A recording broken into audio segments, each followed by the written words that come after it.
my fellow councillors, the CEO and staff in attendance this morning. Thank you very much for your attendance.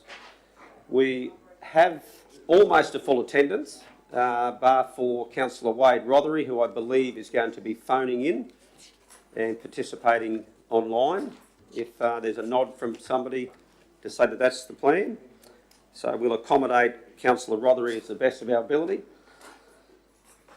Welcome to those who are going to attend in the gallery this morning and to those who have deputations as well. I'll introduce you at the appropriate time. Thank you very much for coming along. Our confirmation, our first official, we might start with the acknowledgement of country. That is customary here, and I'd like to take this opportunity to respectfully acknowledge the traditional owners, the Darumbal people, and certainly pay our respects to their elders past and present, and also acknowledge everyone here who has a strong connection to the land that they reside on and the custodians of as well. It's customary here also to have an opening prayer. I don't know whether we've got a minister at all to do that. If not, sometimes we've asked Councillor Eastwood, who's been good enough to do that. So over to you, Councillor Eastwood. Yes, thank you, Father, for this privilege to make decisions that affect our community. We pray today that we'd be wise, Lord, Father, that we'd be gentle, and Father, we'd make decisions that help this place progress and affect and benefit the people of Livingstone. In Jesus' name, amen. Thank you, Councillor Eastwood. Confirmation of minutes of previous meeting. Can someone move those? Councillor Friend, thank you.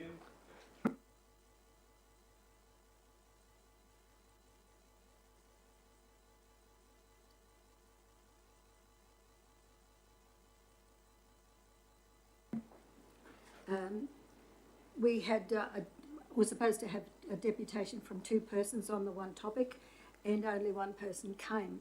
And according to the minutes, it would appear that both persons came, and in fact, only 1 did. Okay. So just need to make that correction. Mr. Herbert is not wasn't present. Sorry, Mr. Herbert was not present. Okay. Ian Herbert was not present.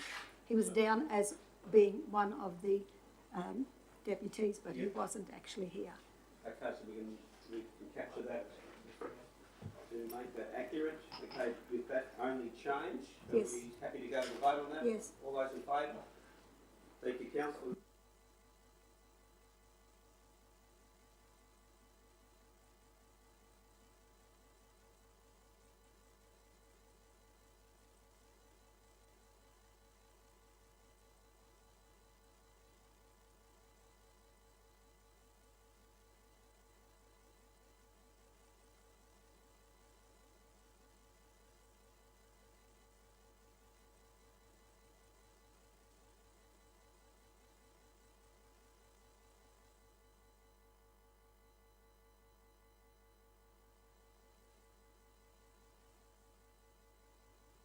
I'm just going to find the email. Hang on a sec.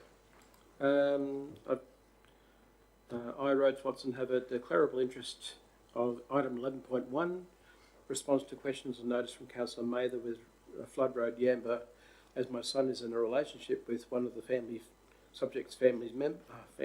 children. As a result of this conflict, I will leave the meeting at that time.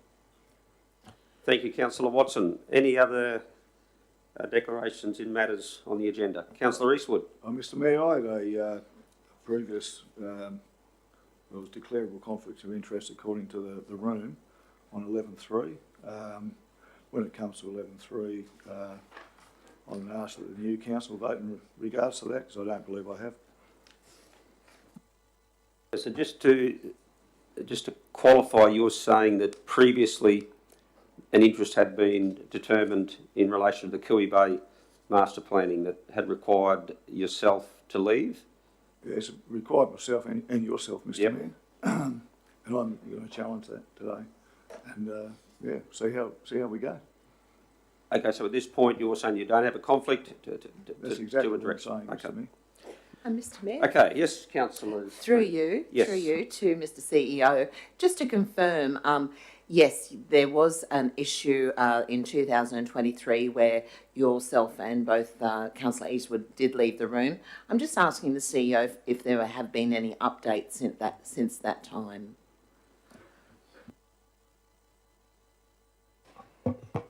Mr Mayor, if by way of update, Councillor Friend means that there's been notice given of potential conflicts. I think that's what Councillor Eastwood's doing at the moment. I think I've explained to councillors previously, conflicts aren't necessarily universal, nor are they geographic, nor are they related to particular people or properties or the like. Each issue needs to be considered on the basis of the item that is on the agenda. The item that is on today's agenda is different to the item that was on October's agenda. Yes, it contains the same, it relates to the same geographic area, but each needs to be considered on its merit. My memory of the October situation was that Councillor Eastwood volunteered to leave the room. He's notifying that he doesn't intend to do that today, and that will be a matter for his colleagues to determine. Mr CEO. Councillor Maida. A second question. If Councillor Eastwood left the room before and Councillor Bello left the room before, is that correct? Yes. So where do you stand, Mayor? Where do I stand? Yes. I stand here and now, accountable to the people.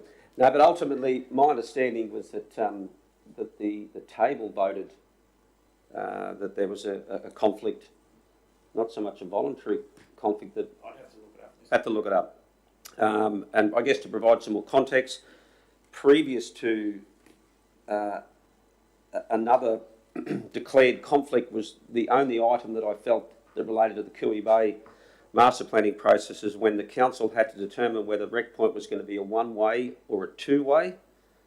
At that point, I voluntarily left the meeting, absolutely, because it would impact the amount of traffic flow that went into neighbouring streets where I do happen to live. Once that was resolved by the council, which was to keep it at two-way, from there on in, you were talking about elements within the actual plan, not so much which way is the traffic going to go.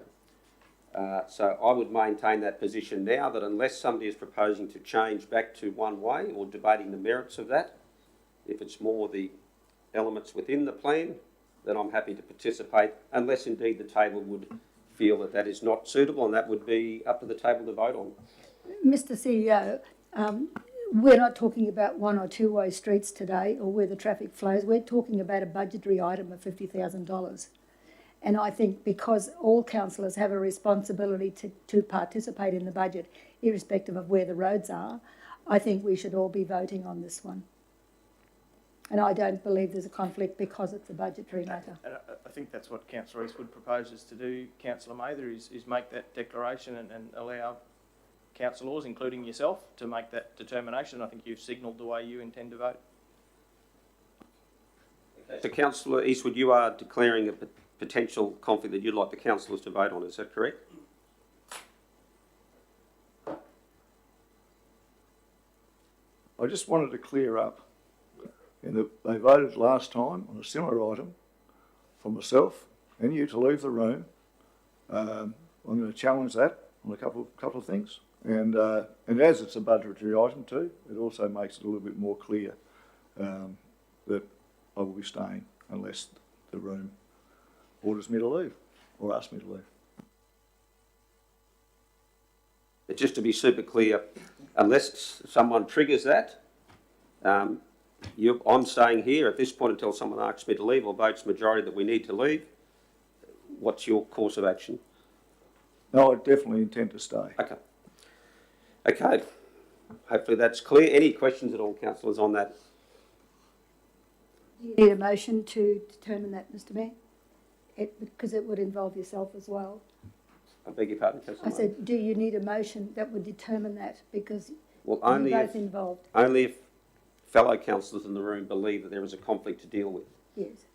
Well, Mr. So in the absence of that, I'd be happy to move that because it's a budgetary item that we're discussing today, that all councillors remain present, including the two members who feel that they may have a perceived conflict, that no conflict exists. yep. So, Mr Chairman, I guess in order to do that properly, it should be a resolution. I think Councillor Mather is proposing that that Councillors Eastwood and Bello do not have a conflict in item 11.3 and put that to the vote. Yes, well, we can certainly do that. It's, let's not make it any more complicated than it need to be. It would normally be if someone felt there is a conflict. In the absence of that, then there is no conflict to deal with, unless a councillor is nominating that they feel there is. So, Councillor Eastwood, you don't feel you've got a conflict? I'm absolutely certain No. I haven't got a conflict, Mr. Mayor. I've explained why I don't believe I have. So is there anyone from the floor that believes there is a conflict that we need to deal with? Because if there isn't, it's triggered from the floor. On this occasion, I'd say because it's budgetary, no, you don't. Okay, let's have a show of hands whether Councillor Bello and Councillor Eastwood remain in the room. Those in favour? Those against? There we go. Does that make it clear? We can capture that in the minutes. How do you determine Councillor Rothery's vote? We'll Still trying- qualify that with still him when trying we to get some can. audio. He can hear us, we just can't hear him at the moment. So, and he's just sent me a message to say he's voted in favour of the motion. Thank you. We'll capture that in the minutes. Thank you, Yeah. councillors. Okay, we're going to move on to our deputation 6.1. We have a deputation from Mike Griffin, the Southern Beaches Reference Group, or one of the members of the Southern Beaches Reference Group. Mike, please come up and you can either stand or sit at the end of the table or wherever you're comfortable. I don't want to take anyone's spot. No, you might get stuck with it. It's a bit involved here. No, by all means. Thank you. Thanks, Mike. What have we got? Is it 15 or 20 minutes? Just checking on our standing orders. Rules are that he I think needs I've got about 12 and a half minutes of talk. It's up to you from there on in. That'll work. 20 minutes, and Okay. we'll try and save a bit of time for questions at the end. All right. Thank you, Mike. Over to you. Well, once again, ladies and gents, thank you very much. I haven't seen you since the big date. As I said when I walked in, congratulations. I'm here today with really one objective, and that's to seek resolution and transparency into the issues surrounding driving on beaches in the southern part of the Shire. Now, some of you may already have read my submission, as other submissions have gone in and whatever, but I felt, for the sake of clarity, I had to bring up a couple of points. And I may suffer for them in the long run, but we'll see. As a member of the Southern Beaches Reference Group, I was led to believe that a submission would be made on behalf of that group. What I have read is far from that, is more a broad brush overview approach. The reference group was to have input in this document, but after a round of comments, it became a somewhat closed document. But if you bear with me, I want to go back to September 22. After reading an article in the publication CQ Today, I wrote to the Mayor and councillors expressing my disappointment, that was in 21st of September, expressing my disappointment along with many others on the closure of Rita Marta Beach and several other beaches to motor vehicles. I was dumbfounded that a decision was made without public consultation, and noted the ire of similar beach users, residents and other people on parts of the coast. Social media at the time, if those were around, ran absolutely rampant. Not that I'm into it, but it did. I heard the reports of hernia with a prime cause of closure, but only as hearsay. I never personally witnessed any such displays, nor did I see any signage warning people to observe any particular behaviours as a deterrent. Similarly, I never encountered a police vehicle, a council vehicle, or indeed any actions to suggest there was an unsafe precinct and unsafe practices were occurring. However, it was closed. Someone became judge, jury and executioner, and the decision didn't sit well with the residents. At the time, I noted there was an entirely different thought process applying to Farnborough Beach, which is up this end of the coast. The council has gone and is still going to great lengths to keep this facility open and operational with controls and conditions. The same was not apparent down our end. There was a reference to the now designated beach launching areas in the middle of the mangroves, obviously done without knowledge or understanding of the areas, another shot from the hip, I assumed. I asked the council at the time to draw breath, invite public input and discussion, and leave the beaches open while the matter was resolved. And I suppose also frustrated me was that the council had designated that this is a personal issue, to take my grandkids onto a beach, enjoy the benefits, have a fish, a kayak and a frolic, with virtually no one within Kiwi, now left me open to a fine for God knows what. But I was reported to council. I could take them to the Emu Park skate park, have motor vehicles driven around them and amongst them, and nobody gave a rat's, and they still don't. It came to light at a September 22 meeting that the council decided to undertake public consultation for vehicular access, this is the council words, on the bathing reserves of, for example, Reedamata Bathing Reserve, Timbers Beach Reserve and Long Beach Joscalee. Promptly, it said, proceeding the establishment of a reference group entrusted with the responsibility of providing recommendations to council for vehicular usage within these areas and indeed other beaches if determined. September 22. Promptly didn't really mean promptly. A survey was the next step and it was finalised 6 months later, March 23. Over 1,000 people responded to the survey and 745 people indicated that they were to support a change to show for recreational driving on these beaches. These were 745 people I had the privilege to later represent on the reference group. And as a by the way, according to the now former Mayor Andy Ireland, this survey number was significant because it was the most responses ever received to a council survey. As you will note, the recent public engagement drive and highly publicised survey in the Farnborough Beach Master Plan netted a total of 645 respondents, well short. The southern end of the coast was certainly very, very vocal. And it was then, in June 23, a further 3 months, that the council endorsed a reference group be set up under the chair of Mr Adam Bellow, a councillor and now mayor. And we were now 9 months down the track. The first reference group meeting took place in August 23, almost a year after the initial closure. As an aside, I had made inquiries as to the delay in progression of these matters to the then mayor and senior council officers. I was led to understand that the council officers had taken upon themselves to disregard the direction of councillors and have the issue dealt with the rewrite of the current local laws. We all know that this is still ongoing. Excuse me there, Mike. Far from any resolution. Really happy for you to have the ability to communicate with us here. I would ask you to retract that last statement where it stated that the council officers disregarded or... Oh, okay. If I could ask you just please... Failed to regard? If you could... Failed to act on? I'll let you discern... I'll just leave it out. That'd be good. Thank you. Thank you, Mike. I stand corrected. This one might be another one. It seemed to me that regardless of the survey results and public expectations, there was little appetite to respond as directed.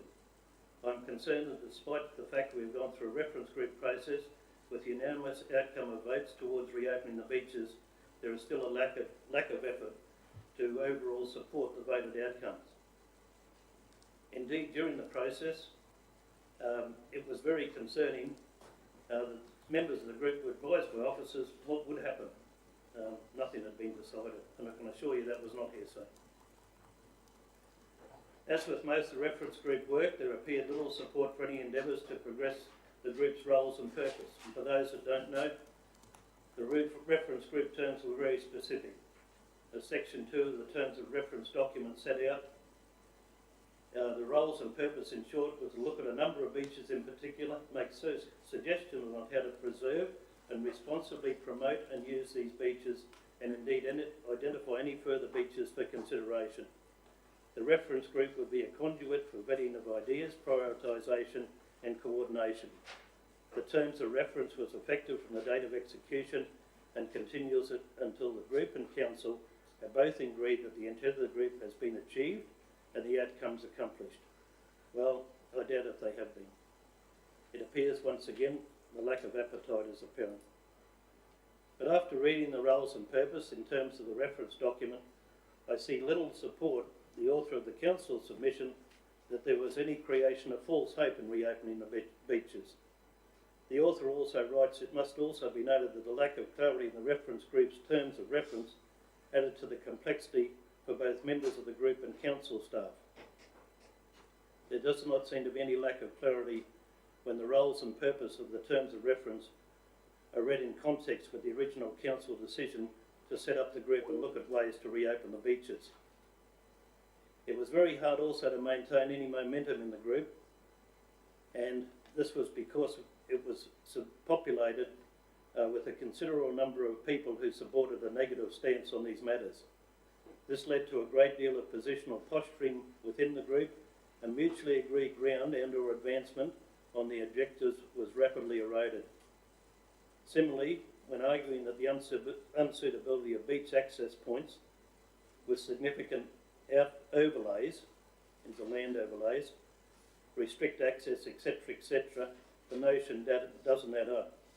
There are some access points the council have endorsed as being okay to drive through to launch a boat from the beaches in question. To suggest one cannot drive a car without a boat trailer over the same track reeks of falseness and selective application of administration. Finally, and back to September 22, and I'll finish on this. Following the meeting, Councillor Friend kindly informed me on a number of matters, and she confirmed by email that the council had asked for a designated parking area to be established at Rita Mata Beach. During our reference group activities, the question of where this had progressed to was raised. Bear in mind, this is now 12 months or more later after that email. It was explained that council officers had decided to wait for members of the reference group to recommend the matter back to them to proceed with.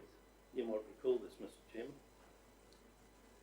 Can you believe the foresight of these officers to anticipate that the reference group, that wasn't even thought of then, and not formed until August the following year, would, with no prompt or advice, recommend action on something that only one person in the reference group knew about? Absolutely astounding. As you can see on page 7 of the submission document by the council officer, no formal report has been prepared on this to date. Unfortunately, or otherwise, or ultimately I should say, not unfortunately, the decision on where to go to next may rest with this group, the elected mayor and councillors.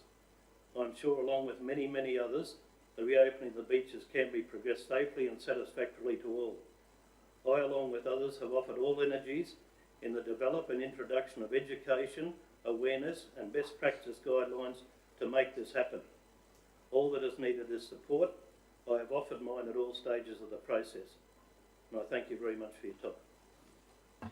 Thank you very much, Mike. I much appreciate you coming in and sharing that with us. It's a difficult conversation to have, but it's an important one for us to have. And you bring a perspective that we certainly respect, as we do indeed those who share a different point of view. Is there any questions, councillors? Yes, Councillor. Thank you, Mike. There's a lot of thought gone into what you've written. I read every page. And you've got the historical events right. Yes. Knowing that we're in budget, knowing that opening up the beaches all at once is something that it would be a nightmare all at once, because we would need more local law officers to make sure that people are doing the right thing on the beaches if they're allowed to go there. Okay, that would be a budget reconsideration. What do you see, knowing what you have, what do you see is council's next step to abide by the determination of the reference group? When you've got 800 odd people who say we want the beaches open, well, 800 people wouldn't be going on the beach at once, we know that. What do you see as our next step that could appease the people? Thanks, Madam Councillor. I don't think finances or the economics of this is the argument. I know that, but we don't have the people. No, I appreciate that, and I don't think it needs to come to that either. The feedback that I got from people in this discussion over the last 2 years, and they're still available, there's any number of them that want to go on the beaches, it was all about there's people that don't know what proper behaviour is. That's what came back in droves. There isn't a sign that says you're allowed to drive on this beach, you'll observe this rule, you will observe this, or you will do this. There is nothing of that. In a document I submitted through the reference group, I set out a list of caveats, if you like, for different beaches at different times of the day and whatever. Right? I can expand on that if you like, but I won't bore you with details. But it really says, if you're to drive here, these are the expected behaviours. We'll also put in place a phone line as well, right? Where you can just leave a message and say, so if people have got, what was I say, concern that they might be reported for bad practice, which isn't available at this stage in general knowledge, that would deter behaviours as well, right? And the other factor of this is the people that we're talking to and want this opened are not the people that hoon and drive up on the dunes and do all those things, right? It's a very small minority, and like most things in life, you pay for the small minority. People are willing to put in report process, permit process, whatever, for this to happen. And if you haven't got the right gear with you, you're off and you're out, right? I mentioned in that document, support document, a range of fines that may appear well over the top, but believe me, there is a deterrent. And in other beaches where I've gone around Australia, from Broome to the Sunshine Coast, to Rainbow Beach, to wherever, all you see is you're coming onto this beach, this is your expected behaviour, and that's what 99.9% of the people do. So education and proper signage and surveillance too. Well, that's a matter for the compliance side of the council, but as I say, I think there's another issue here that anyone knows, in view of what's happened, that if you play up on these beaches, they'll be closed. Right? That's been proven. Thank you. Councillor Friend. Thank you, Mr Mayor. Thank you. Thank you, Mr Griffin, for your deputation this morning and for giving us a different view on what's happening at the moment. I suppose what I would like to say is that as these are classed as bathing reserves at this time, we are undertaking, as you're probably fully aware, a local law review, which has up to this point taken 3 years, because it's all of council's local laws, and all local government areas are governed by local laws, state laws, delegations, etc. And so once these local laws come back to us very shortly, as a whole, they'll be going out to the community for public consultation. The reason why I'm saying this to you, Mr Griffin, is because we're also live streamed, so I'm saying it to the whole community. Please have your say in this public consultation for all these local laws. Currently the southern beaches are classed as bathing reserves, and there's a number of steps that need to be put into place before they can actually be even opened. They were never actually closed as such. They were always bathing reserves, but it was never enforced over the years until our economic growth and our residential growth just grew exponentially, with more people getting there, more young people getting their four-wheel drives. Now, a person like yourself, very responsible to take your grandchildren down, very responsible not to drive on the dunes. But as Councillor Mather said, all of these things need to be considered, and budgetary implications are quite huge as well. Now, it will come back through the public consultation to council that we must approve these local laws eventually. So my recommendation is please have your say, please, and on this by submitting something, and we can certainly look at that. And I say that to the whole community as well. It's important that we know where to go to. Local laws will govern any permits situations that may or may not occur. Local laws will govern whether these beaches could be open to vehicles or whether they remain bathing reserves. Local laws will govern everything to do with what you're asking, including signage. A really good suggestion. What not to do, what to do, how to behave on the beach. Great suggestion. But that's still all governed by local laws. So I'm just really asking yourself and asking everyone watching on live stream to have your say on this local law review. Thank you. Thanks, Councillor Friend, and that was very informative. And I suppose, in effect, have done since day dot, as you're aware, was a relaxation. And as you mentioned, the local laws are anomalies that exist in that at the moment with boat ramps in bathing reserves and whatever. But that's allowed. That's what I'm saying. That's a relaxation that's allowed. But when we say, can we drive a vehicle on a bathing ramp? Oh, no. Right? That's what I'm saying. There doesn't seem a justification for events. There always seems to be an application in one regard without the other account taking place. And as I say, I can put up with not going to the beach. It's the 745 people that I represent, that I've represented or tried to, that I believe need the honest answer. Thank you, Mike. I think we've got time for two more questions, unless there's three. But Councillor Watson, you had indicated, then we'll go to Councillor Walker. Mike, thanks for coming this morning. On my knowledge, I've been on that beach for 47 years because I grew up at Kinka Beach and we used to spend a lot of our time over there. But it's the 1% that's ruined it for everyone. Because when I grew up there, the only cars you saw on that beach were the pro fishermen, which was one or two every now and then, and you never saw anyone else on the beach. And I spent a lot of time on that beach. And it's only been really the last 20 years when the new powerful four drives and all these kids who think they've got the right to do things have destroyed it for everyone. That area is completely chewed up, and I do not know how it's possible to police that to stop that from happening. I helped start Surfrider Foundation back in 2020, mainly because we were trying to protect the dune up at Farnborough Beach. And it took many years to re-educate people to stop driving up the dune, because that's what sort of forms our waves here. That's the same issue you've got at Rita Marta. You've got people who just believe they can go anywhere they like. I mean, if you go up there and walk around, it is terribly chewed up. And I'm sorry, but it's the 1% that stopped it for everyone, because it never was policed before.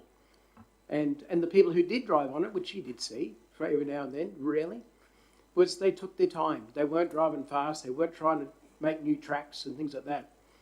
And I'm sorry, but that's what happens when people get hold of an area and destroy it for everyone else. Thank you. I'm sorry about that.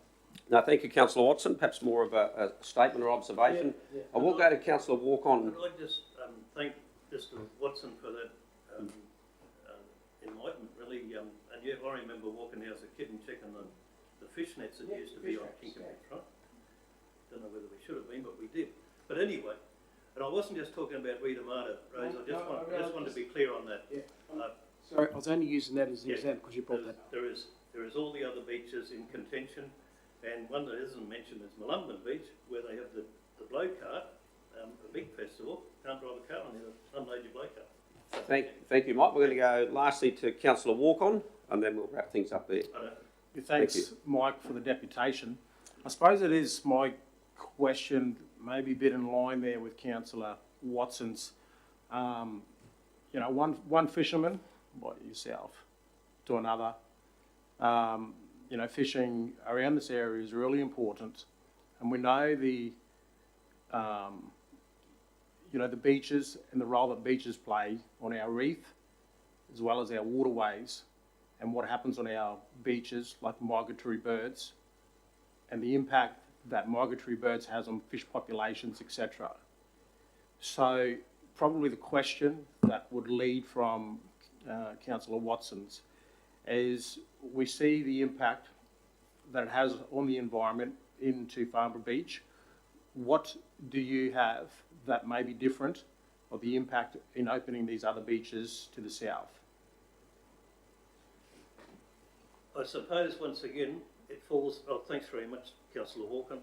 And I suppose once again it falls into education, and it may fall into designated boundaries as well. There are several areas around southern beaches where this applies. And we were fortunate in our reference group meeting. We really valued the attendance of John McCabe, who spoke about habits of birds and where they flocked and didn't flock and all the rest of it. Those sort of people are very important, right? They're the people that say when you go onto this beach, you don't turn left, you only turn right. They're the people that say up that end of the beach, you don't go at all, right? And there might have to be a physical barrier. I don't know. I'm just putting out ideas. But that is all about management. To me, it's not throwing the baby out with the bathwater. And that's what I don't want to happen really. Right? If there's a way to solve this and work through it, I reckon we can. If we just Thanks, Mike, we won't. for that answer. Time is really tight. Yeah. Councillor Rees, you're going to have the last word. Yeah, I wouldn't mind Except just for the chairman at the very end. Go for it. one quick question, Mike. When I look at this, you know, we're talking about the southern beaches. If it came down to the possibility that you might get one beach, would you have a preference? That's not fair. Councillor Rees, thanks very much for the question. That's not fair. No. It's like saying, what do you want, Christmas or Easter or your birthday, mate? You're entitled to them all, and that's what the people have asked for. And that's the way I believe it should be attacked. No worries. Thank you. Thank you. Okay, Mike, thank you very much. Just in wrapping up, I do want to reinforce to all of the councillors, the members of the gallery and the public, the whole focus of the Southern Beaches Reference Group was to look at beaches that were away from urbanised communities. So it's vitally important. I don't want to see some sort of a narrative coming out of here that all of the beaches of Emu Park are being considered to be driven on unregulated, unlicensed. Absolutely not, quite the opposite. It was in consistency with what's happening at Farnborough. Can that occur at the southern end under the strongest regulations that's required? What circumstances, what conditions would council consider that? That was the role of the reference group. It wasn't the easiest group to undertake the work that we did, but it was extremely beneficial and helpful because we learned and we matured, I believe, in the way that we will apply ourselves in the future with reference groups where they have to have a very clear scope of reference or terms of reference, extremely clear. If they're not clear, they become confused and you get different priorities that soon take over. So I want to acknowledge both Mike for your presentation this morning. All of those are on the reference group who were both for and against it. It was ultimately council's function to manage that reference group. Everybody who turned up there turned up wanting to make a valuable contribution, and I hope that we've learnt from that. So Mike, thank you once again, and we'll leave it at that. Thank you very much, ladies and gentlemen.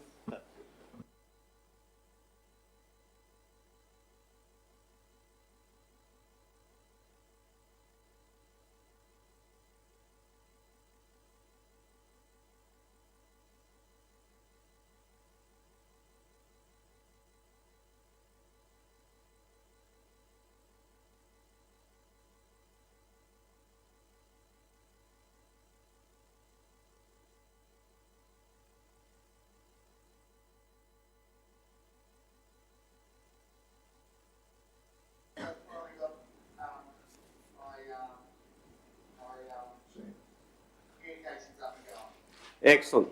Thank you, Councillor Rothery. Feel free to contribute when you want to. Okay, next item on our agenda, second deputations. What, are we going to receive that one? Yep. We probably should do that. Councillor Walkman, would you like to move? Are we procedural or is it a full-blown one? Full-blown. Councillor Walkman, would you like to move receiving that? And Councillor Eastwood seconding that. Those in favour of receiving the deputation? Councillor Mather, are you going to participate? We're just voting to receive the deputation. Yep, it looks. And Councillor Rothery? Yes, I'm for.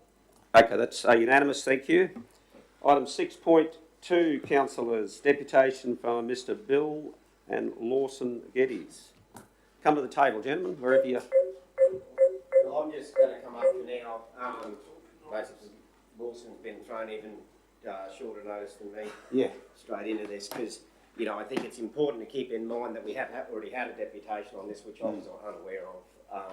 But Peter Shannon asked me last minute to come in, and I thought, you know, well, first of all, congratulations formally on you all for getting in. I look forward to working with you in the future, and I think this issue with rates, I think, needs a positive approach from local council and landowners. You know, all ratepayers for that matter, that, you know, we're accumulating, I feel local councils have the same issue with small business, is that the buck stops with us.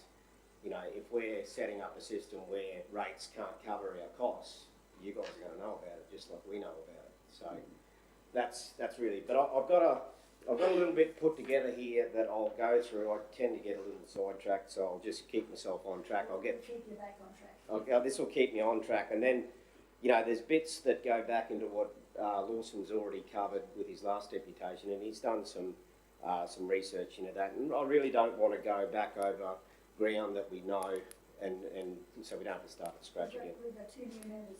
We've got two new members here, so Yes. a bit of an overview might help. It's really, yeah, this is what the overview, that's what I've got here as an overview, and we're going to move on from there if that's okay with you guys.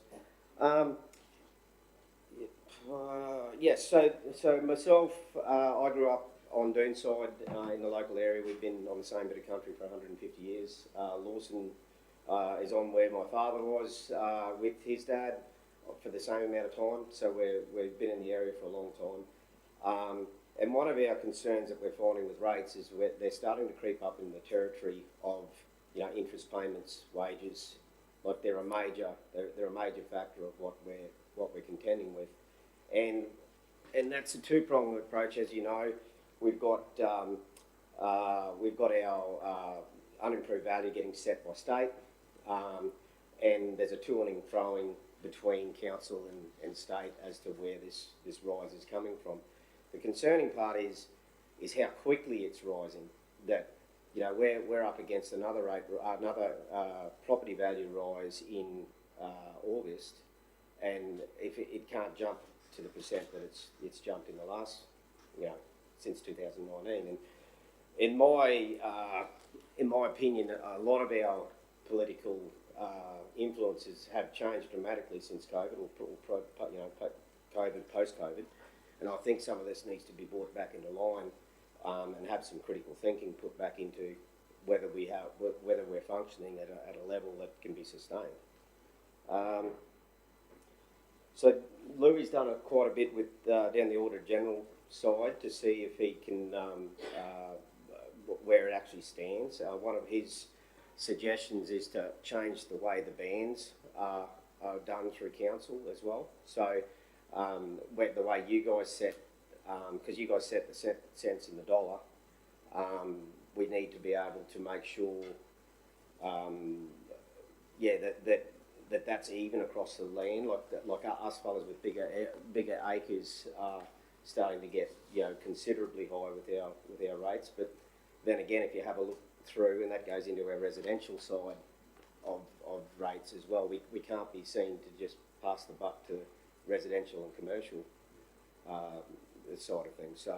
So to me, I think we need a combined approach on working out how we can, even if we have to approach state ourselves to get some sort of backline put back into the way rates are set. I guess, let me get back on track here.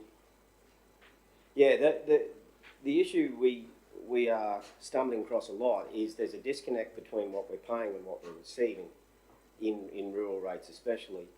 And without going down the road and infrastructure side of things, I want to keep that separate.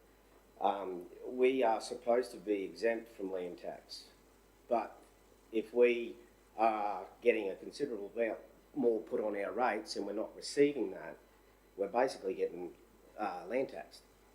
You know, and you can't, no matter how you look at that, that's what we're receiving. So we need to work out how to get that back down. So, and like I said, this is more of a communication meeting for me. I was going to suggest that we pulled out of it, but I think it's a good point. It's a fresh start. I think if we can combine and get together, I think we can move forward to try to get, at least establish what's happening for starters. In closing, I think we need to keep in mind that rural rates have fallen to a level that are unfair, and the end user are aware that the commercial rates are also going up. Yep, I'll cover that bit. Sorry about that. We, both local governments in the area require a strong reflection inwards towards where the bleeding of funds. So basically, yeah, we need to just be aware where our spending is going. Like we just listened to an earlier deputation there before what we have to cover and what we don't cover. But if we're not looking after the basics in our local government, like our you know what councils were initially set up for, and that's roads and infrastructure, and if we waste a lot of our money, or I shouldn't say waste, but if we've only got a certain pool to extract our funds from, and I think some simple it's not really some critical thinking needs to go into politics, and I think it's desperately needed on all levels. And I think that's probably the best way to explain my point of view on the situation. Because if we don't, you guys are gonna. I'm more of an attack the problem now kind of guy than wait till it's all fallen to bits down the track. But you're gonna have. I can see in the not too distant future, if this isn't pulled up, and I mentioned to Adam before that business owners aren't going to sit there and just let their businesses go to wreck and ruin from over-regulation. And we are seeing over-regulation. We're seeing duplication of departments on levels from, especially from state to local council. I think some of that stuff needs to be addressed so that we can get back to the money going around the whole table. So, yeah, that's about the overview. Through you, Mr. Mayor, if I may. Thank you. I'll call you by your full name so that I can differentiate. So, Mr. Billy Geddes, thank you very much for coming in today, especially with the two new councillors, and we have Councillor Rothery online as well. But when Mr. Lou Geddes had his deputation last year, it was quite informative as to your capacity to be able to produce enough head of cattle to then pay the rates. For the sake of the two new councillors, and we do have a little bit of time, would you mind just reiterating that for us, if you don't mind? Yeah, no worries there. Andrew, thanks for that. I was chucking this a bit at the deep end, like Bill said, so I've just tried to put a few things together. Morning councillors and employees. As I've stated before, in my previous deputation, the key principles council use when setting out revenue policy, or one of the key principles, is meaningful contribution, and how much of your income is meaningful contribution. Is it 5%, 10%, 20%? Currently on Coup Duty, we pay $90,360 per annum in rates. Holmes Bay next door pays over $100,000, and this is just in my area. Not including government charge, and this is not including government charges and road charges, which incidentally we're still waiting for a crossing over Waterloo Creek, but that's another matter entirely. In 3 years, my family's rates have risen by $23,864 per year, or 26.45%. In 10 years, they've increased by 37%. This is unsustainable. This is money I have to pay before I feed a cow, hire an employee, put fuel in my car, feed my family, send my kids to boarding school, pay a power bill, spray a weed, etc. However, unlike the aforementioned, it doesn't lift my productivity. On Coup Duty, we run 600 breeders and fatten 290 homebred bullocks after losses. This process takes around 2.5 years to get from a calf to a bullock, and before they're sent off to the meatworks. The last bullocks I sent returned $1,820, which was up a bit on last time I was here.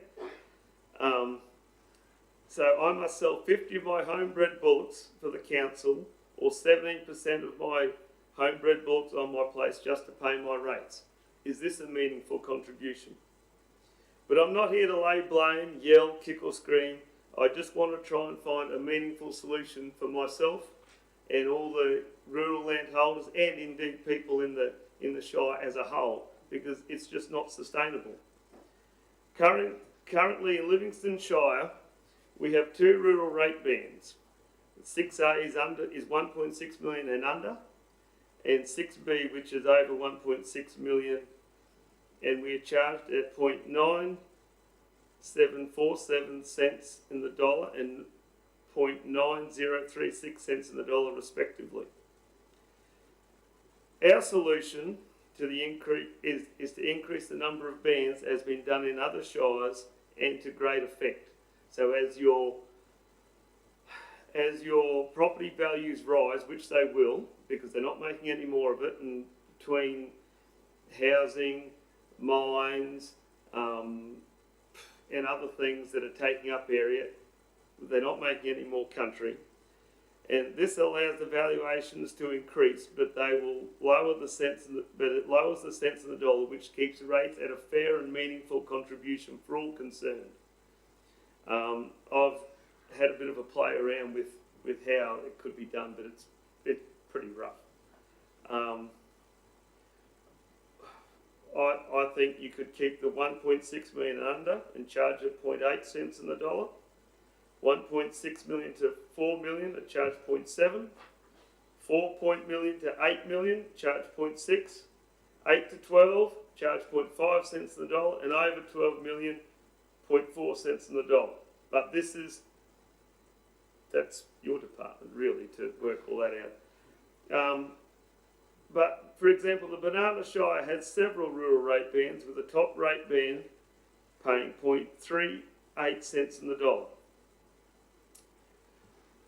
We all agree in the Shire we must pay our way, but the current rating system is unsustainable and needs to be resolved immediately for all concerned.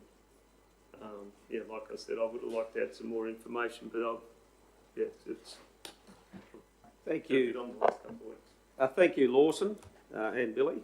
Well, you know, we've got another rate roll. We've got another, and see, one of our major concerns is this unimproved value. We are supposed to be done on, but they are definitely rating us on our improved value because we go through the fence to the forestry, and that's unimproved, and that's not worth anything. The army isn't buying country that's not improved. So the ratio between, but this is obviously an issue with state that we need to take up with the state. But that's, you know, if we can't keep, we can't. I look at it that we've got a bleed problem and we've got a fundraising problem. So by just passing this around, you're going to kill more growth. You know, like getting back on the commercial side, I've got businesses. I know of a business that's set up, and this is outside Luton, this is in Rocky. He bought a site in Rockhampton to set up a commercial business. Now, when he went to get that done, I think he was up to $500,000 before he even turned a machine on to get through the red tape. He got offered a block in Mackay that was bigger. The council bitumened the road to the gate, and it was cheaper. So we haven't, like, if we don't open our eyes up here, we're going to kill our growth, and it's already stalled. Like our growth between Livingstone and Rockhampton has stalled, and that's the way to get back. So we can cover all of these extra subjects that we all want to do, but we're starting to shortcut the people where they have necessities. The necessities are roads, the necessities are being able to run your business without self-sacrificing. So we've managed to, on doing so, we've managed to bring our rates down a bit. But we gave away lots and plans. Why are we refining, like, and that's our bread and butter. As things develop and land gets closer, we have options to sell parcels off if we want. So we've just undone all that to bring our rates down. Why are we attacking our own future to try to get our rates down now? So you say you sold land to be able to be sustainable? No. We amalgamated lots and plans. Okay. And we did surrender some state land as well. And we've managed to bring it down slightly, but we're still, you know, I have asked and received the average rates that Livingstone think that our rates have gone up. But between the 4 or 5 people that I've talked to, their percentages are exactly the same as what Louis said. But I think also what Bill's trying to say is a lot of the people who on the land, they've been there a long time in the area, and their places are at capacity. If you run, well, lots of us, we run 600 breeders. We fatten all we breed. We sell them to the meat works. but there is no room. Like some people think, oh, bloody cow cockers, you can just run a few more cows, but you can't, because when tough times hit, as you know, you cause yourself a lot more trouble. You've got more feeding to keep stock alive. You've got to get rid of stock. Everyone tries to run a safe amount of cattle or do their work safe. So when tough times hit, they're not impacted too hard and have to cost them an arm and a leg to keep things turning. So running more cattle's you can't do things better because you're at full capacity now, if that makes sense. No, thanks. Any questions, Councillor? We've got a few minutes left. Yes, Mr. Reid. Yes, Councillor Maida. Lou, you mentioned banana. Yep. Have they introduced banding now, or have they had it all along? They've had it all along. When I did my last deputation, I looked into a few council areas around, and they're a big shire. They're over twice the size of Livingstone, and they have several bands. I can't quite, but they go down as low as $400,000, I think, for because their blocks are smaller. But as you go, like Bill said, valuations are rising. Then I don't know what you can do about that, but I think we've just got to plan ahead because, well, I know on Cudiat alone our valuation's gone up $2.5 million. So we've gone from $2.5 million, from $12.5 million to $15 million, and that doesn't mean anything to us.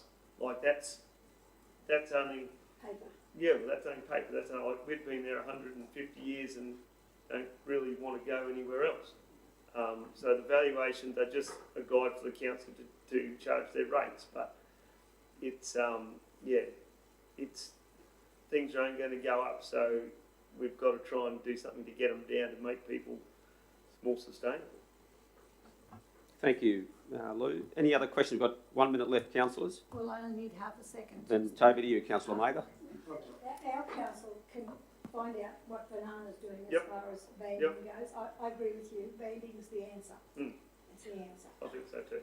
And I think It's constraints as well, council constraints, where we put our money. Yep. It's an easy way. It's an easy way to control the problem. Yes, it's the only way. Well, it's an easy yes. That's my opinion, Mr. Mayor. Yeah, well, if you don't, you'll end up having more people not being able to pay their rates, and that will definitely make an impact into the local area. Like Well, we need all of our businesses, including the rural people, to be viable. And I understand what it's like that you've got to sell 50 cows to make up the difference between what you paid last year and what you're going to pay this year. And yeah, You I can't think keep doing that. I think touching that on what I said earlier, that since 2019, I think critical thinking has definitely taken a back seat, and especially in the state government department. And we've got an election coming up, so what I'm hoping for is with people, we've all got our own interests, and no one's wrong in their thinking or what they want to do, but we have to be sustainable. If we can't pay for it, we're all going to have the argument down the track. I'd rather have the argument when we're not all broke. Thank you, Billy. My minute's up, Mr. Mayor. My minute's up. Yeah, yours is well, I'm sure. Councillor East, would you like some? I do, yes, I've got a quick question, and Very quickly, thank you. and I'm probably running the same danger as I did with my last question. You might say this is an unfair question. I did hear some rumours that some farmers have been selling up your way and going to Banana Shire. Is that for rate? I'll take that one if you want. Like there's outside money, and this is where my argument on the unimproved value is. The defence just bought a big heap of country. Well, they're in the industry of land. They've got to go somewhere. There's nothing here to buy. So the unimproved value. That's why it's a contentious. It's a contentious issue because it's not the unimproved value that's going up. It's the improved value because people need to go on to mean that they can do something. It's just basic, simple mathematics. And then Secondly, that's happened since 2019 is we've had corporations come into our realm, and you know, like the macadamia nut farm crew. You've got superannuation companies that are inflating prices, and that's a fake price line that's going into our, and it's pushing the owner operators out, or it makes it very hard, or stunts our growth for starters anyway, because we don't have that option of just buying another place because they're not there to buy. So depending on which way we want to go, we need to be sustainable. And growth is getting harder. Bigger commitments, you know, probably worth 3 times as much as what it used to be. Yeah, it's a real issue. But for me, they're definitely not valuing on the state side. They're definitely not valuing our unimproved value. They're valuing our improved value. Thank you very much, Bill and Lawson. Yes, Councillor Eastwood. Chair, it's not actually a question, but and that's the last thing we want to see is for example, the military buying land, forcing a farmer, well, not forcing, but give them a big carrot, having them leave and go buy somewhere else, and then we lose our. Well, that's something that you guys wear on the chin too, is if you have lost all that land to rates. Like you don't get the rates from those, so we need to work it out. But that doesn't mean the rest of us should pick it up. Because we're going to. We don't want to go either back, but you help us start. Mr. Absolutely, we certainly value our farmers. And that's why I think this meeting today is good, because we're not here attacking the council. We're looking at, we've got We're trying to find a solution. We're trying to find a solution. And I think in the same way. But you know, I hear, and I touching back on the last deputation, you know, we do have rights to be here. And I think everyone in the political sphere is starting to put their hand up and say, hey, we are allowed to stay, you know. We don't need this much regulation on us to the point that we can't afford to exist. We will chew ourselves up. Mr. Mayor, may I just quickly Yes, say thank you. Wrap things up if you like. Thank you, Mr. Mayor, and thank you very much to both of you for coming in today, and thank you for Peter who approached me at the Marlborough show to get this happening. I'd like to say that after your last deputation, we did have a resolution that very afternoon to review the rates, and I can say that we are certainly honouring that resolution. We are in early stages, but we are certainly honouring that resolution as a council table. So, but for you being here today and for giving us a refresh of your opinions and your suggestions, that will go a long way in these budgetary deliberations. Thank you very much, gentlemen. Thank you very much. Councillor Friend, would you like to move that we receive this deputation while the gentlemen are here? Yes, thank you. Yes, I will. And Councillor Watson, do you want to second it? Those in favour of receiving the deputation? That's unanimous. Thank you very much to the both of you coming down. I know you've come a long way. You've taken a lot of time out of your day, and we really do appreciate that, as does the staff indeed, to hear directly from you as well. So, all the very best.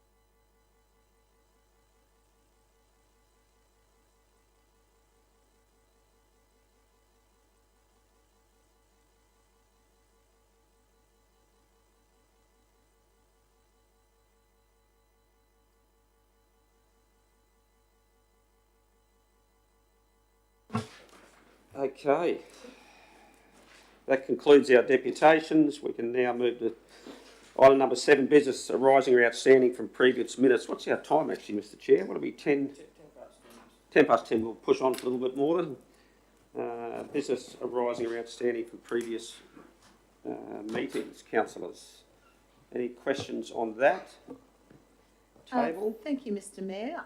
I just have a question on point 6. It was the Yeppoon Lagoon defects report and rectification plan, and just wondering if this should have been in a confidential area. I don't believe so, Mr. Chairman. The minutes record that we're going to issue the letters of demand. That's what's shown in the table. Thank you, Mr. CEO. Okay, we're just going through the business outstanding table, Councillor Mather, and then we'll be looking for a mover and a seconder. Councillor Walker, you'd like to move that at the time. Councillor Eastwood's going to second.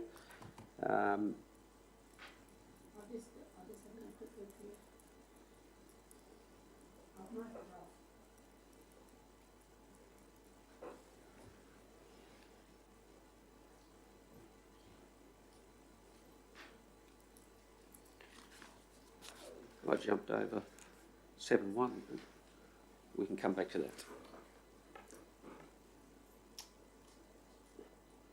Number 2 in item number 1. Did you just deal with that, Mr. Write the requirement for fees for applications? Permits? Take no enforcement action where the driver of a motor vehicle is using brokering.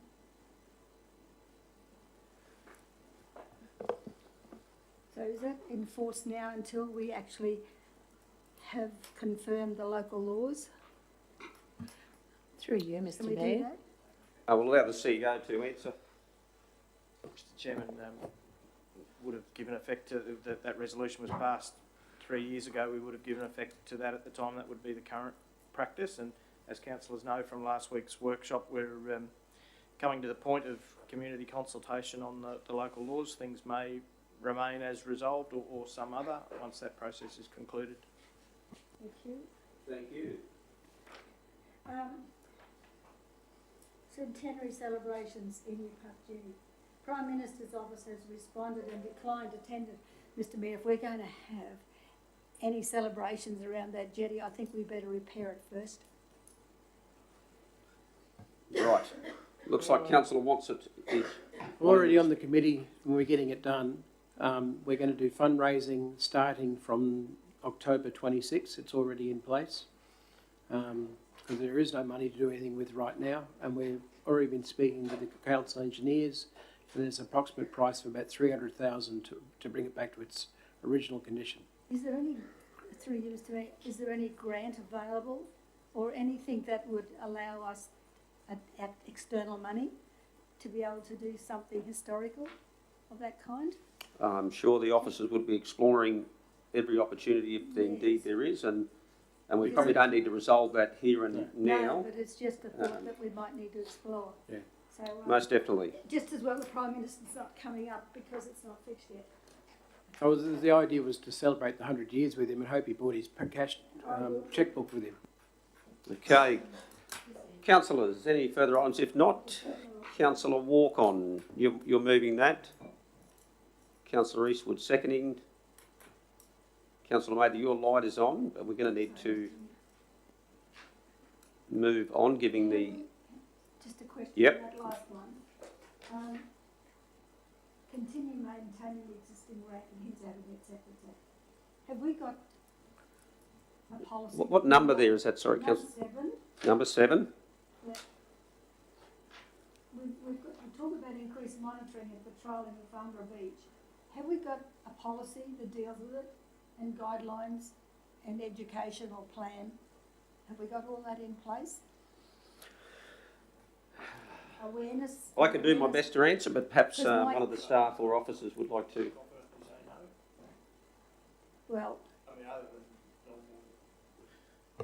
Mr Chairman, we don't have anything specific in relation to education about beach driving and the like. As we're aware, there are different groups that encourage responsible behaviour on beaches and the like, and we've facilitated a couple of those sessions.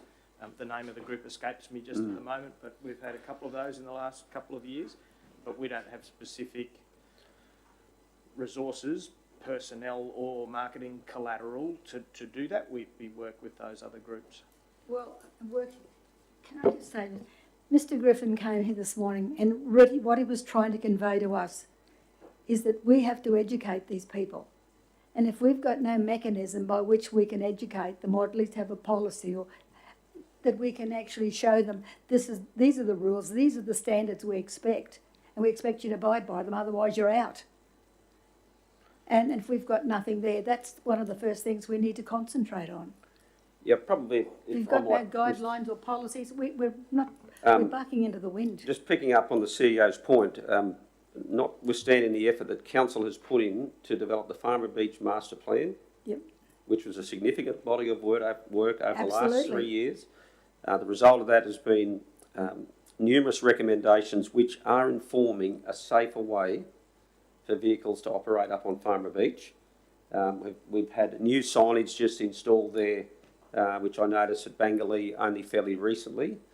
So there is an amount of effort going into trying to do whatever council can do, and we'll see more and more, I guess, evolve in that space as we recognise the need to manage that activity. And I think too, Mr. Mayor, the matters that were raised here by Mr. Griffin this morning, that's really the foundation of what he's trying to say, that we need to have all these things in place to tell people, look, this is how it's going to be. And if we've got local laws now, and if we're considering permits, and if we're considering opening 1 or 2 or 3 or all beaches, we need to be ready for that. Well, Councillor Mather, there'll be plenty of opportunity to make a contribution towards the decision making on that going into the future, because it's not going to go away. I don't know what it will look like into the future. We just have to be prepared. But it will be incumbent on the council to be decision makers into A, what is allowed to happen, and B, what are the regulations that would allow that to happen, or is it not going to happen? They're decisions for this council to make. And as you said before, I think it was you who said it, that the Farnborough Beach, whatever happens from that reference group, will be, and you didn't use the word blueprint, but it would be the blueprint for other beaches if we were to duplicate at any stage. We'll be learning certainly from lessons in the past. Okay, did you want to speak at all, Councillor Walk-on? No? Councillor Eastwood want to say anything? If not, we'll put that to the vote to receive the business outstanding table. All those in favour? All those against? Didn't see a hand from Councillor Mather, but I'm... I did. I put You did? mine up first. Excellent, thank you. That would be unanimous then. Now we've got to actually lift... Councillor Rothery, are you still there? Yes, I was for that. Excellent. Just give us a shout out when we... Oh, okay. Thank you. Councillor, 7.1, lifting matters laying on the table, should have been before the business outstanding, but if we could ask someone to move. That moved, Councillor Mather, seconded Councillor Friend. All those in favour? Thank you, councillors. Councillor Rothery? For. 4, that's good, that's unanimous. So that takes us on to, we've got no presentation of petitions. Council delegate reports says nil.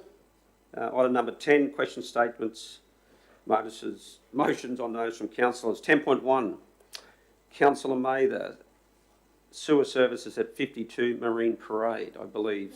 There were questions I noticed, Mr. Mayor, and in the essence of time, I'd like to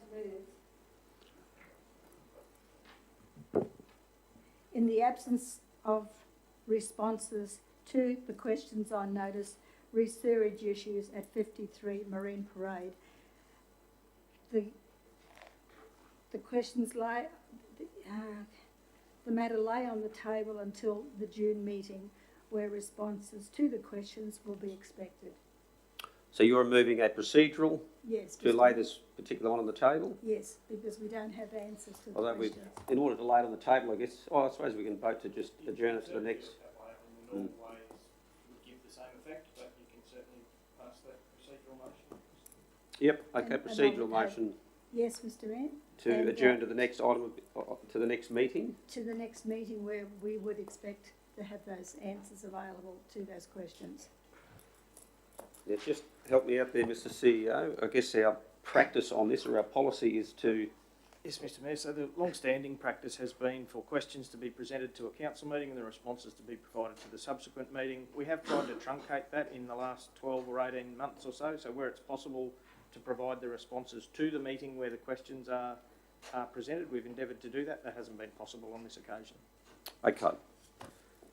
Okay then, so Councillor Is Maynard's there going a to... motion to lay it on the table until the June meeting where answers would be available to those questions on notice? Where they may be available. Well, it should be available. They should be, they may be, and yes, Mr. Mayor, Councillor shouldn't we Watson. first be accepting it and then laying it on tape? well, I think that's It's been what, lifted off the table, Mr Mayor. as the CEO pointed out, there's a number of ways we can do it. Ultimately, Councillor Mather, you're satisfied to defer this to the next meeting Yes. to receive this, these questions. Well, Mr Mayor, if we need to do it in a fashion, that the questions on notice be received and the matter lay on the table till the June meeting. That'll do. Is that right now? Yep. Okay, members, we clear on that? That doesn't need a seconder, it's a procedural, so all those in favour? Thank you, Councillor Mather. Thank you, Councillor Walker, that's unanimous. Yep. Okay, item 10.2. Pretty cool. Also, Councillor Mather, notice of motion regarding a mobile food van. Over to you, Councillor Mather. Mr Mayor, this concerns me because we've got two businesses in the Yamba area. One is almost ready to be reopened, and we've got competition only 150 metres, or I haven't measured it, in that locality. And the business houses are concerned there. And I believe the manager needs to talk to these people and get it from them. I mean, I've spoken to them, they are concerned. And they're pleased, and I did have an email to say that there have been no complaints, but I have been assured there have been complaints. The lady in the shop said, I don't know how many times I've rung, do they consider that as a complaint? I don't know.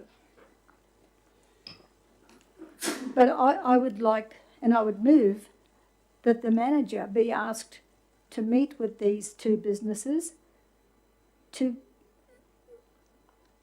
receive their concerns about having an itinerant vendor in that immediate location. Now, is that different from what you've put in the report there, Councillor Mather? Or is that identical to what you've already stated? Well, just so we know, the councillors know what they're considering. Can I go back a tiny bit? Before the expiry of the licence, the food licence, I did ask that an extended licence or a new licence not be provided until we've had a chance to talk about it, because I knew there were problems up there with the current businesses. But it would seem that an extension has been given for 6 months. And that concerns me, because it seems like that the councillors and the work that they do and the information they bring back to the table do not get the respect or the consideration they need and deserve because of the issues that they raise. And I'm advocating for the businesses, all three of them, which can coexist, but in a different location. I don't think that's too hard to understand or accept, because we look after our ratepayers, at least I hope we do, not provide competition for them in difficult times. And that's, I think, what we're doing here. Thank you, Councillor Mather. Mr Mayor, are we in summary, I guess. Are we in debate? Not as yet, not in That formal was debate, but I probably was looking to get some clarity from Councillor Mather about what motion she was actually being prepared to put forward. There's probably a few questions that will come out of that. Councillor Walk-on, do you have any questions, or you? Yeah, I do have a question. Absolutely. Whether this is the time to ask this type of question, you just advise, Mayor, that'll be great. So just a question, definitely understand that consideration with the businesses, the established businesses that are up there. However, the council doesn't have the power to enforce a location. They do. And so that's the part that I'm a little confused about. If we can't enforce where to go, but are asking where to go, that is sort of up in the air. So is there any further thoughts Good on question, that? Councillor Walker. What we'll do is we'll get clarity on that particular point through the CEO, whether it's to one of the other officers, but it certainly will get some clarity to that question. Thanks, Mr Mayor, and I'm sure Chris will join in if necessary. The officer commentary that's provided in response to Councillor Mather's notice indicates that the proposal to relocate the itinerant vendor to the north of the existing premises won't be able to be done without the Transport and Main. That pullover is controlled by Transport and Main Roads. It's on the Bruce Highway. It's controlled by. And the rest area is also controlled by Main Roads. Yes, I think that the point being that in order to enact your motion, it does require the cooperation of an external agency. So Well, these are the sort of things we could have spoken about at the time if we'd. I agree with you, Councillor Mather, absolutely. Thank you. It's just we choose to do business this way, which is sometimes a little clumsy. But Well, anyway. when the question was asked through you, Mr Mayor, we're sort of going outside our boundaries today. The question was, we don't have the power. We do have the power to set it in a licence. We can nominate. And as I understand it, and correct me if I'm wrong, that they wanted to go to the other end of the park initially, and they were told, no, they've got to go there. I don't know, that's what I was told. Well, we don't know what we don't know, but what we've got to get clarified, back to Councillor Walken's question, is would the council have the authority to tell this mobile operator to go up to the truck rest stop, which is not within council's area of responsibility? Through the chair, Kale essentially answered that one, but where this van is actually located, as you know, is within our jurisdiction. It's council's land, so we have the authority there. But up the road is the state's land, so we haven't got the authority. I mean, we wouldn't normally say, you know, go here or go there. They put an application in where they would like to go, and we assess it on the merits and would give advice on that of other more suitable locations if where they proposed wasn't suitable or allowable. So is that clear? So within, I'll let you answer, Councillor Walker, in case you've got any further. Yes, so that means that who would lobby to the state to ask that vendor to go to the north, and then following up, can we ask them not to be within the vicinity of that council-owned land? It would be the vendor's responsibility to go to the state, and similar process for us. So they'd make application to be on the state land. So that answers. Sorry, what was the second part of the question? Then can we, where they are on council-owned land, Yep. can we ask them not to be there? We can, if it's in, obviously, if it's not allowable to be there for whatever reason that might be. This particular instance, so if there was a business there selling similar goods as to what that food vendor is actually selling, then that would be wouldn't be in compliance with the local law.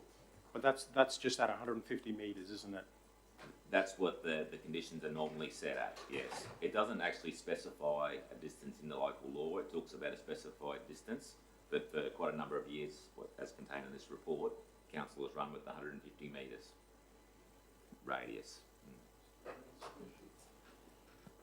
Through the chair, Nat, does this food vendor sell similar food to the other businesses around it? The authorised officers that have gone up and looked at this application and believe that it doesn't, no. Thank you. Okay, so we've clarified that council has authority over the park area to approve applications that are consistent with council's policy. They can do that. They can also deny that if they're selling the same sorts of food or potentially they're within the 150 metre radius.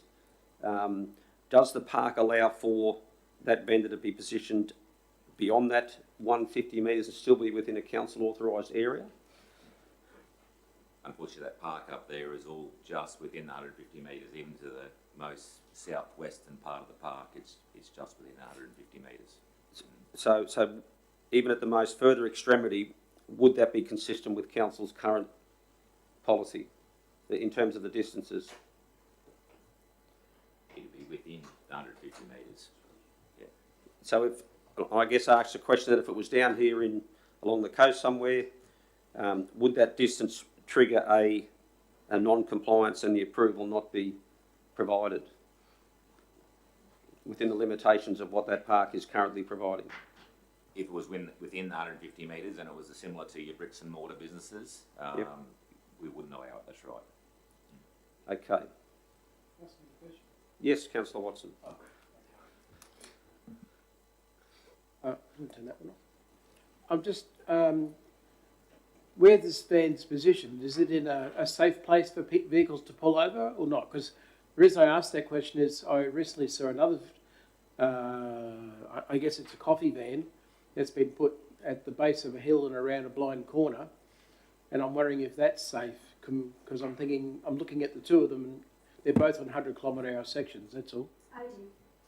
Oh, that was 80, that's right. Yeah, I apologise. Mr Mayor, I can answer that.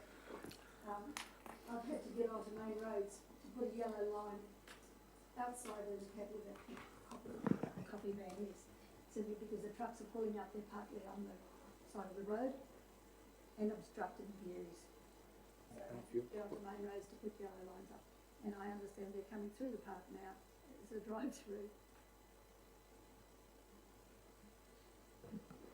Through the chair, so from our authorised officer's point of view, that area is safe, and obviously it's already a designated place for people to safely pull up and access the amenities there and the other businesses that are there as well. So. Thank you. Councillor Eastwood. Yeah, just through you, Mr Mayor, to that.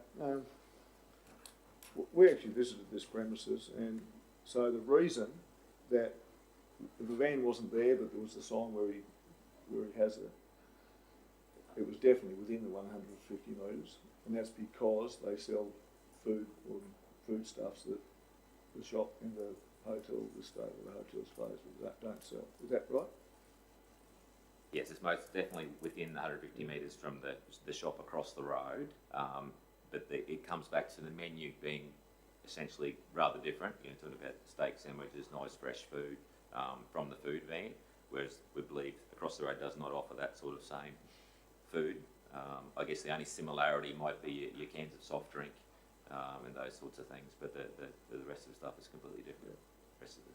Mr Mayor, that hotel is opening up for food, sit-down food, takeaway food, and they're speaking to. That's correct. We have been made aware that the Yamba Yes. pub is going through some renovations and will be Yes. reopened. Yes. And I guess the officer's opinion at that point in time, what would the view of the approval be?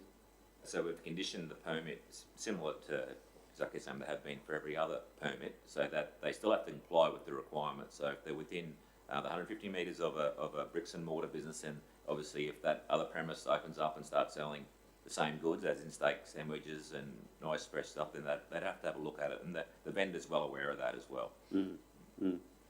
Well, Mr Mayor, this is the time to look at it now, and that's why I put the request in earlier in the piece before the licence expired. But it obviously didn't make So any is it difference. about then allowing the activity pending the opening of the Yamba shop and then reviewing what their menu is, and that would then in turn influence what the mobile vendor was allowed to if they were prepared to try and provide a differing offering? Is that what you guys are saying, or the staff would be suggesting? The pub, yes, so it was about, depending on what the licence comes through for the food menu for the pub.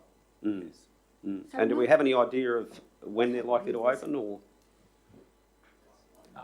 It's only that Councillor Mather, you're suggesting in coming weeks.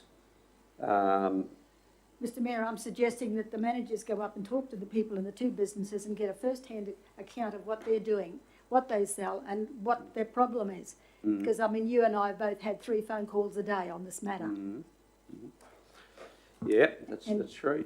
And I mean, I'm disappointed that the request was never, someone didn't pick up the phone and say, look, we need to talk about this. Didn't happen. Thank you for that observation.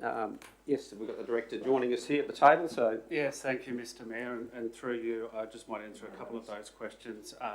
We have assessed, we haven't received yet a food licence for the Yamba Hotel. We are under the understanding it is being renovated. We have not also received we have received their kitchen plans, but they have not been approved. That is a fairly lengthy process that they have to go through at this point in time. So we're understanding it won't be within 2 weeks. It'll be a little bit longer than that.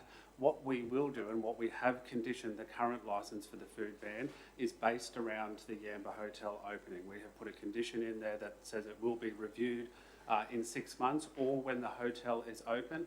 Obviously, when we receive that food licence from the Yamba Hotel, that will trigger officers through our systems here to look at both menus and review both licences and or permits, and that will be done. Thank you. Okay, one further question that I have.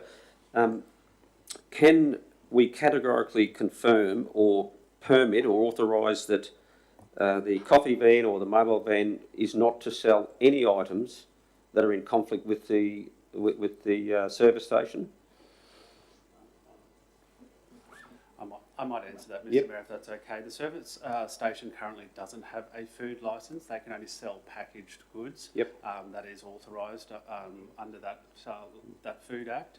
So they are currently not in competition. Yes, as Nat mentioned before, there is cans of drinks, water, but that is fairly generalised across all food vans, and we can't really stipulate that. So there's acknowledgement that they are effectively selling a similar product as part of their range, but we don't have the authority to condition that part of it.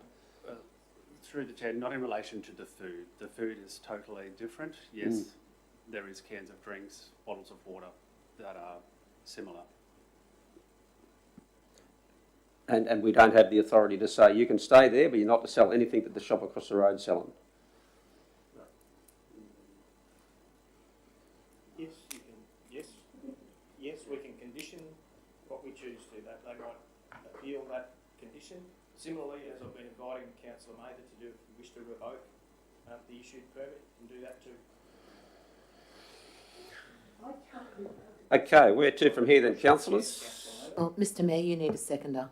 Beg your pardon? There needs to be a seconder. Yeah, but we need to be clear on what the actual motion is. I was going to move that the general manager go up and speak with both operators and get a first-hand view of what the situation is, rather than listen to me, because obviously it doesn't make any difference. Hang on, no, we're certainly listening to you here now, and we're trying to qualify what it is, other than what's in the report at the moment, that you'd like your council to vote on. The manager needs to know what's happening out there, because he's got to manage it, you see.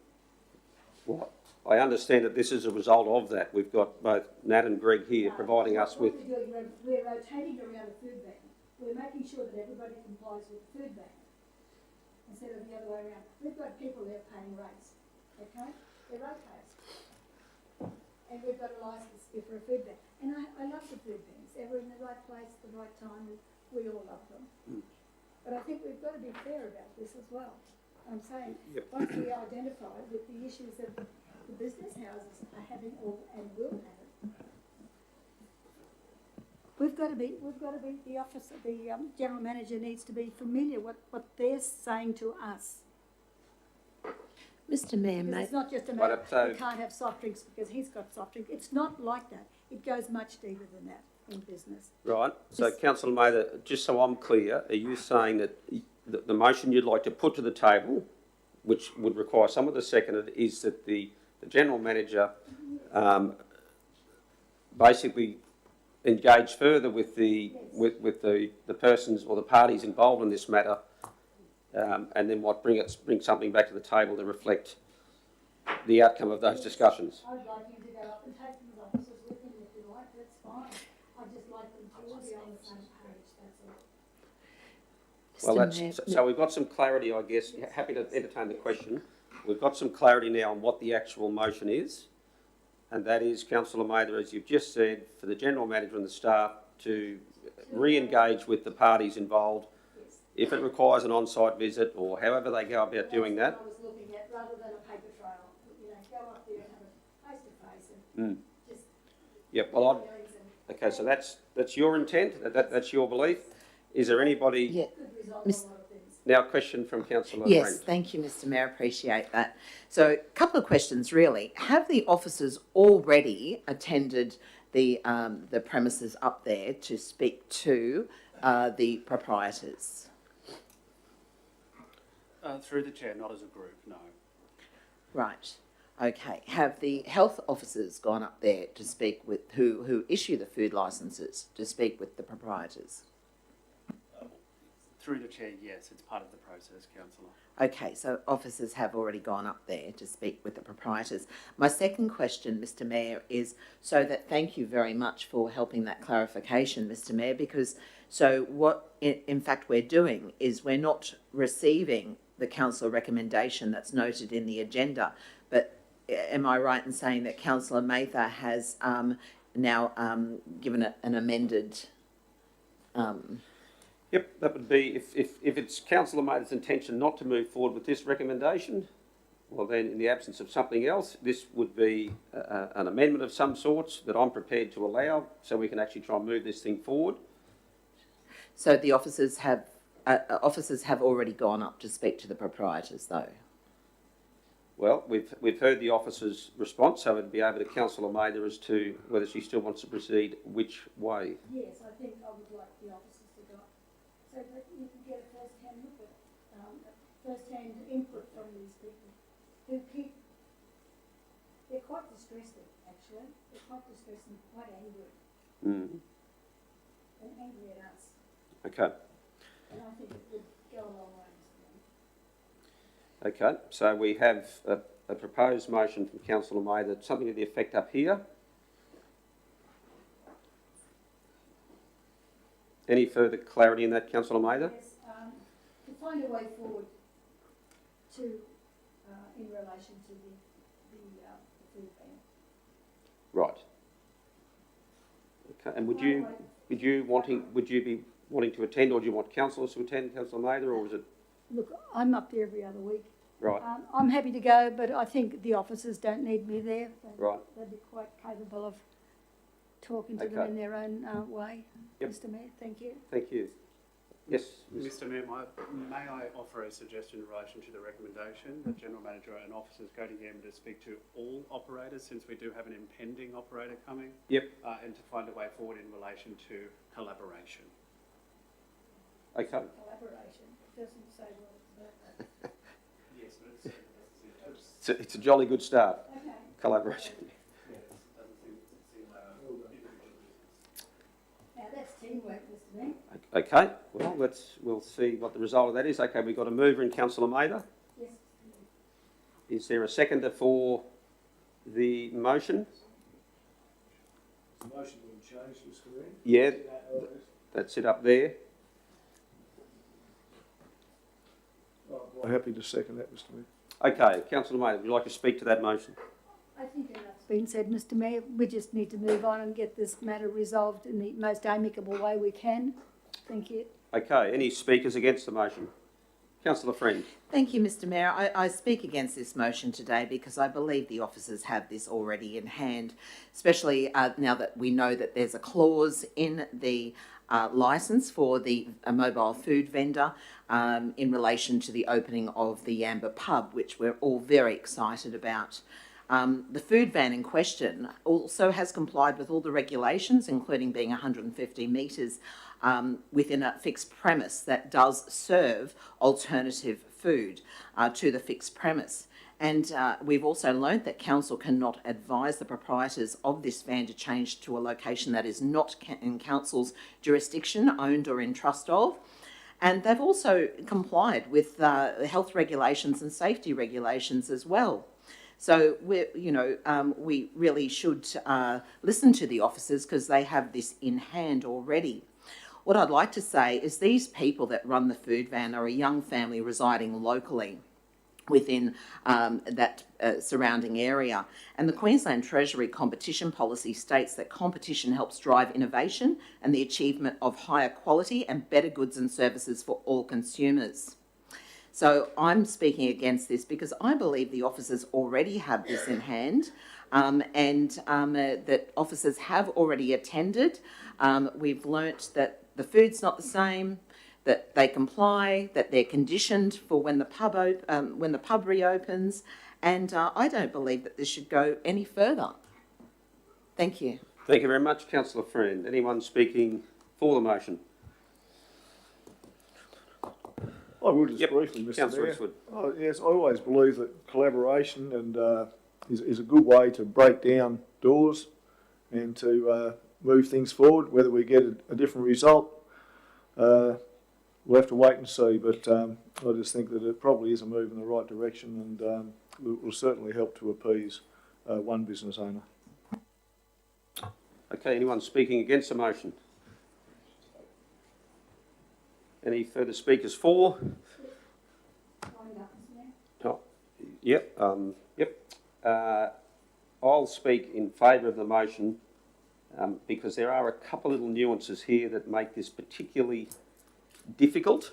We've heard that the distance wouldn't be approved if it was on the coastal strip. So the actual distance is slightly inconsistent with what we would approve down the coast here. So that's a little nuance that it's important, and it's worth the extra time to tease out, is there a way forward here that a majority can support? And notwithstanding the operator is able to currently operate, so the little coffee van will continue to operate until such time as we tell differently. So a bit more background work I'm prepared to put ourselves through if indeed the majority want to. Anyone speaking against? The vote, those in favour of that the General Manager and officers go to Yamba and speak to all operators to find a way forward in relation to collaboration, in collaboration. Okay. I was going to sum Perhaps up. not worded, find a way forward in relation to collaboration. Yeah. Forward in order to, yeah.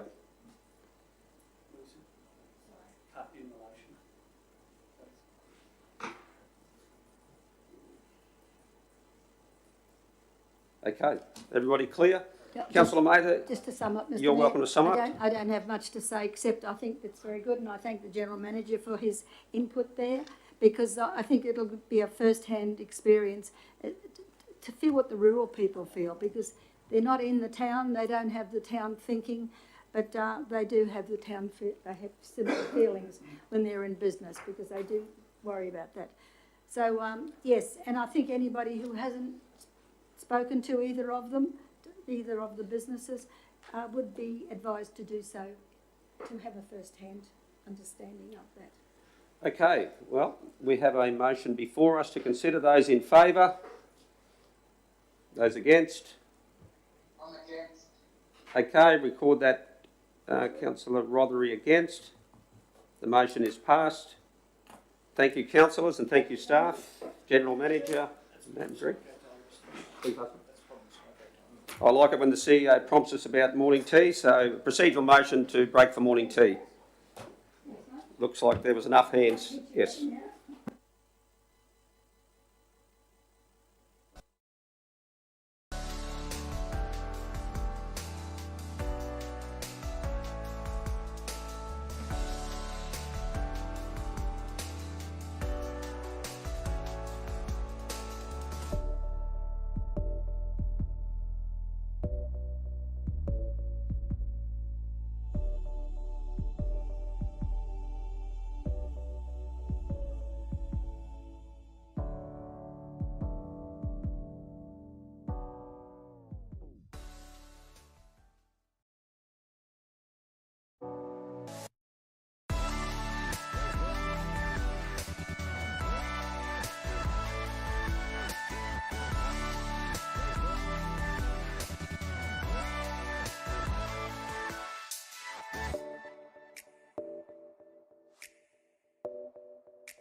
online.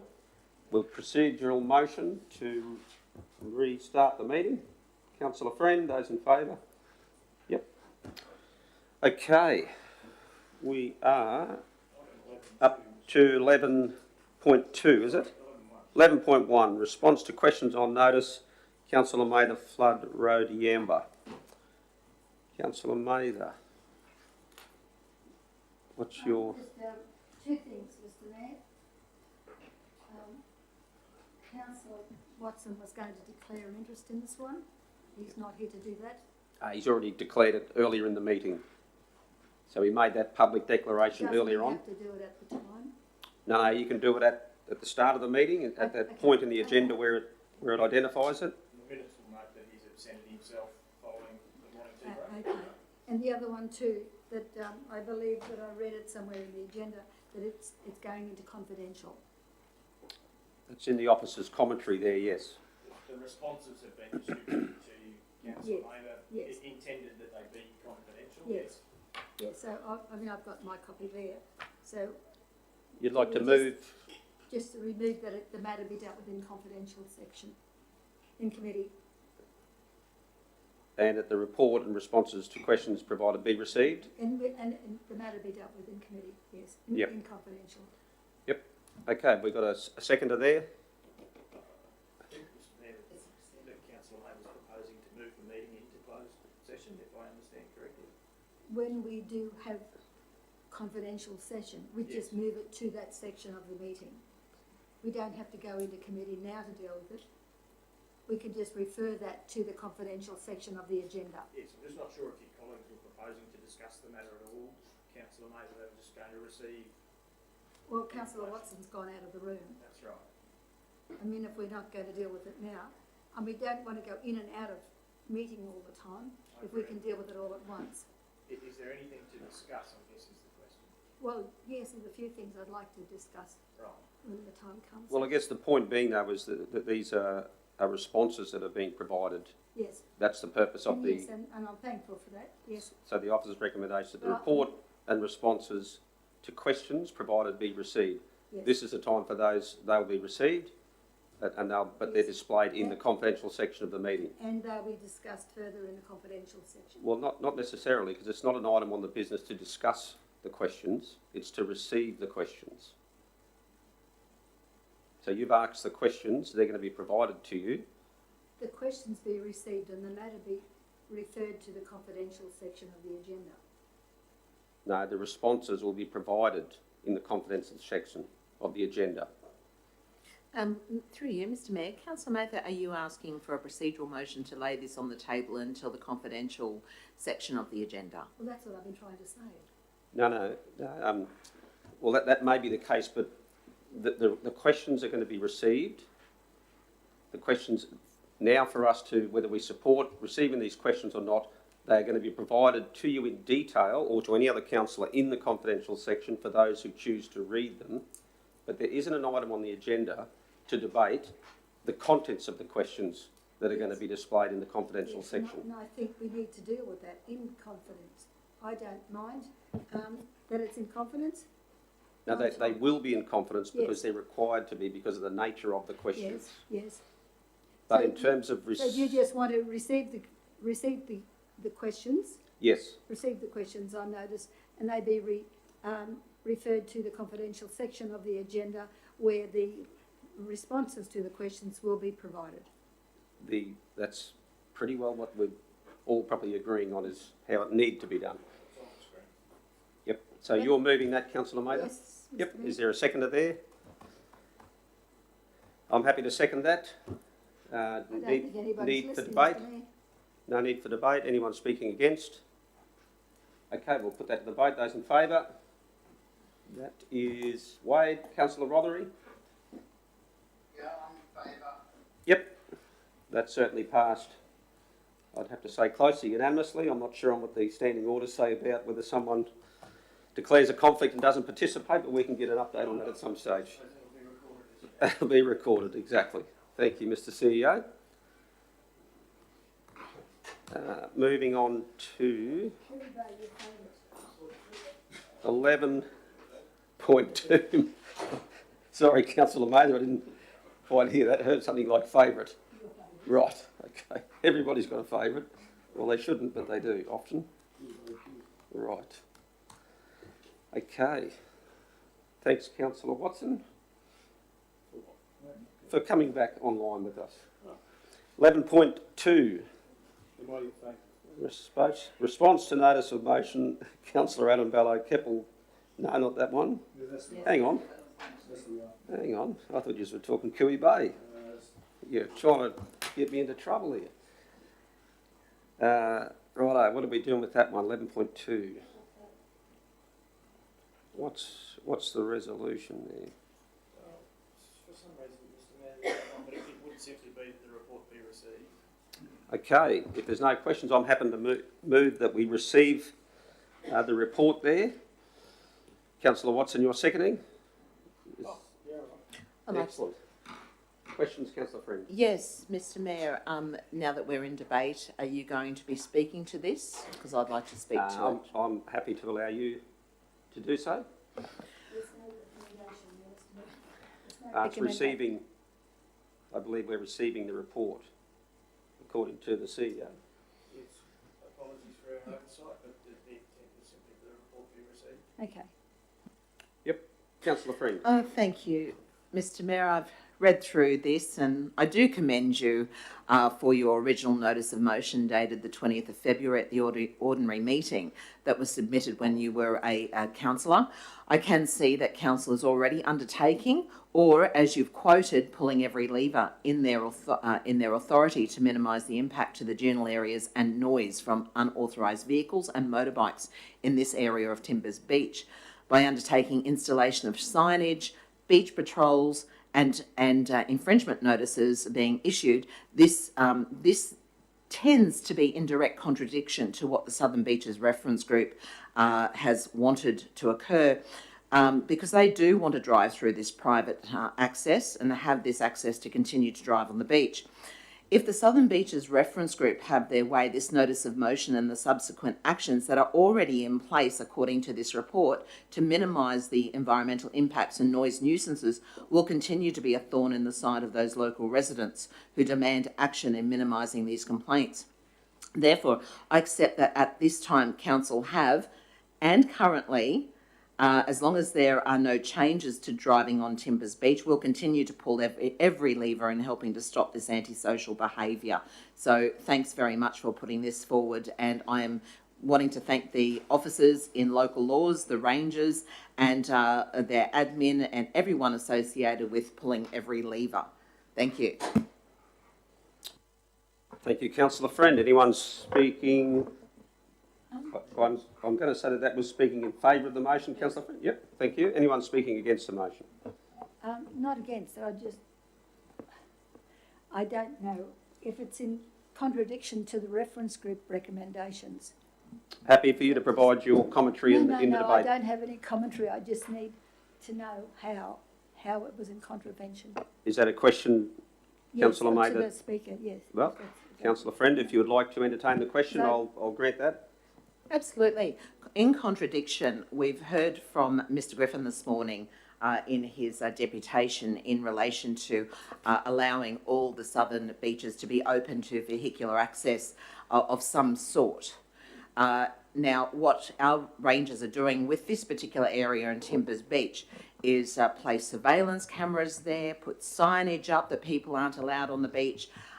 This particular notice of motion of Mayor Bellows from February indicates that we need to help these residents by stopping the noise nuisance, by stopping the environmental vandalism of the journal area, and to pull every lever within council's power to do so. And this report says that our local law rangers, staff are pulling every lever within their authority and within their capacity to actually stop this noise nuisance and environmental damage. It is in contradiction to what the Southern Beaches Reference Group would like in relation to what Mr Griffin said this morning, to open up these beaches for vehicular traffic. So that's the contradiction. Thank you. Thank you for that answer there, Councillor Friend.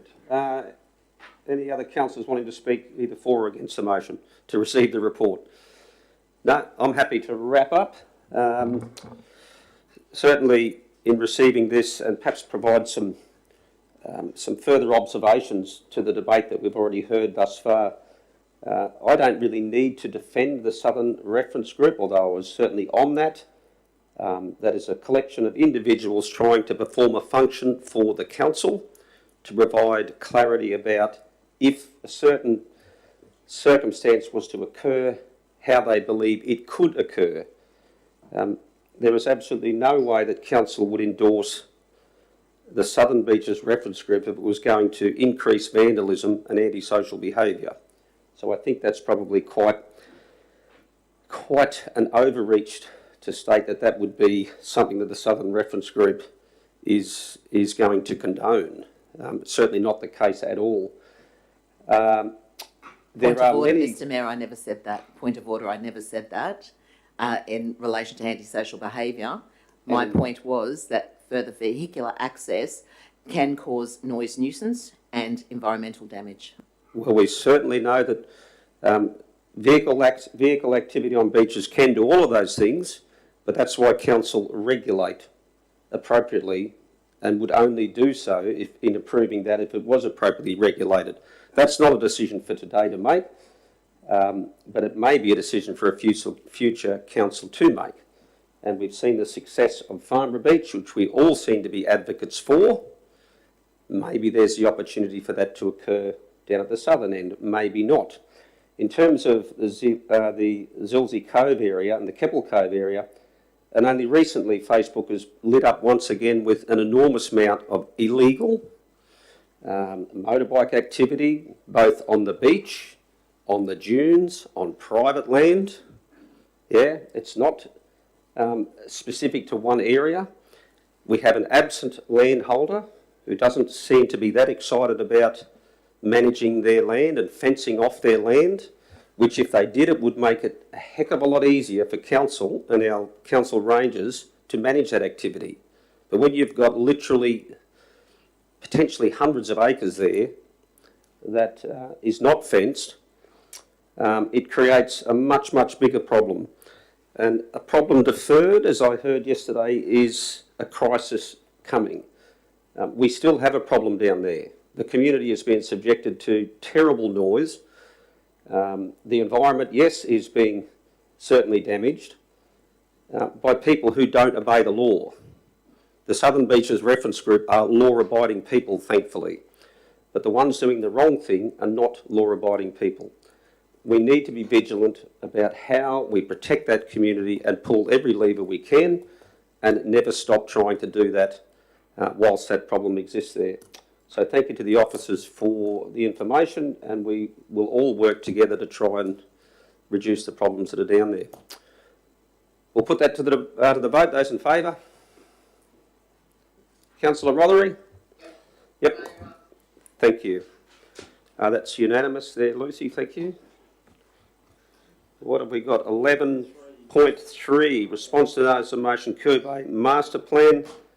Molly's going to come and do a presentation. I'm just flagging that I will put up an alternate motion as well to the officer's recommendation, which slightly changes the priorities, but happy to await doing that once Molly's done her and any other questions that I had.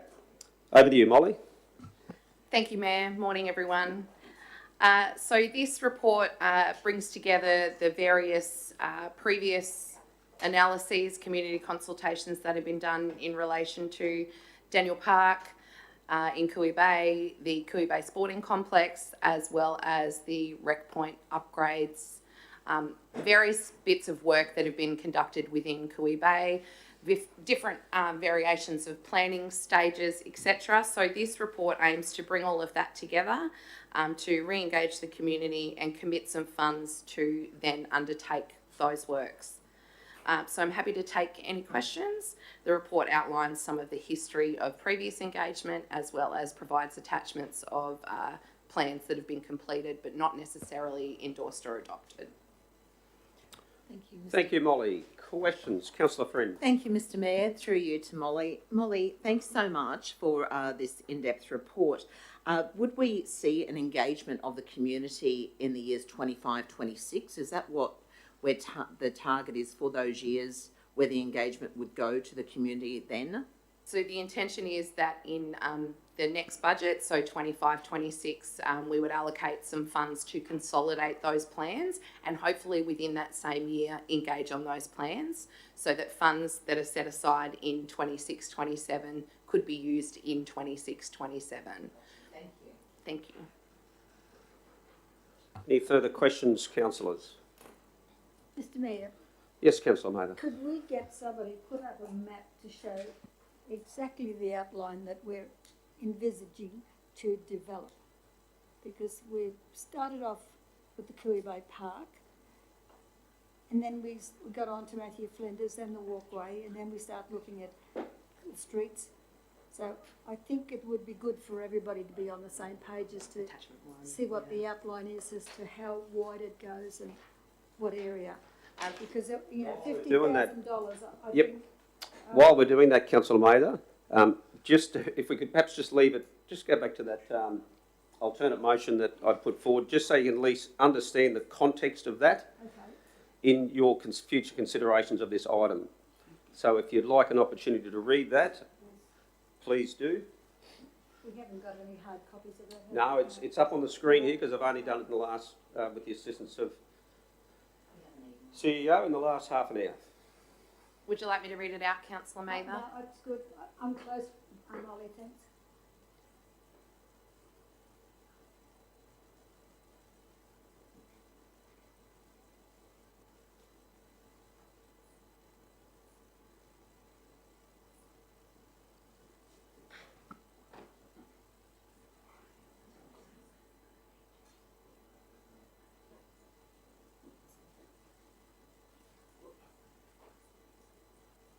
When you talk about the Cooey Bay, Mr Mayor, when you talk about the Cooey Bay Rec Point roadworks, is there anywhere in there that you envisage the pathway? I don't have the answers to that, no. But Walking pathway, I mean. yeah. Or the parts included in that, in the roadworks, the pedestrian access, absolutely. Maybe that should be worded. Beg your pardon? Maybe that could be worded appropriately. Yep. The roadworks / pedestrian. Similar to what you've got in point 4. Yeah, point 4 there. Pedestrian plan, yep. I have a question, Mr Happy to Mayor. answer questions. So, this particular alternative motion then concentrates the funds allocated for the upgrade of the actual park to the roadworks, which obviously we know are needed. However, will that include any one-way traffic that may impact surrounding residences? No, it would be certainly, it would trigger a conflict of interest if that was to be the intention of this. However, that would not prevent the council, if they believe that the one-way was the better option, at any stage a councillor can put that forward and it can be considered by this table, and at that point I would be removing myself from the meeting, absolutely. Thank you, Mr Mayor. Thank you. Excuse me, Mr Mayor, if we reallocate this money, is it enough to do the full body of works of the roadworks that you're talking about? No, it wouldn't be enough to do the entire body of work, and that's why it would need to be scrutinised by the officers and a scope of works be provided to councillors in line with our forward works plan, how they could deliver this as a priority by taking the 1.7 million away from the park, putting it into the road and pedestrian project and staging it accordingly, subject to budget capability and future budget plans which are in place, but they're a further way off for Matthew Flinders Drive and the pedestrian access. Another question. Not being rude, but will we end up with a half-baked cake? Because I can't remember what the full cost is to do the whole road and how much of this road will actually get done. I guess as long as the half of the cake that we get tastes good and is good, then the balance of the cake when it comes will also be compatible with the good cake at the start, because you can't always do an entire project in one go. That's why you stage it. So that's, unless there's some other commentary that the CEO would like to add, or perhaps the director would like to contribute to. I don't think so, Mr Mayor. I think the intent of your, if I've understood correctly, the intent of your alternative is to shift the focus from investments in the parkland to investments in the road and pedestrian network.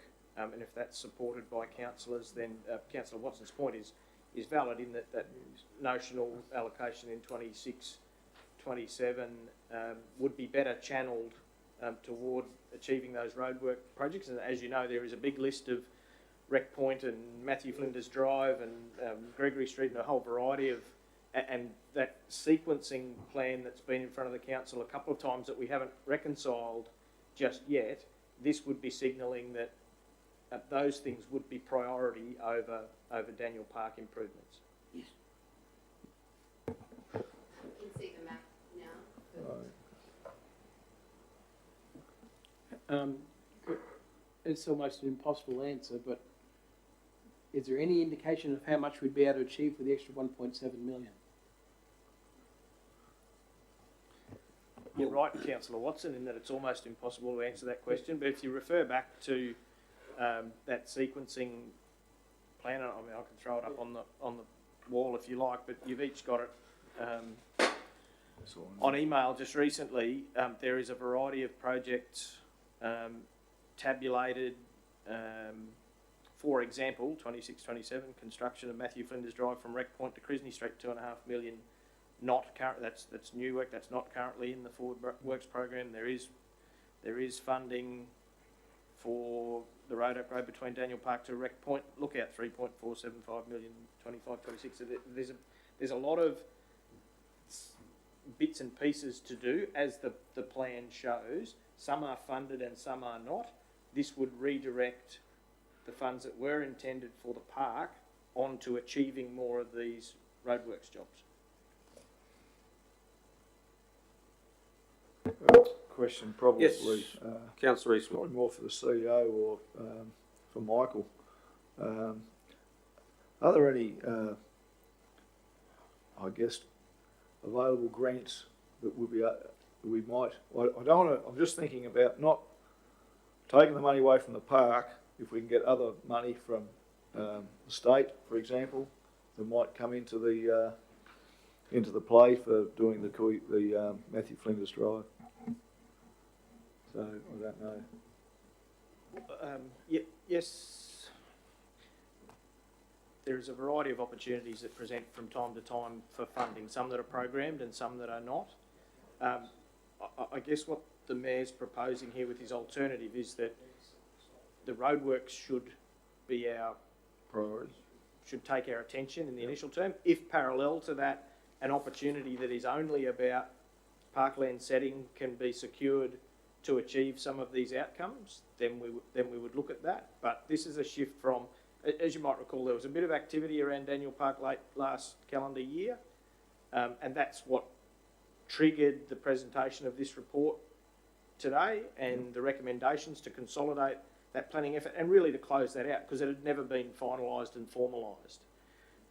The Mayor raised with me earlier today that he felt that that's not necessarily the priority, hence the alternative motion that's presented. But in answer to your question, we will continue as we do to look for opportunities, but this sends a fairly clear message that we should be focusing on the roadworks over the park. Excuse me. Councillor Watson. Through Mr. Mayor to Mr. Creedman, 1.7 million, how many kilometres or how many hundred metres would we get for that for road surface, do you think? Depending on obviously the area and how wide it had to be, whether there was footpaths beside it and everything else, I guess.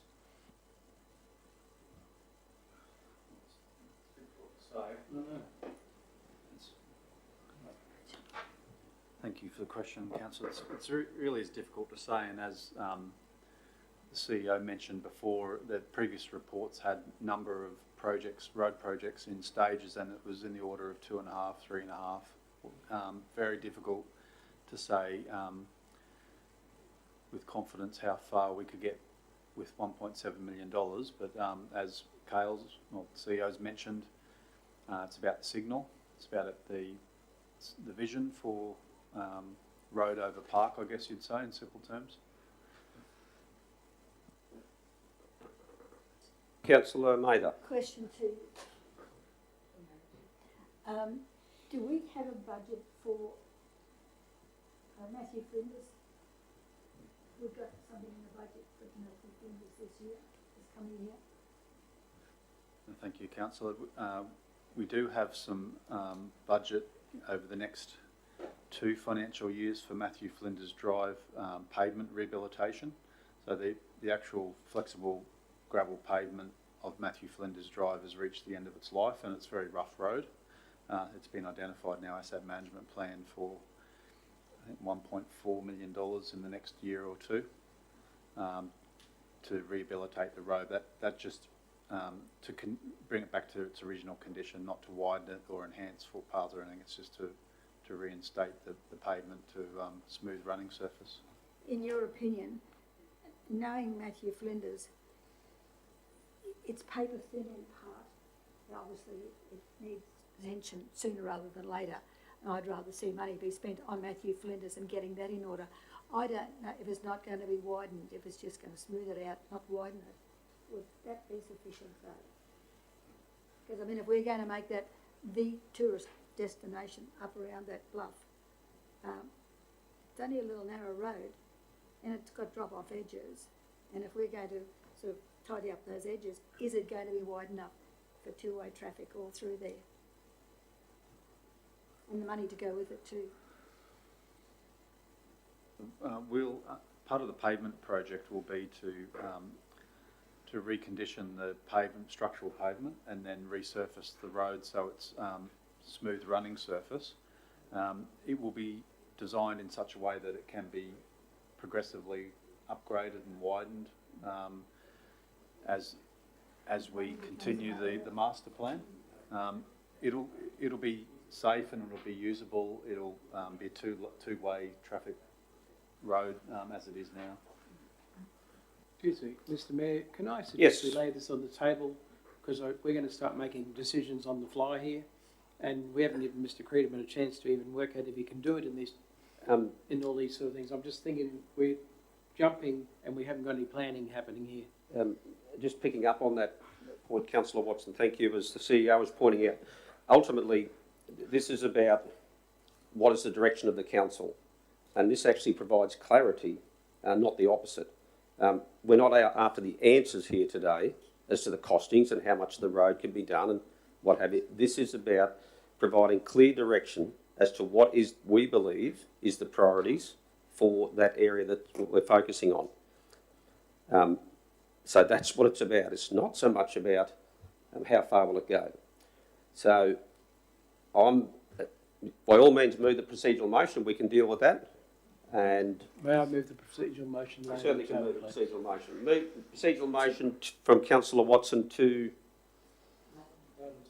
lay on the table for what purpose? So that we can, so Mr. Creedman has time to sit down and work out if this is possibly the right thing that can be done for the most bang for bucks, and we can also look at it as, is our necessity the road or the park? Is it the cow before the horse? You know, the horse before the cart, whatever you call it. There's no doubt in my mind it's the road. I agree with the road side. Councillors, there's no debate over. No, I'm not saying debate. I agree with what you're saying, but that's why I think we need to talk, because we're all asking many questions, and we've just thrown as a the Councillor infrastructure Watson, into. Councillor Watson. That's why that would be defending the yes, justification for the procedural. Well, I was asked the question. Sorry. That's okay. So the procedural motion there to lay it on the table to get more information, is it? It's something along those lines. Okay. We're laying it on the table till when? Are we having a workshop on this one? I think till the June meeting? Would that be long enough, Mr. Creedman? I think so. We have a briefing in the second week of June. That should be fine. We have a lot of material here. We should be able to collate it into a report. There we go. Thank Okay, you. those in favour of the laying it on the table until the June meeting? The June briefing session. Yeah, very quick. Yeah. Yep. Those against? I'm for. Okay, for, what are you for, councillor Rothery? Postpone it. Excellent. Okay, thank you for that. Hang on, Mr Mayor. To a June meeting, the June briefing. Yep, there we go. We've got some clear direction. That's what we want to see. And that'll be laid on the table until that time to allow for the briefing. Thank you, councillors. We have, thanks Molly. 11.4. 11.4, councillor complaints investigation policy. Mr CEO, did you want to give us a little bit of commentary? Or it looks like it might be Paula. Very good. Thank you, Paula. Over to you. Paula?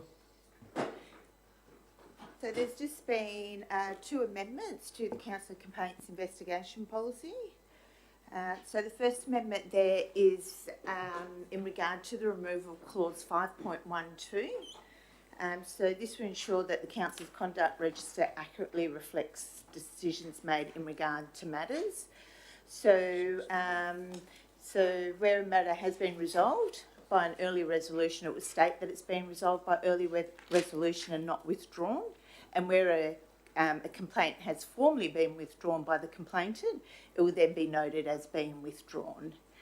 And then the second update is in regard to clause 5.10, and that's just been updated to cross-reference the existing requirements in the meeting procedures policy for consideration of final investigation reports to be an open session of ordinary meetings.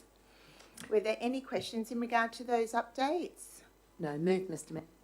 We've got a mover there, councillor Friend. We've got a seconder in councillor Watson. I had a question. Question. For the concern.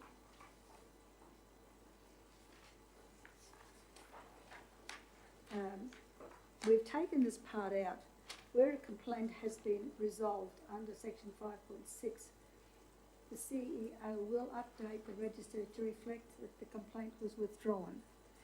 Now, that could infer that somebody changed their mind, but I was thinking we should actually leave that in and say that it's either been withdrawn or unsubstantiated. If the matter's been resolved via early resolution. Well, unsubstantiated. So with section 5.6 about early resolution. So that's where the matter has been resolved. Will you plead guilty in the first instance, sort of thing? Well, if that's what how the matter has been resolved, so it wouldn't be that the matter's been unsubstantiated.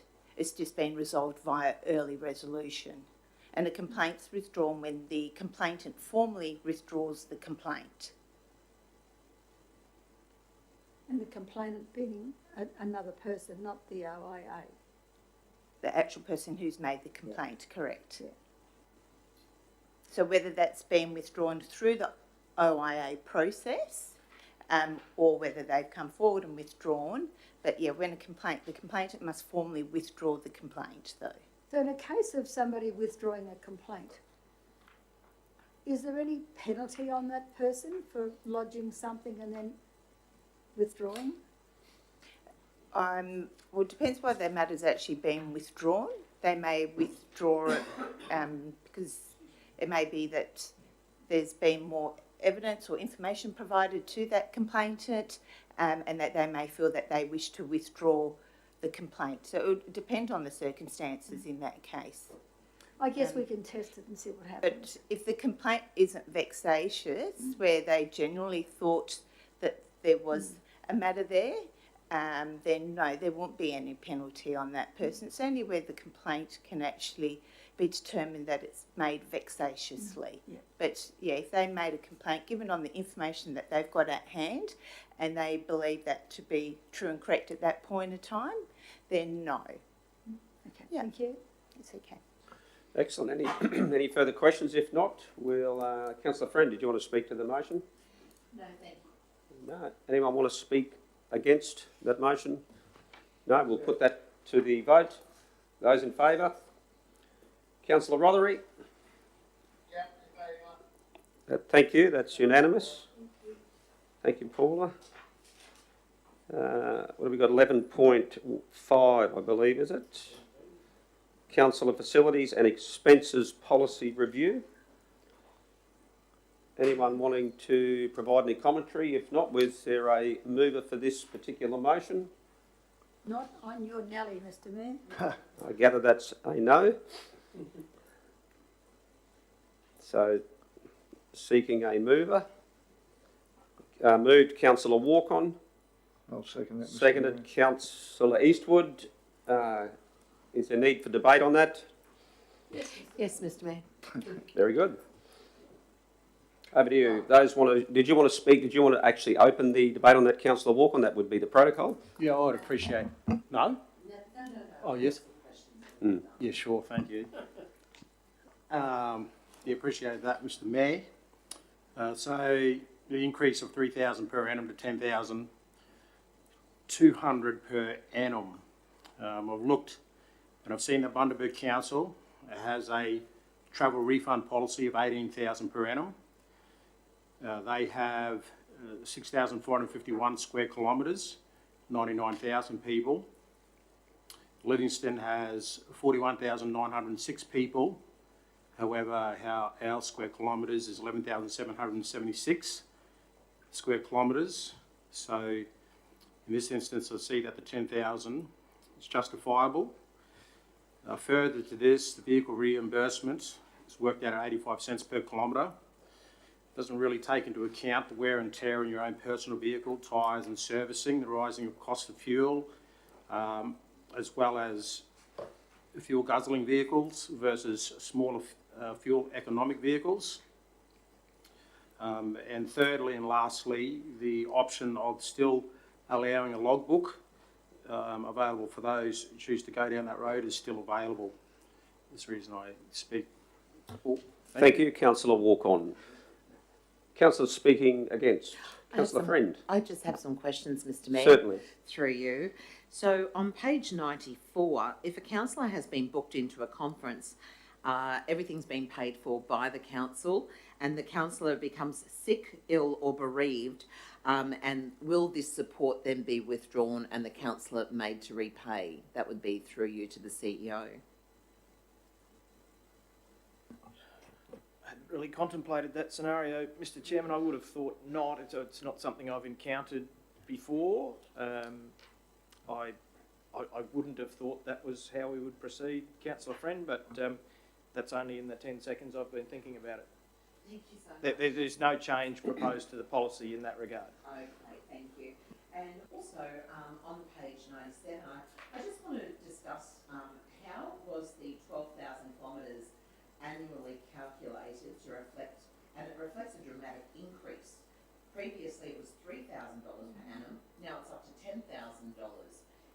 What was the methodology behind this, taking into account, of course, that previously former Councillor Swaddling, who lived at Coonawarra, which was 100 kilometres each way, had a logbook and he had more kilometres than the rest of those that lived on the coast. Was that taken into account for this methodology? And should it be, seeing that it was only over 11 months? If you're asking for a response from me, Councillor Friend, via the Mayor, the methodology seeks to convert a blanket figure to a mileage rate to apply the Australian Tax Office mileage rate, as you see in 5.10.1, and we've converted that to align with what the pre-existing amount for the Mayor was, which was $20,000. So if you multiply $24,000 by the 85 cents per kilometre, it comes out at about that figure. And there's not a lot of science to the adoption of the councillor rate, other than the fact that it is half of what the mayoral rate is. Thank you, Mr C. Any councillor speaking against, or Councillor Maida? Your light is on. Yeah, did you give a seconder on this? Oh, I did second it. He did. Did you want to go first then? Yeah, look, I just think this, yes, I will, Mr Mayor, if that's okay. I'm speaking for. We do live in a large geographic area. We've got constituents ranging from Stanwich Bay, Marlborough, and even further north, right out to Rockhampton, Nirimba. And to do our job properly, we do need to cover many kilometres. There's been a huge inequity between the Mayor's allowance, and if you look at his previous $75,000 over 75,000 something kilometres, dollars over the last 4 years, whereas councillors are averaging much less than that, also getting paid much less than that. I believe that if you want a job done properly, then it's important that you do pay your members well. I find that what I do find is, and this is the problem, because some members might think that yes, well, if that's the case, then keep a logbook. And I think it was Councillor Rothery that spoke to me in regards to this, saying that sometimes you, and like many of us, we have different hats on, very busy, running from here, there to everywhere. And the actual, I don't know if we need to, if we don't wish to, have the nuisance, I suppose I could call it, of filling out a logbook every time we jump in the car, because we're different than workers. We can actually claim from going from our home to council, and you can actually become, if you're on a few trips each day, it's very easy to get phone calls, to move on, to forget. You know, this just makes it so much easier for us to concentrate on the work of being a councillor and working for our constituents. So I just think it's fair. I'm looking forward to it, and I hope and I wish that my councillors, fellow councillors, would vote with us in regard to it. Okay, anyone speaking against the motion? Yes, Mr Mayor. Councillor Mather. As I have done previously, I don't begrudge anybody being adequately reimbursed for doing the job. What this is all about is transparency, Mr Mayor. Yes, we do have a large geographical area. Nobody would know that better than I, because I'm on my third car, and I think if we're looking at doing a job properly and being recognised for doing that properly, I should have been given a vehicle 20 years ago, and you'd have saved yourself some money. But that's okay, I wasn't complaining. But it's all about being transparent. And we go from $3,000 per annum. With the increase, it's $10,200 per annum. It's a big hit. Yes, there's wear and tear on all of our cars, but how often or how many miles would we do in a year, in a day or a week, that would put wear and tear on cars? Just on the Stanwich Bay Road alone, knock the hell out of it.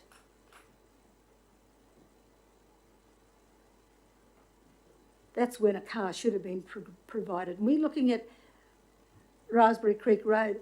That's a piece of cake. It's all bitumen. When you look around and see some of the roads that certainly I travel on, and Councillor Watson does a lot of road work himself, some of them are really trying. They're testing your vehicle's competence. When you're driving home and finding all this black underbelly along the road, you think, hang on, where'd that come from? Oh, it came from my car on the way out. That's what happens. It doesn't adequately cover wear and tear, the mileage. But I'm quite prepared to locate 71 kilometres for a full trip from my place to here and home again. But I do go on the roads, I do go on the bad roads, and I need to know what those bad roads are doing. But it does take a wear and tear on your car. And to say, look, we'll allow some members who don't want to do the mileage, who don't want to record it. A point of order, Mr Mayor. I don't. What's the point of order, Councillor Eastwood? Rewarding some councillors that don't want to do the kilometres. Okay, can we just get clarification, Councillor Sorry, Mather, what was that? what your intent was there? Thank you. Sorry, what was that? Just to provide some clarity, what was the intent of your statement there that Councillor Eastwood has taken a point of order to? Sorry, what was the statement? Some councillors that don't want to do the kilometres. Well, if they don't do the kilometres, if they don't have to do the kilometres, they don't have to. It's not their portfolio. They don't have to do it. And yet, they can go from $3,000 to $10,200 a year. Big jump. And I don't begrudge them that. But where's the transparency? You know, you can, like I said before, and it's probably a little bit flippant, you can get around some of these areas on a push bike. Wish I could. It's all about transparency, Mr. Mayor. Thank you, Councillor Mather. Now, Councillor Walken, you've got your light on. Have you spoken to the motion as yet or not? I believe you have. I can't speak again. Generally not, no. Okay. No. Did you move, the motion? Yes. Okay, well, you are certainly entitled to wrap up the motion by all means. So wrap up the debate. Yeah, my apologies. I should have made that clearer. Thank you, councillors, for pointing that out. Councillor Watson, your light's on.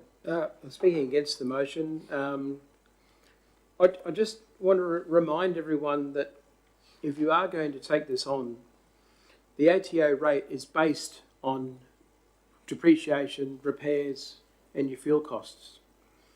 And if we're going to take on the $10,200, you've got to remember, you're going to drive 33 kilometres every day for council.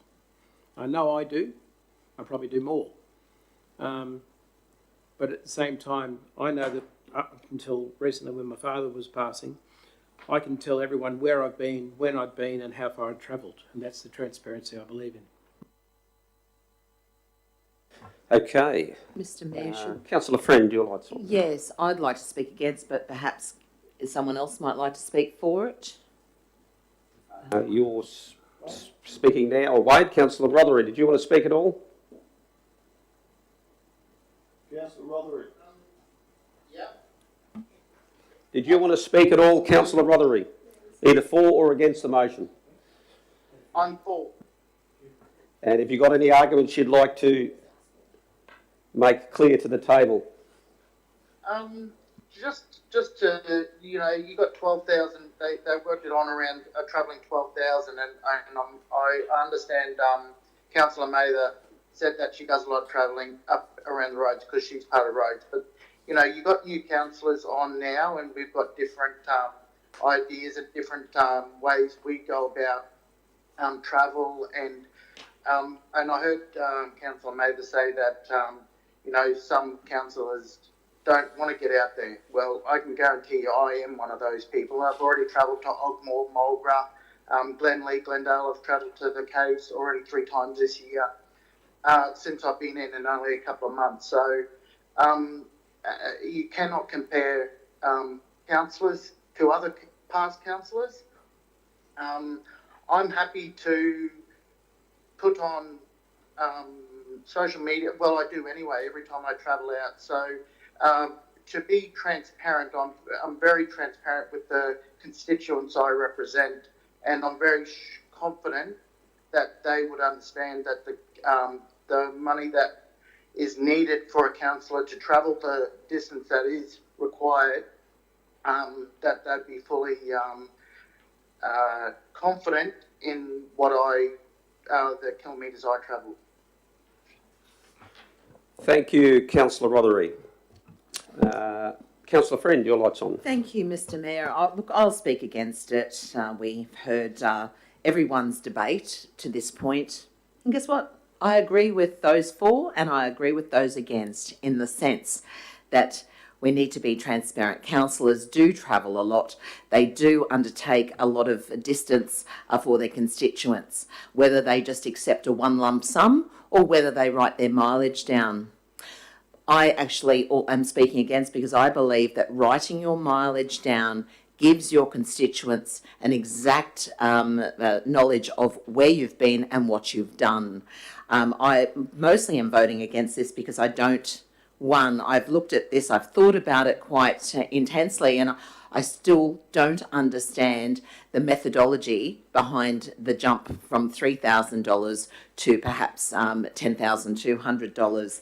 And I don't think that we should be looking at a former councillor's mileage to include this into the average. So at this point, I don't get the methodology, so I'll be voting against it, and I will continue to write down my mileage no matter where I go for our constituents, not just to be open and transparent, but with the ratepayers in mind. Thank you, Councillor Friend. I'll speak for the motion, and then perhaps it may only be Councillor Walk on to wrap up. Yeah. Yep. And I speak primarily from being a former councillor who was part-time trying to run a business. Every day that you're a councillor, you'll find that the community will find you. They'll find you wherever you are, no matter what you're doing, whether you are preaching at church on a Sunday, or whether you are a tradie on a job site, or whether you're running a surf school. They, or Councillor Watson in the other roles he performs, they will find you, because your role never switches off. And the community don't get that just because you're doing that job, you can't talk about this job. You manage that the best you can, but ultimately you will spend time during the day, wherever you're driving, wherever you go, you will be performing the role of the councillor. It never leaves you.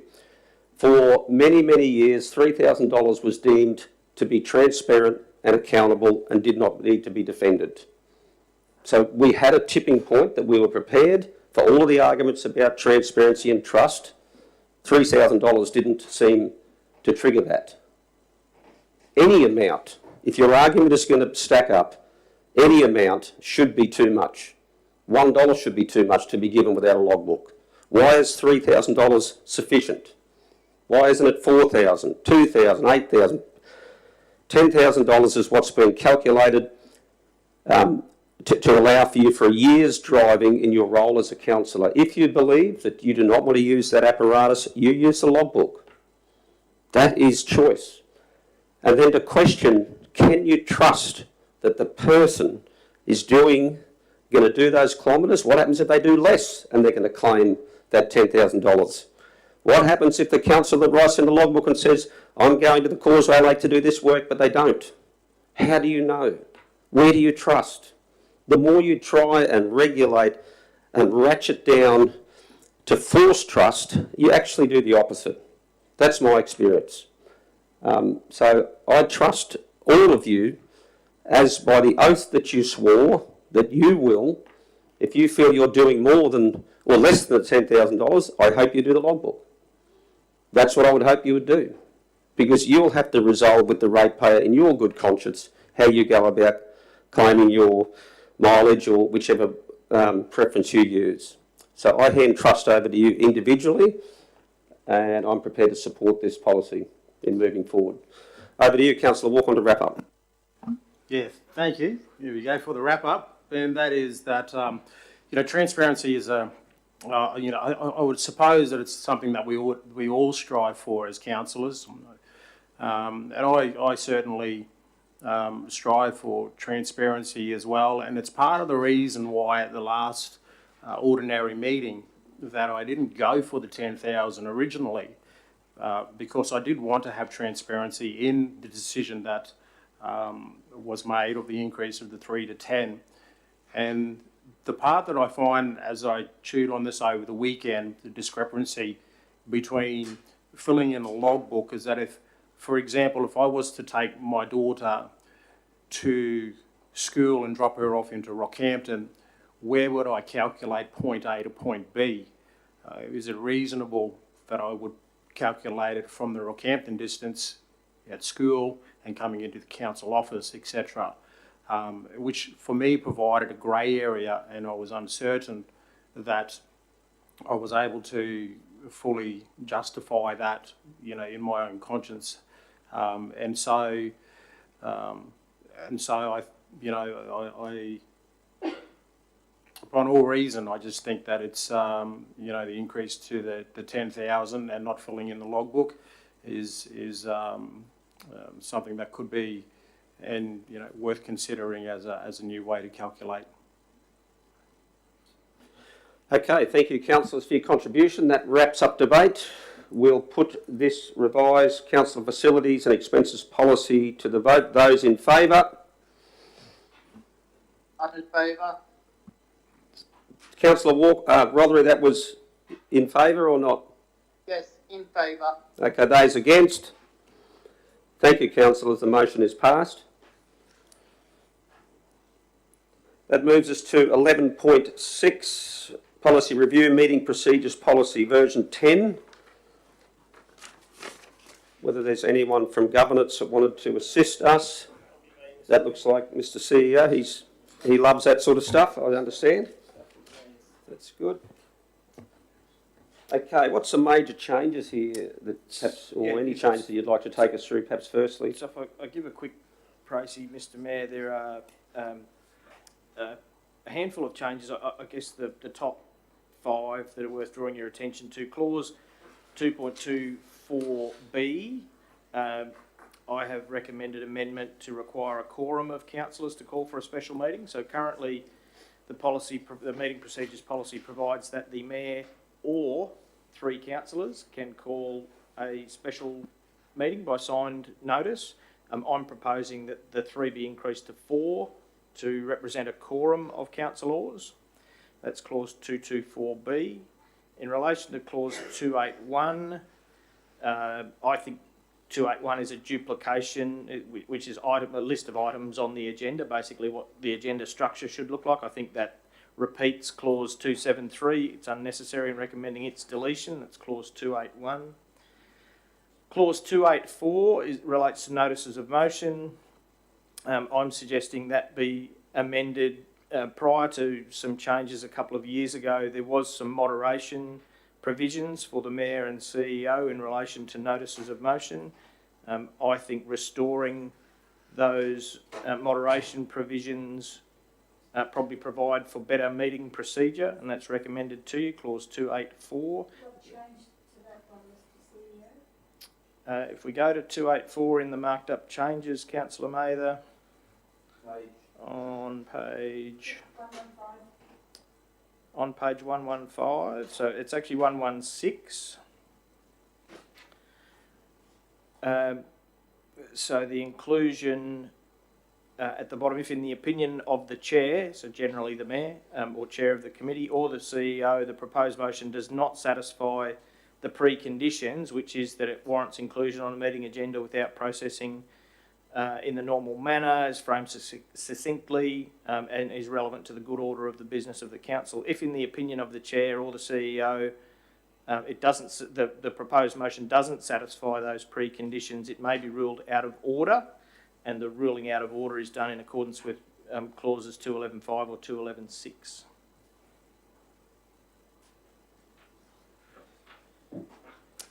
The other 2 changes, so clause 210.8, a couple of years ago council inserted a requirement that if for one reason or another a deputation was refused, that there had to be a formal report to the council at the following meeting for the reasons why that deputation was refused. As I say in the body of the report, I think good practice is that we'll notify councillors anyway if someone's asked to come and make a deputation to the council, and either the chair, the standing orders make the deputations to the ordinary meeting the domain of the mayor, and to briefing sessions, which may or may not exist into the future, the domain of the CEO. I think good practice is for that to happen, but the practice of reporting after the event seems a bit unnecessary. So I'm recommending deletion of clause 210.8.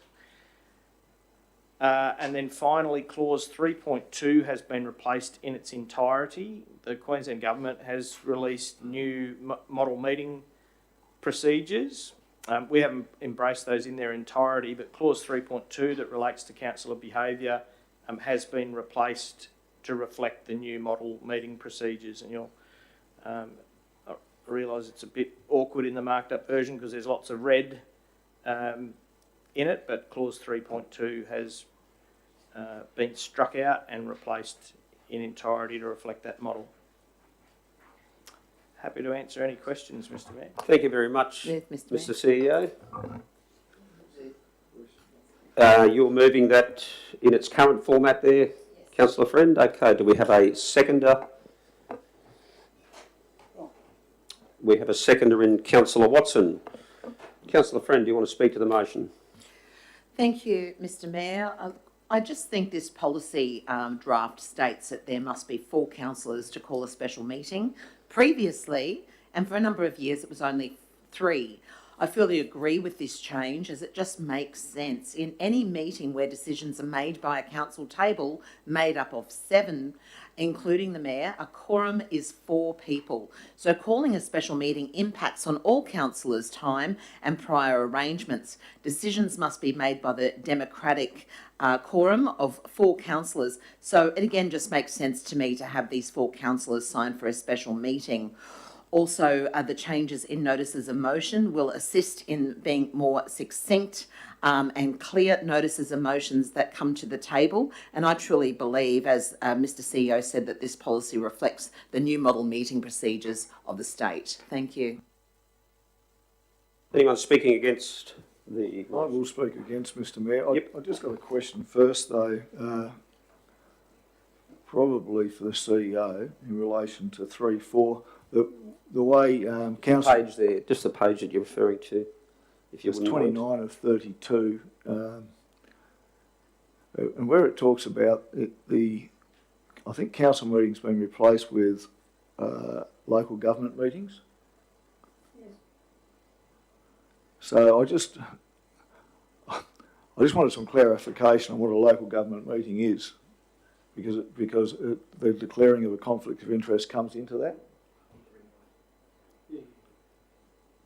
Yeah, page 139 in the agenda, but and page 29 of 32 of the. I just wonder if you could give me some clarification on that. Mr. Mayor, there's no intent to change the intent. Local government meeting is the terminology used in the statute and the departmental publications. It has, for all intents and purposes, the same meaning as council meeting. Okay. I'm good with that, Mr. Mayor. If that's. Sorry, did you want to say something? Oh, no, just to qualify then, so it's just a change in terminology, is it? Right, okay. Thank you. Anyone speak? No, that was just my question, Mr. Mayor. And yeah, speaking against, it is in regard to special meetings, clause 224B. Page, Councillor Eastwood, if you wouldn't mind. I'm zooming all over the agenda here. I'm just trying to get back to it. 224B. Has anyone found it first? Shout out if you... Page 7 of 32, page 109. Thank you. I've gone the wrong way. Anyway, I probably don't need to go there. Why change? It hasn't been overused. And my thoughts on the matter are that the mayor can call a special meeting on his own, so he should be able to do. If councillors called a special meeting with a quorum, there's a very high likelihood that they've already got the vote. So I believe it should be 3. Then it comes down to convincing their fellow councillors at the meeting. I think that's a good democratic way of doing it. Whether that motion or whatever they need to pass gets passed. I see no need for change, and I think it should stay as it is. I just think it's good democratic practice. Thank you, Councillor Eastwood. Councillor speaking for the changes in the policy. Any further speakers against? I'm happy to speak. Oh, Councillor Mather, you're speaking against? Yes, thank you, Mr. Mayor. I basically support most, if not, well, most of the changes that are proposed. I think there's nothing we can't iron out if we find down the track that it doesn't suit or it doesn't work. I think we can always come back and change it if necessary. As it was previously stated, the special meetings are a bone of contention because it's probably worked for 100 years and for some reason or other it's not working now. And I know that we've had a succession of special meetings a little while back, and that might have tipped the bucket and thought, well, hang on, this is getting a bit overuse, causing the need for change. But you've got to remember, we had some pretty hefty decisions that we had to make at that time, and we couldn't wait around for the next meeting to take place. So it was a necessary fact that we needed to deal with those matters as quickly as possible to move on. And I wouldn't say those matters are completed, but I do know that members respect the need for a special meeting when it arises. And as for having 4 members, I think it's a little bit of an overkill, because if a mayor can do it on his own, and 3 of his members, whether they agree with the mayor or not, should be sufficient. And that can be tested on the floor when the matter gets to the table. Thank you, Councillor Mather. Anyone speaking for the motion?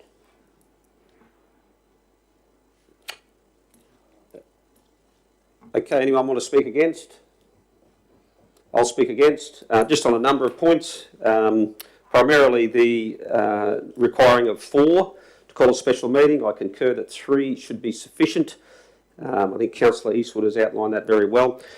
Probably the main one that I do push back against is the requirement of the notice of motions to go through the chair or the CEO, and there's some wording around qualifying that they need to be succinctly written, they need to be relevant to the good or the business of the council. There's a whole range of sort of parameters we're starting to put onto councillors. For me, I probably put on my councillor hat from a number of years ago. I fundamentally believe that as a councillor who is elected by the public, it should be their right to put a motion forward for consideration. Hopefully they will consider it sparingly and use it as effectively as they can. But it should be that individual councillor's right to frame that motion, as long as it's not defamatory or insulting. That person may be illiterate. There is no requirement for a person or a councillor, for example, to have to be literate. Whilst they have to finish a course and they could get assistance to do so, they may be of extremely limited education. It does not disqualify their passion or their values or their principles that they can put into a motion. It's up to then the table. If the table is of the mindset that they are going to work with this motion that's before them, no matter how poorly written it is, it's about the intent of the motion. That's what's at the core of motions, not whether they've been, written at an academic standard. No, it doesn't matter. The quality of such of the writing, it's the content. And so I would not like to be arbitrarily determining whether I feel a motion is written succinctly enough or not. But what I would look forward to is aiding the councillor, once the motion's in, if that's what they want to put in, aiding them to be able to mature in their capability, and most importantly, to challenge the rest of us to deal with the matter that councillor felt was fundamentally important to them. So they're the only 2 changes that I don't support. I'm happy to, I guess, provide a foreshadowed motion with those 2 changes, which seem to be the most common ones here, so that we can actually land on a policy today, which would capture those 2 changes, 3 going back to 4 going back to 3 to call a special meeting, and the motions themselves being basically at the councillor's discretion. They're the 2 changes that I'm flagging that I think are probably the biggest sticking point, but obviously happy to entertain anybody else's perspective. That's my points of view. Beg your pardon?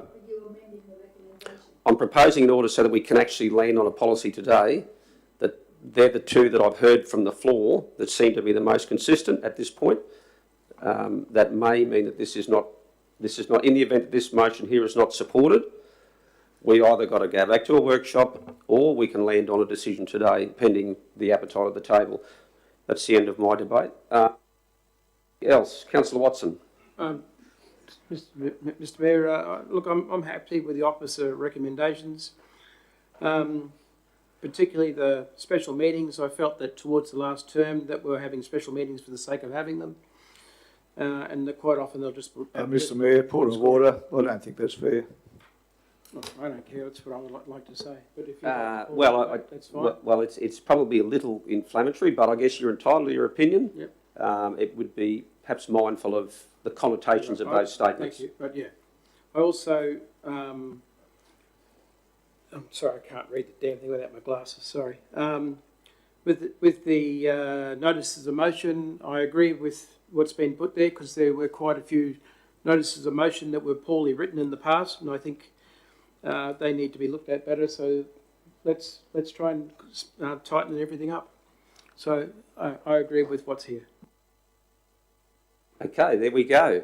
Any further speakers, either for or against? You're looking at moving the recommendation with those changes. I'm just foreshadowing in the event that this is not successful. In the interest of trying to get a policy better down today, they're the two major flaws, I believe, that have been identified potentially, and we'll know shortly whether it's a majority or not. But I would be moving a foreshadow to go back to those previous ones in the policy in the event that this is not successful. Just so the other councillors are understanding, there's a choice of 2. It could be a choice of 22. It's up to you, but that's where I stand on it. Okay. Well, Councillor Rothery, have you got anything to add? No, that's all good. Okay. We'll put it to the vote. Those in favour of the current or the proposed standing orders? Councillor Rothery, are you a yay or a nay? I'm a yay. You're a yes in favour of them? Yes. Okay, thank you very much. Those against? The motion is lost. So I would propose to foreshadow those 2 changes. The alternatives, and if we could just qualify that they were...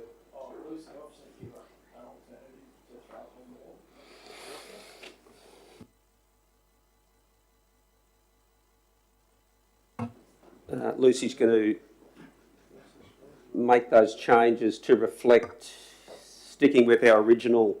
Yes, so the revisions with the exception of the quorum requirement Yep. for special meetings and with the exception of notices of motion being moderated. Okay. So those changes won't happen. Okay. Thought you were about to leave the meeting, Councillor Eastwood. Right. Okay. It would be nice to think that we could accommodate Councillor Friend. Did she give an indication? Sure. What's our time there, guys? 27 minutes past 12. I have half an hour left before I've got to go. Sure. Councillor Rodman and Councillor Mayer probably need to be changed around in the list of votes. Councillor Rothery, which way did you voted in support of the previous policy? Councillor Mayer voted against. Yeah. Okay. Councillor Mather, did you vote to support the policy or not? No. Okay. Right. Okay. Okay. Excellent timing, Councillor Friend. With reverting back to those 2 dot points in clause 2.2.4, I think you know what it means. Everybody's clear. We'll put this. Is there need? To, I don't need. So I'm moving it. Is there anyone seconding it? I'll second it, Mr. Mayor. Councillor Mather is seconding that. And in seconding, I would just say that if ever we have an illiterate councillor, I would hope they get help before it's too late. That's correct. That would be good. But we wouldn't discriminate against someone if we would hopefully try and help them. Okay. Yeah, I don't believe there's any further need to speak on it. Anyone want to speak against? No further speakers for? No. We'll put it to the vote. Those in favour? Those against? Councillor Rothery, your position? I'm against. Excellent. Thank you. Councillor Roderick's got 30 minutes. We would normally vote for just now, but it might pay to push on for 30 minutes while we've got his attendance. Okay. Happy to do that, councillors, if there's a nod of the heads there. Yes, we'll go straight to 11.7. Review of councillor portfolios and meeting structures. Move, Mr Mayor. Councillor Friend, you're moving. Is there a second? Councillor Watson is seconding. Would you like to speak to the motion there, Councillor Friend? I reserve my right for the end, Mr Mayor. Okay, anyone want to speak? Councillor Watson as a seconder, would you like to speak at all? I'm just excited to take on the infrastructure committee, as long as again we change roads to a traffic corridor. It's just a joke. As long as we change roads to traffic corridor. Anyone want to speak against the motion? Well, I guess, Mr Mayor, I think this is something that we haven't tried here, and it'll be something that we can gauge. Oh, one question I do have. For infrastructure, there's water and sewage. I would hope that the water one would be a discussion of the whole table to deal with all the issues that we've got out in the community. It's not just charging or broken pipes or anything like that. That I would expect that the whole of the council would be involved in discussions as to how we restructure, if that's the word, the water system from here on in, the charges. Any response to that, Mr CEO? Whoops. That was going to be lunchtime, I think, Bill, wasn't it? Yeah, no problem at all. No problem. Two comments, Mr Chairman. One in relation to water charging. All councillors participate in the budget process, and in fact I think those workshops are on tomorrow week about water utilities. So yes, absolutely all councillors will be involved in that process. In relation to committees, whether it's water charges or any other topic, by its nature all councillors are on all committees, and those committees will make recommendations to the council sitting as the council, so there'll actually be two opportunities for all councillors to consider all items. It will be a more thorough process than what we currently have. Mm-hmm. But that it could arise. You can see prickles on it. Is that speaking against Councillor Mather or? No, like I said, Mr Mayor, we can trial it, and if we find the prickles are bigger than we thought, we might need to have another We'll look. pull them out. Excellent. Yeah. Okay. Councillor East, would you like to speak for or against the motion? More to just make a comment that I'm actually going to speak for it. We're not going to speak for it. I will be voting for it. But if it doesn't work, I won't be hesitant in coming back to the table and reverting to what we had. So I think we should give it a go, and hopefully it'll be what it promises. Thank you. Question, Councillor Mather. As I know that they did in other councils, they allowed the gallery to sit in on the committee meetings. Is that the intent here? That's the law, Councillor Mather. The law. Okay, thank you. Yes. But not to interject. Unless invited by the chair. Yeah, could get nasty. I'd just like to make a couple of comments in favour of it, and the main reason being I believe that this is actually stepping up and in an attempt to be more accountable to our community, importantly. Briefing sessions, whilst they can be very relaxed, because nobody's ultimately listening in, there's no minutes recorded, but I've seen over the years they're problematic, because ultimately in nature they are designed in a way that no decisions can be made. It's actually the opposite of really what you see in a committee meeting or an ordinary meeting of the council. And unless they're very, very tightly, in many ways, managed, councils can drift into fairly unproductive territory. There's no accountability of them. There's no recordings. This is a more probably It's a more structured way. It is going to require a little bit more work on our behalf and probably a little bit more work on some of the staff. However, I think the community deserves that. They deserve a council that is coming together to make decisions that are accountable and transparent in the public interest. This virtually doubles the calendar that will occur in, and with our growing community and the amount of business that we're required to get through, this will, I hope, but if it doesn't work, as Councillor Eastwood said, you know, we can certainly review it in 12 months' time or whatever the case may be. But in terms of better decision making, I'm looking forward to seeing what this style of governance can deliver. I don't believe we've had a briefing session publicised on the public agenda for probably since about last October or something to that effect. I've been told by members of the community who are actually saying to me, what have you guys been doing? Like, it's a bit hard to know, you know, what's going on there. This system here absolutely categorises and qualifies exactly what we're talking about, and there'll be minutes to back that up. So I think, Mr. CEO, I commend you for, I guess, aiding us in exploring what other options we have, and we'll test this and give it a go. Thank you very much. Further debate, we'll put it to the vote. Or Councillor Friend, you'd like to wrap up? Well, Mr Mayor... Or would you like to make... Mr Mayor, yourself and all the other councillors here today have actually pretty much summarised what I'm going to say. But just to summarise, I do think it's worth moving forward to take this new way of governing.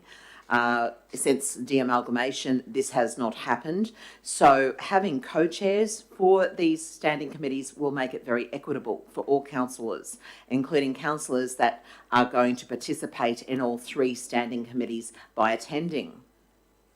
Transparency, we've heard a lot about that today, and because they'll be live streamed and people will be able to sit in the gallery to watch as well. Questions certainly may be continued to be asked, however, it also opens up more of a public awareness than the briefing sessions did.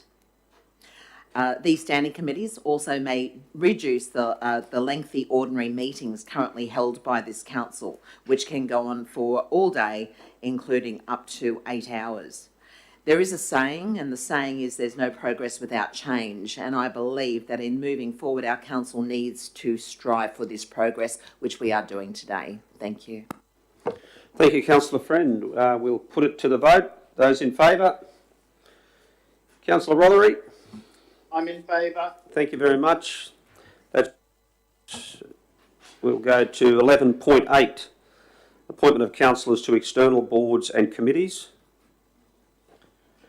Mr Mayor, this has the potential to be a bit clumsy in terms of appointing, but if I could take the liberty of perhaps asking Lucy, on the basis of the motion you've just passed, I've taken the liberty of inserting the relevant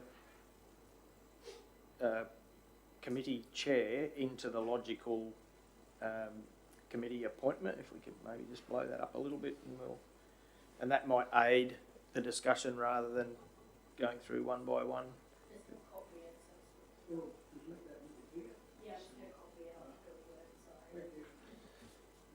Mr. CEO, would it be a bad idea perhaps if we just procedurally moved on to the next item of business while you guys put together where you believe the fits most reflect the organisation, and then it could come back for us to consider? Okay, procedural motion to move on to the next item of business. Those in favour? It is there if you wanted to. Oh, you've got them all done? It is there if you wanted to do it. Need to absorb that. Mr Mayor, with all due respect, if Councillor Rothery has to leave at 1 p.m, perhaps we should do this now through you? Yep. Yeah. The deal now?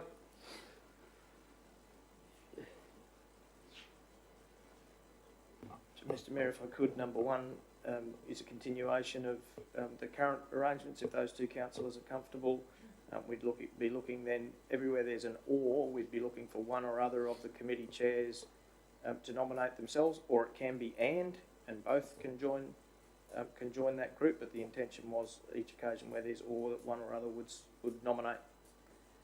And we'll just do it as one motion if councillors are comfortable to do that. Yep.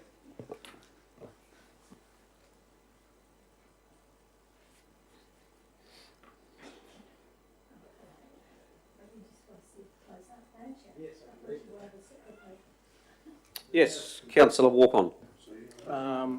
Is there any way, discussion with like councillor Friend and myself, there would be some that where we have the or, how that discussion could happen where I could ask councillor Friend what she would prefer to be on.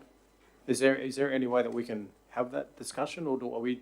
Unless of course, councillor Walk-on, we could say and. What do you think, Mr Mayor? And? Where it says or? Where it says or. So we're all on all? Yes. Instead of or, we can say and. So, together. I'm for that. Yep. Mr Mayor, I'm quite happy on number 3, remain on the Bangor Beach reference group. Yep. Maybe Councillor Roller, we could do the coastal hazard adaptation strategy experience stakeholders. They're the only two that can all on us, I think. And is there any, Mr CEO, if they were all and, but the individual councillors worked amongst themselves, which ones they wanted to, they could either double up or if they want to single up, whichever they prefer. As long as there's a representative there, and if both want to go, well, we wouldn't be arguing them. So that they all become and. Probably with the exception of Capricorn Enterprise, that would be the case. Yep.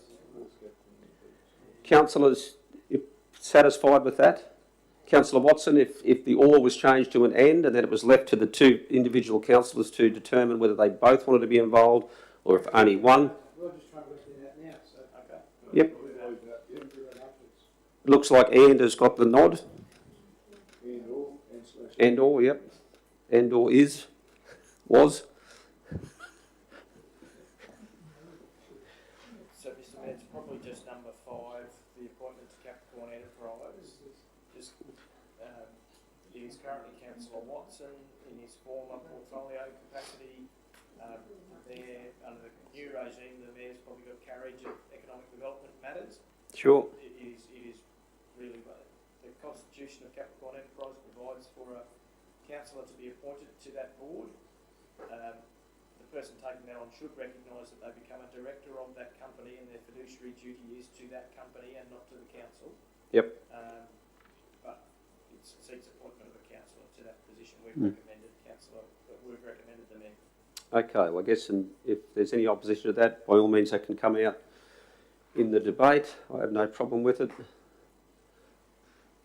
Okay, councillors, are you satisfied? Councillor Rothery, have you got any questions at all that can help you follow along there? I'm happy with all that. Yep, excellent. Okay, so we have a mover for 11.8, I think, isn't it? Do we have a mover for 11.8? I think that was going to be Councillor Eastwood, seconded Councillor Mather. You're happy to second that, Councillor Mather? No, Councillor Walk-on? Okay. Councillor Eastwood, over to you. Oh, I think we can just move on, Mr Mayor. Yep. Anyone want to speak against? No further speakers for. We'll put that to the vote. Those in favour? Councillor Rothery? In favour. And those against? Councillor Mather is recording against. Okay, the motion is passed. Okay, 11 point. Have we got time? What is our time there?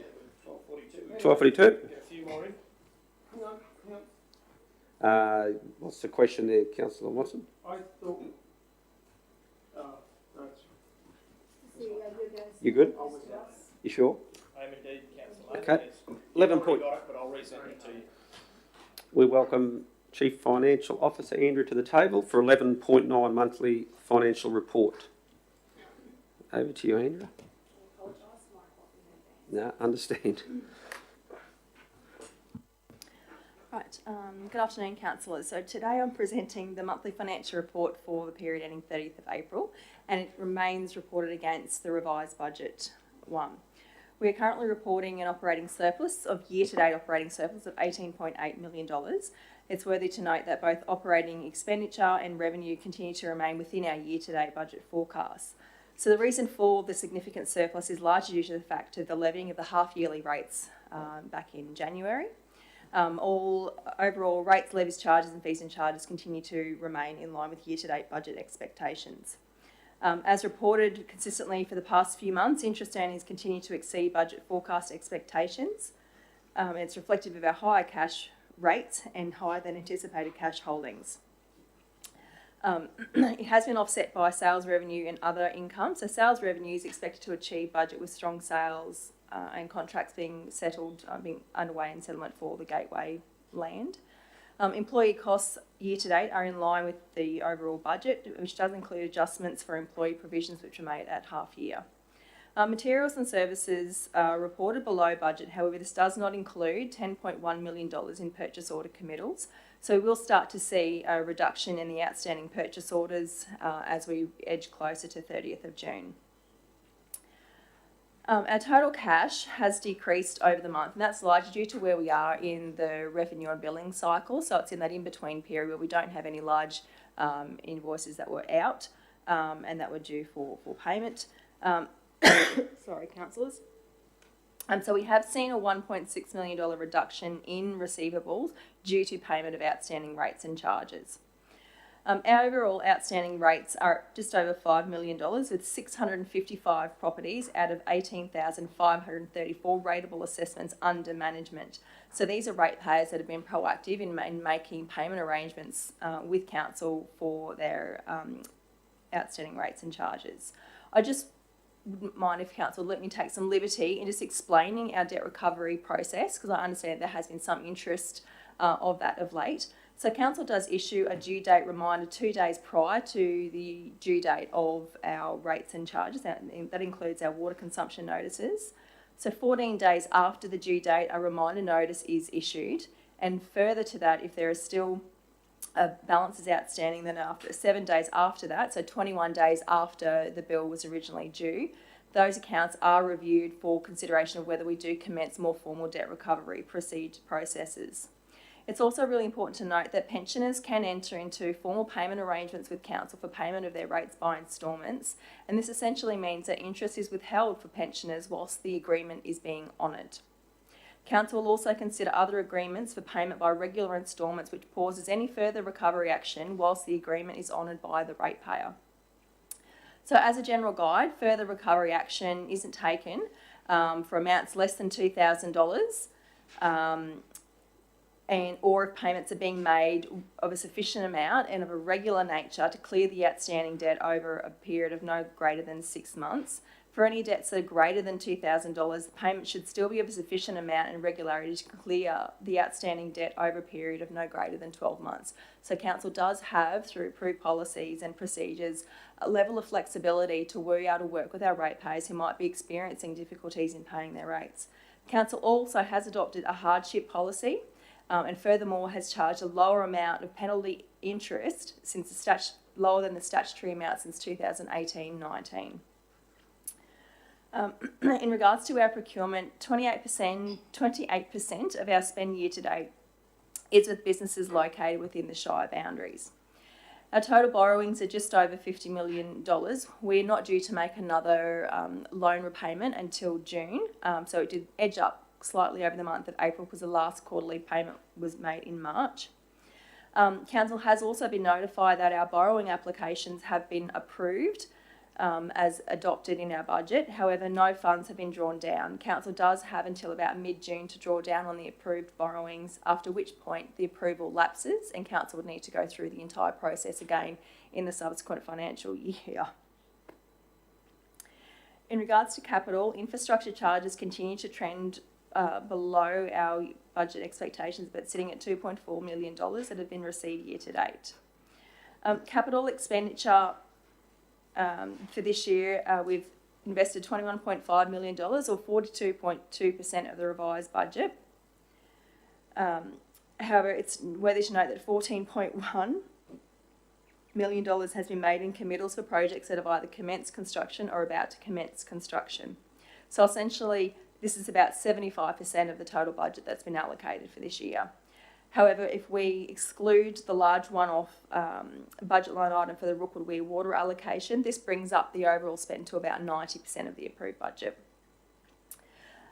It's not surprising to council that overall wet weather events have continued to delay our external construction efforts, and this means that officers are currently assessing our capital carryovers of our approved projects that are not expected to be completed within the subsequent financial year, which will be carried into the next financial year. I'm happy to take any questions and I'll answer the best I can to that, councillors. Thank you, Mr Mayor. Thank you, Andrea. Any questions, Councillor Friend? Thank you, Mr Mayor. I have numerous questions. Sorry to do that to you, Andrea. It's not nice. It's flu season. I had one, I was going to do them in order, but because you've just mentioned the borrowings, Andrea, on page 164, we see a total loan borrowings graph, and I see that March 24, our debt was down to $50,036,000. Now in April, it's back up to $50,237,000. So that's, I've said that wrong and I do acknowledge that. That's $201,000 more that it's up. Is that the approved borrowings that you're talking about? You're right. Take your time. I apologise. Sorry, councillor. We accrue interest monthly, and we have to account for it. So every quarter, we'll make our large repayments of about $2.1 million. But each month, we'll see it bump up again as we are charged interest on those outstanding borrowings. Thank you. I apologise in advance for doing that to you. But back to page 158. I am not an accountant, although I am very interested in what's happening with our community. So on 158, we see the financial management sustainability performance indicators. So year to date, we have only fallen behind by one of them, which is the asset sustainability ratio, with major positive variances in all other places. However, on the financial year budget for operating surplus, it says negative 1.2% for the year. Why is the year to date for operating surplus 18% and a major positive variance compared to the financial year budget, which is negative 1.2? Yeah, thank you, councillor. If I can just draw you to the table on the next page, which is financial report. So essentially, council has adopted with the Budget Review 1 a deficit for the current financial year of $1.3 million, which is why the operating surplus ratio for this year is forecast to be the negative amount. As we can see, we receive our income in lumps, and our expenditure isn't nice and smooth over the year as well. So we can see that we've got majority of our revenue from our rates and charges that's already been received this year, which is why we are showing at the moment quite a strong surplus. But we do expect to see that come down as we near 30th of June, and we do make our final end of year adjustments with our financial statements. So things like we finalise depreciation and our accruals. So all of those goods and services that we've consumed or received up to 30th of June but might not have paid our invoices for, we'll pick up those and accrue those back into the current financial year. Thank you so much. I completely understand that. So on page 162, I'm just getting there myself. Page 162, the top graph, which is cash and cash equivalents, we see that, from August 23 to February 24, we had term deposits for $15 million. In March and April, we see that increase by $10 million more. Now, in our budget deliberations, we've talked about surpluses and deficits, etc., etc. Could this additional $10 million offset our budget and help us into the future? It certainly does. So we do have an internal target of trying to achieve interest rates that are better than the current cash rate. And a mechanism for us to do that is to pursue short-term investments that will generate additional interest revenue whilst it's sitting in our bank account, then it would otherwise be sitting in our day-to-day account. So we're trying to maximise or optimise our cash holdings by getting a better interest rate with some of those short-term market instruments. Certainly, so that's going to have an impact on this year's 24-25 budget, perhaps. It certainly will, yes. It'll have an impact on both the current financial year as well as the following financial year when those investments become due. Okay, thank you so much. Just a couple more, thank you. So 167, my usual every month, I see Werribee Bridge and Doonside Bridge are always there. I ask every month. I'm going to ask again. Where are we up to? Yep, so the General Manager of Infrastructure might wish to add some more, but it's my understanding that there's no change from the past month in terms of this is one of those, both of those projects have been impeded by wet weather events. So the contractor is unable to commence work until the water subsides for those areas. Excellent, thank you so much. And I was remiss in not writing down the page number for my next question. However, you're all over this, Andrea, so I'm so sorry to the people watching. I didn't write down the page number. Silly me. Usually I do. Under community wellbeing, there are a number of projects under various facility projects that have zero across the board of the budget allocation. Why are they noted in this monthly financial report if there's no allocation for them? This report's fairly standard, so it means that there are no projects that are less than 100,000. So any of the projects under community wellbeing are all been separately listed. So we try to draw council's attention to the more material projects for the purposes of this template reporting. But if there's no spend and no budget, it means there's no projects aligned there. So thank you. My very last question, and thank you with leave at the table. I appreciate your patience. So I am now looking at various economic projects have a two next to capex spend, and in red there's a 2 remaining in the budget. What does the 2 stand for? The 2 in brackets means that there was no budget, so it's just gone over by it's $2,000, so it's not a material amount. Thank you so much. Appreciate that. Someone like to move receiving the report? Councillor Friend, do we have a seconder? Receiving the report, Councillor Eastwood. Any debate required? No. Hands up for those who support the receiving the report. Mr. Rothery? Yep, that's unanimous. Thank you very much. Andrew, all the best with recovery. We shall go for 11.10, Asset Management Policy Review. Welcome to the table. And we'll take it that the report is read. We might just call for a mover or a seconder if there is. Councillor Walken, you're happy to move that. I'm happy to second that. By all means, provide us any commentary you think that's relevant. Sorry, councillors. I suppose just to summarise the changes, so amendment was made to the document to close out some additional strategic asset management plan improvement items. We've made some changes to reflect where assets now sit within the organisation, reporting through to Andrea. A general refresh of the whole document based on some templates provided by IPWA. So IPWA is the International Public Works Engineering Association. So that's our governing body for asset management in Australia, New Zealand and Canada. And also increasing the review period from 2 to 4 years because the document doesn't see very regular changes. And if I did make a change, I would have to bring it back to the table. Anyway. Okay. Excellent. Happy to answer any questions. Thank you very much. No questions? Did you want to speak at all to the motion, or Councillor Walken? No, I don't need to say anything other than thank you for the report. It's great that there's people like you who love asset management, and they're very important. Absolutely. Thank you, councillors. No, I mean that sincerely, though. And it's just bringing everything up to date that we have. Yep. Okay, we'll put it to the vote. Those in favour? Councillor Rothery? Yes, in favour. Thank you very much. Thank you. Fantastic. Mr. Mayor, if we can squeeze one. 11.11, Annual Review of Council Powers to the Chief Executive Officer.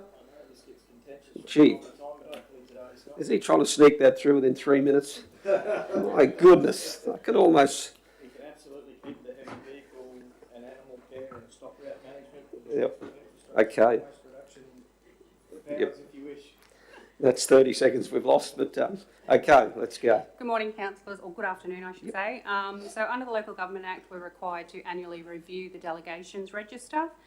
Our register is provided to us from the Local Government Association of Queensland. The King and Company solicitors do 2 annual reviews while Parliament is on major recesses or when there's significant key legislative changes. We currently have about 3,226 individual delegations on our register. And just to confirm that I'm advising that the retail shop leases and other commercial leases COVID-19 response regulation 2020 did expire on the 30th of April, was repealed on the 1st of May, and so that was on the briefing sessions. Attachment 1 is not on this version. That's the only change to the attachment 1. So we ask for council to, in accordance with section 257 of the Local Government Act, to resolve to delegate to the Chief Executive Officer the exercise of powers as itemised in attachment 1 and limited by the scope contained within attachment 2, and to resolve to delegate the Chief Executive Officer the financial delegations as found in attachment 3. Are there any questions? Thank you very much. Move, Mr. Yep, move there. The only question I have is perhaps just clarity from the CEO in relation to the closure of road reserves that are both made by the public and by when the council is the applicant. What's the delegations currently on those?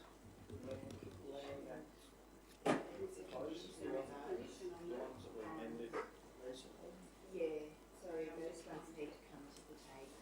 So we'll just bring up the condition. Page 218, 219, I think. 218.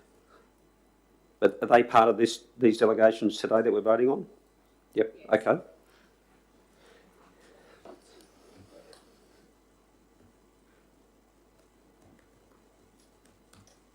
We haven't got line items, but section 99 on page 218 shows the inclusion that was made in August 2023, I think, at your initiation, Mr. Mayor. Okay. And also section 99.4, 2 lines below that.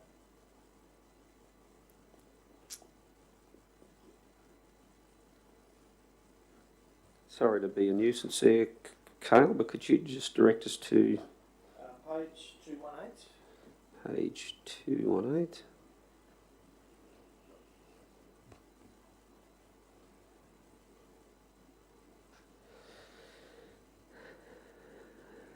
Okay.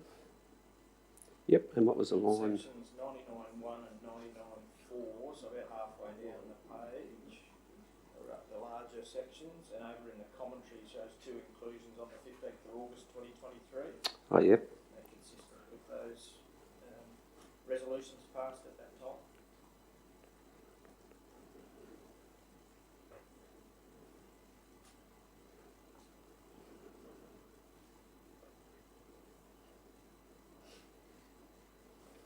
So if the private entity applies to the department to close a road and council provides their Part C response, is that's required to come to the councillors, or is that delegated to the CEO? That's pre-existing condition, which is the earlier part of Yep. the conditioning that's on there, and then those additions were made in August last year. Yep, okay.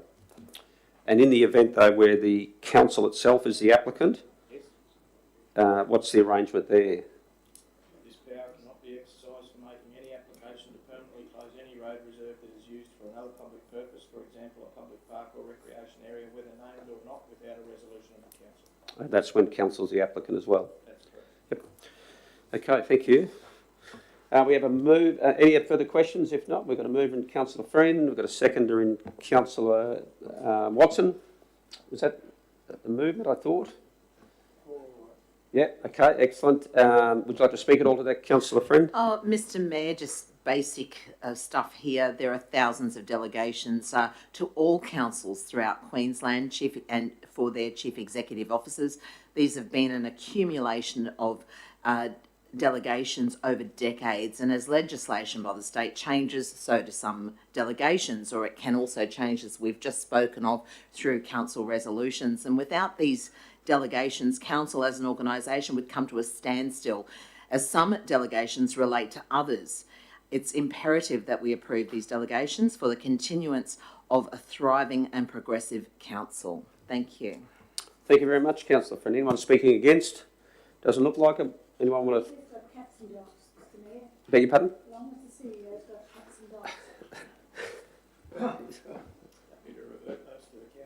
Excellent. We'll leave them where they are then. Great, thank you. Very important partnerships. Okay, so we'll put that to the vote, councillors. Those in favour? Councillor Rothery? Favour. Yep, that's unanimous. Thank you very much. Thank you. Thanks, ladies. Thanks much, and we might bid Councillor Rothery farewell. See you later, Councillor Rothery. Thanks for attending. All the best down there. Procedural motion to adjourn for lunch. All those in favour? Thank you.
back, everybody, after lunch. Do we need a procedural to? Yes, we need a procedural there to kick the meeting back off. Those in favour, thank you very much. It was moved, Councillor Mather, I believe. Thank you. Councillors and staff and members of the public have tuned back in. We're moving on to 11.12, local laws engagement. We've just had a little bit of an update on this one from the CEO, so I might just get a summary of that if I can, please. Thanks, Mr Mayor. Since compiling the agenda, councillors are aware we had a workshop with the lawyers working on our local law review last Thursday, and there was some questions to be posed to the State Department just in relation to what they will allow us to consider and consult on in a couple of areas. So we're proposing at this stage to not consider item 11.12 for that reason, and we will represent to you either at committee or June council meeting when we've got the answers to those questions posed on Thursday. Okay, so in terms of, if there's no questions on that, in terms of a procedural, is one required to? So two options. One, I can simply withdraw the item administratively and the record will show that that's been done and the reasons for doing so, or if councillors prefer a procedural motion to move to the next item of business for the same reason. What about we try with the first one there, as stated by the CEO? Does Lucy need to capture, or Renee capturing that? Is you're satisfied there, Renee? You've got instruction. Renee and I'll work on that. Okay, so who's 11.13? Okay. Development incentive policy for reconfiguring a lot policy update. We have Brendan with us, I believe, and Brendan and Jess. And Jess, excellent. Welcome to the table. Good afternoon, Mayor and councillors. This report is to amend the development incentives policy for reconfiguring a lot to increase the number of lots forming part of the subdivision before it can qualify under the policy. The policy was implemented to achieve a purpose to effectively remove some of the financial risk of developers by reducing the upfront cost to them after a lot is created but before it's sold. That purpose is now being achieved due to the current environment conditions. Developers are not holding lots, they are mostly selling off the plan. Therefore, it is appropriate to amend the policy in light of this and recognising some of the challenges it is posing to council, which are outlined in our report. Okay, thank you, Jess. Councillors, any questions on that? Just in a nutshell, what do you see the challenges to us, in a nutshell? There's an administrative burden or challenge with the like following up and also the drafting and executing of the agreements for the smaller lots. There's a financial implication, I guess, the charges aren't being paid when the trunk infrastructure is being required to be done. And also ultimately the charge is attached to the land, so the owner is responsible for the payment if it ever gets to that point of, recouping the cost. With the charges, when the owner decides to sell, are they at that price or at the current price when they sell? They are at the price of the infrastructure charge, the notice or the agreement, but they are subject to CPI, PPI increases. The only question I have, if I may, it sort of relates back to the monthly financial report that we just received. It seems as if infrastructure charges have been declining, down on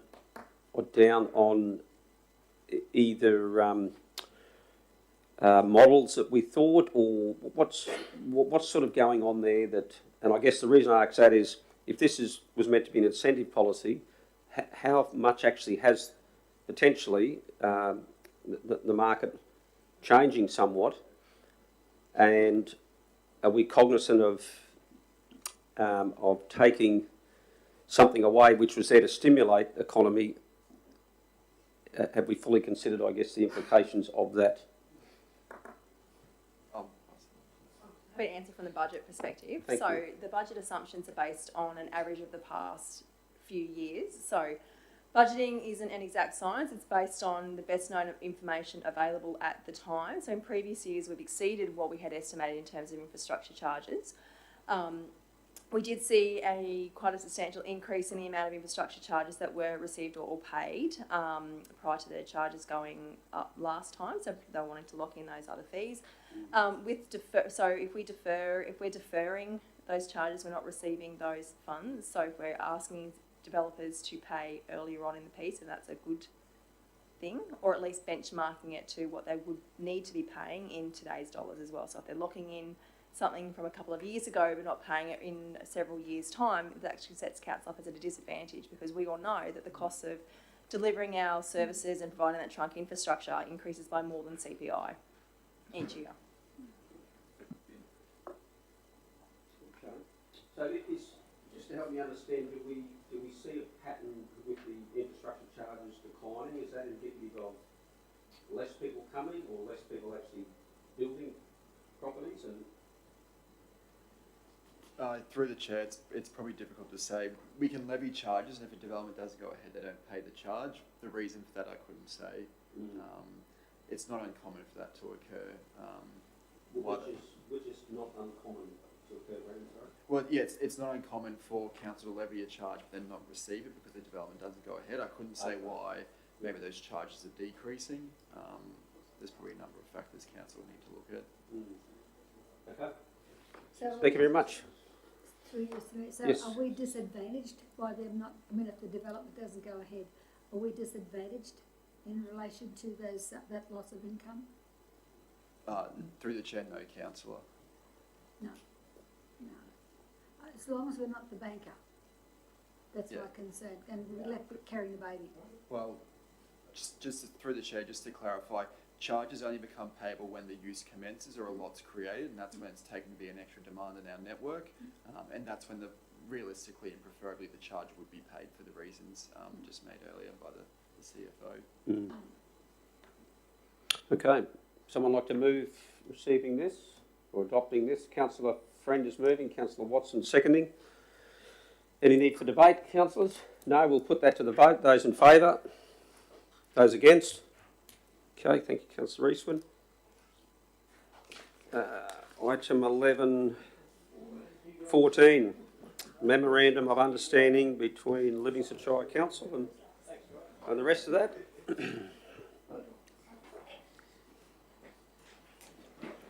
Over you to Greg to give us a brief summary, and then Certainly. We'll move in from there. Thank you, Mr. Mayor. The Urban Development Institute of Australia, the Central Queensland branch, reached out to us early last year with a view to having an MOU or Memorandum of Understanding with Council. That Memorandum of Understanding was more about trying to bring the organisations a bit closer together in terms of actually some collaboration and information sharing. That term of that MOU expired at the council election date or the new council, and they've since reached out and sort of said, look, we'd like to re-enter into an MOU. What it does is it allows for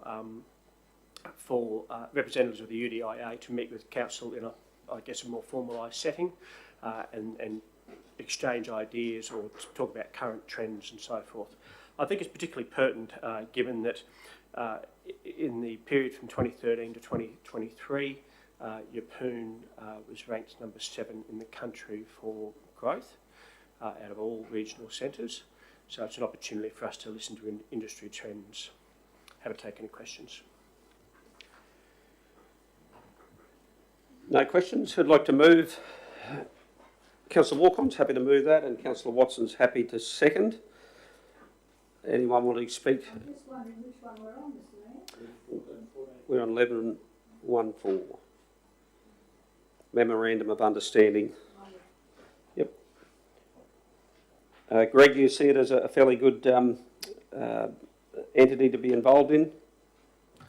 Through the chair, yes, I do. I see that there's some advantages for us to be a bit more nimble in understanding what's going on within the industry. Yep.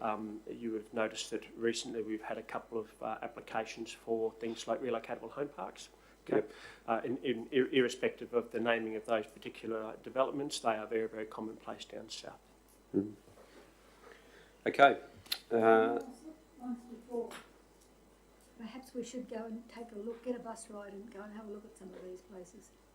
So we know Excellent. what we're talking about. We're a little bit afraid as to what we might end up with, so I think it would be good to see firsthand. Yep, certainly we could organise that.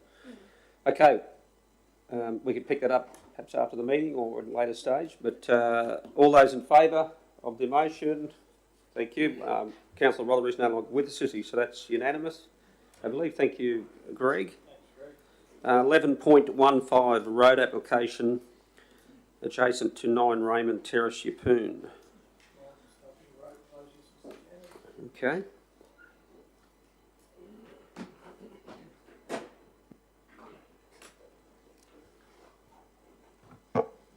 Thank you, Mr Mayor.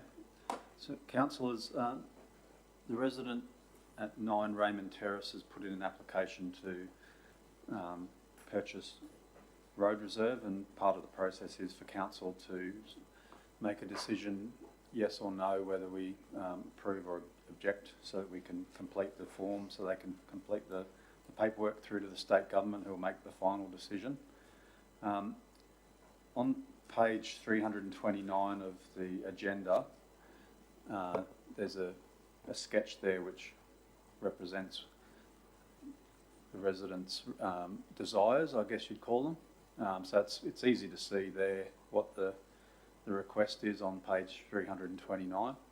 So in the application, the resident has indicated that they would like to purchase that road reserve because they're currently mowing it and maintaining it, and they don't have any further plans for that area. So with these applications, an officer in infrastructure asks for comments from different parts of our organisation, and in general terms, officers recommend that council objects to this application being made to the state government, and the reasons for that objection are in the officer recommendation there. It's quite a large area, and if we do it piecemeal, this is a summary, if we do it in piecemeal, one at a time without a long-term strategy, because there's some wide road reserves around our urban areas, then we can have some issues with road reserve boundaries being at different. So some could be set back and some could be pushed forward, and that sort of thing. So our recommendation is to refuse this application and ask that the CEO sign a objection letter. I'm happy to take any questions. Thank you, Mr Mayor. Through you, Mr Mayor, I have a couple of questions. Thank you, Michael, I appreciate that. First and foremost, if I can bring everyone's attention to page 312, and there we're looking at the actual the house on the lot which the people currently own and their particular boundary there. If we go then to a conceptual plan, because the officers have said, hey, in the future perhaps some development can go in there, etc. If we go to page 334, that conceptual plan, Michael, is actually within their boundary. So it's quite confusing to me, and can you explain if it was a mistake, an error? They're asking to purchase the median strip that they've noted, yet we've said that, look, anything can happen in the future. They might get some units there or something, but the conceptual plan for those units on page 334 is actually within that current owner's property. Thank you, Councillor Friend. So those sketches on page 334, that was provided by one of the council officers, just as an example of what may occur in the future. This area is zoned for increased densities. Sure. So I get that. Excuse me, sorry, yeah. Michael, I beg your pardon. Yeah. But I get that. However, the conceptual plan, if we're looking at increased densities and units in that particular little area on the road reserve that this person wishes to buy, then that conceptual plan is completely wrong, because they've drawn it within the current owner's property. The reason why it's shown within the owner's property is just to demonstrate how, if council was of the mind to allow some purchase of road reserve, how, and then the owner or future owners were of the mind to redevelop their site, how they may be able to retain the existing house, but then put some increased densities at the back of the property.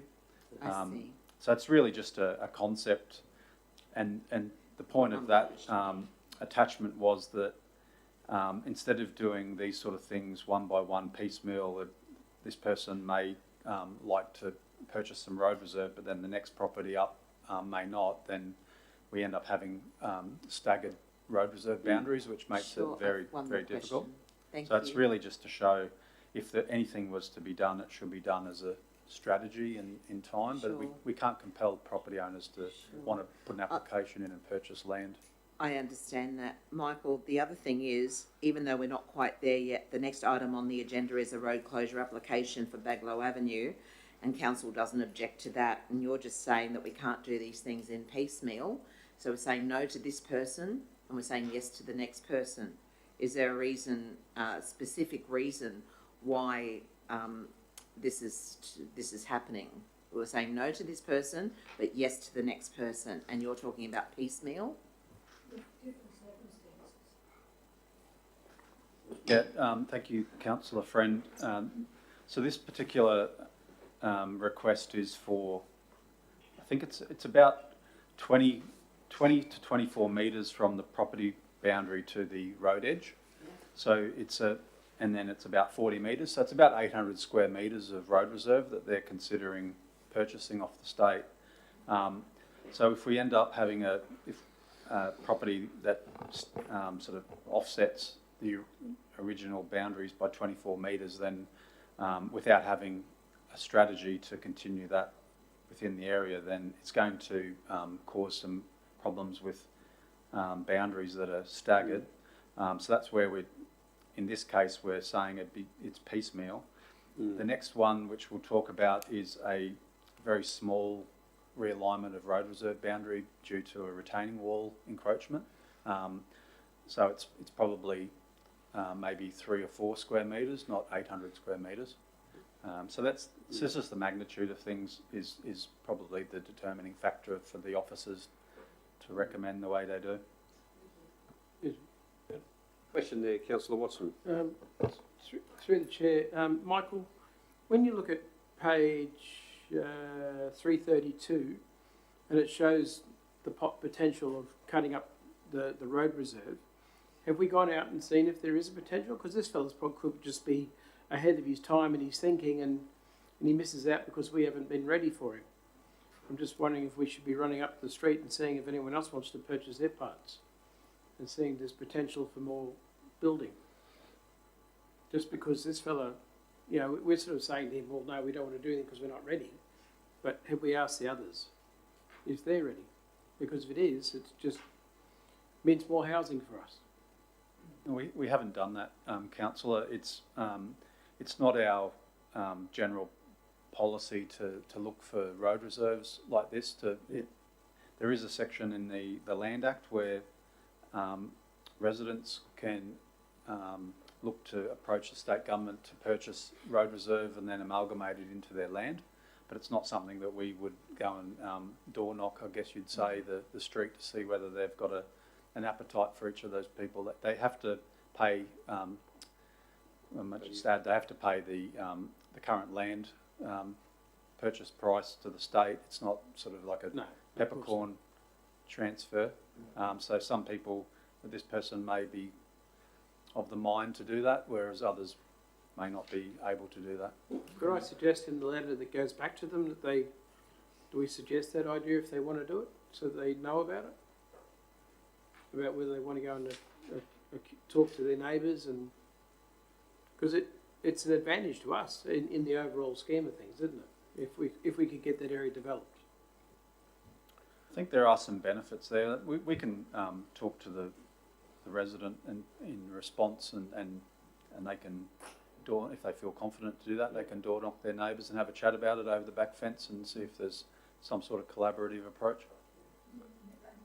Michael, just in relation to that, in the mapping there, it shows the through you, Mr. Mayor. Sorry, it shows the road reserve and what he wants to buy going all the way to the road, normally you would have a nature strip, you'd have some sort of nature strip there anyway, wouldn't you? So, okay.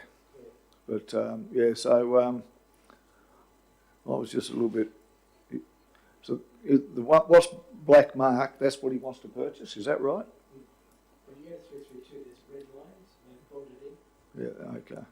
Yeah, Councillor Eastwood, you're correct there. The resident has just got a Nico pen out and marked what they believe is possibly road reserve to be purchased. But as you mentioned, if we were serious about this, we would ask for a nature strip footpath, sort of 4 or 5 metres wide, to allow services and pedestrian access along the road edge. And that would allow plenty of room for expansion of the roadway in the future, by the looks of it. So the minimum road reserve width is from back of curb in a residential area is, say, 5 metres. Yep. So that wouldn't allow any additional road widening. Okay. So we would have to, that's what I'm saying, it'd be good to consider these things in a more strategic approach, where we would look at the services, the road constructed width that we need for the future, and then what footpaths are required, and then whatever's left potentially people could purchase them off the state. Yeah. So he went back and spoke collaboratively with his neighbours. Maybe he might get somewhere then. Just for my clarity, so the red indications there is what council has put as a nominal or suggestion that could be the case as a more strategic way forward. Yes, that's correct. And that's the Mayor. Has that been made clear to the applicant, or? I don't believe so at this stage. I'd have to take that on notice to understand what conversations have been had with the resident. But these are the application as it stands been received by the officers, and some officers are opposed, and others are saying, well, if it is considered, it needs to be considered strategically, and here's an example of how that might be pursued. Okay, so it's a no. However, a more strategic approach could be this as a suggestion. And I guess picking up on Councillor Watson's point, is that able to be conveyed is that conveyed adequately in the resolution, or if not, can it be, or can we ask? I'm happy to take the sentiment from the table and ask officers to reflect convey that in there in the letter that goes back. Councillors comfortable with that? Yep. Okay, we've got a mover, Councillor Mather. What are we saying, Michael? So the letter which the CEO will sign, which is part C of an application, would be that council, the officer's recommendation there, council objects to the proposal, and then we have to document the reasons why, which are A, B, C, D, E in the resolution there. But then we would also, like I said, take on board the sentiment of the table and have a chat to the resident and explain what steps may be possible in a strategic approach. As long as we don't give them, I guess, an unfair expectation. Sorry, through the chair, Glenda, I don't think we'd be doing that, because you'd have to get everyone else on board if you wanted it to happen. And it'd be up to them to have that, because the others might have thought of it but never spoken to the neighbour either, you know? Because it's quite a wide, I mean, how wide is it from the edge of the boundary to the road? It'd be, what, 40 metres or something? It's 24. Oh, 24, that's right, yeah. Okay, Councillor Walk-on, you've got a question? Just a or did you want to? question, Yep, just a question through the chair. The report mentioned possibility of landslides. Is this before development or after development? If development occurred there. So that's before development. That's just a planning scheme overlay. So the steeper slopes in our shire have an overlay for landslip or landslide potential. So it just means that anyone who wants to develop in those zones have to make sure that they get soil testing and then a geotechnical assessment, footing design and so on. Okay, sounds like we need a mover of this. Someone prepared to move. Councillor Watson's prepared to move. Do we have a seconder? Councillor Walk-on's prepared to second.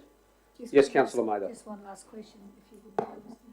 Those red lines, the red boundary lines, is that what the applicant is proposing? That, I mean, do we need? No, that's a collaborative way that council is actually being prepared to respond and say, hey, the version you've come up with, the black hatcheted one, is not going to be supported. That's the officer's recommendation. However, a more strategic approach which council may reconsider would be, for example, what the officers have drawn in red, which we're asking to reflect in the resolution if it is supported, to give the applicant, I guess, another opportunity to reconsider their approach towards that part of the road reserve. Councillor Friend. Thank you, Mr Mayor. So number 2, that the applicant be advised of council's decision and provided with the completed part C.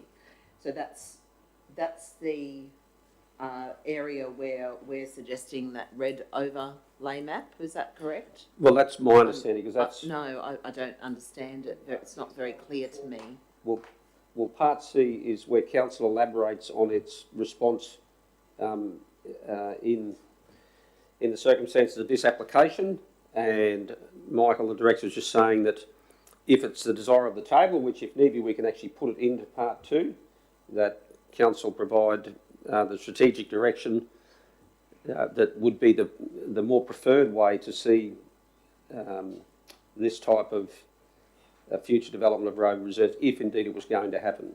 So do we need to put that into part 2 now? Well, before it's resolved? If the councils would like that level of detail, we can, to be captured in there, or Michael has made clear that that it can be done either. Mr CEO, how would you suggest one does it? Mr Chairman, I'd take Michael up on his offer of capturing the sentiment of the council and communicating that administratively to the applicant.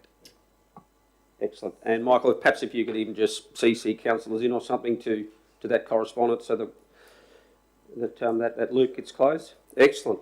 And thank you very much, and I really appreciate that. However, Mr Mayor, that's not captured in the resolution. Mm-hmm. Yep. Well, it sounds like, Councillor Friend, you'd like that level of detail in section 2 after part C there. Some sort of wording to reflect that. Well, I think so. I think that it needs to be reflected in the resolution. Okay. I'm probably going to, in the absence of councillors moving a procedural motion, I'm satisfied with the response that the officer has provided. The CEO's backed up that Michael is going to send back around to us that information. If that information is not as per how you believed it would be, then we can always bring this back to the table again. So we've got a mover, Councillor Watson, seconded Councillor Walken. Want to speak to that motion at all? Anyone want to speak against? No. Those in favour? Those against? Okay, thank you. Thanks, Michael.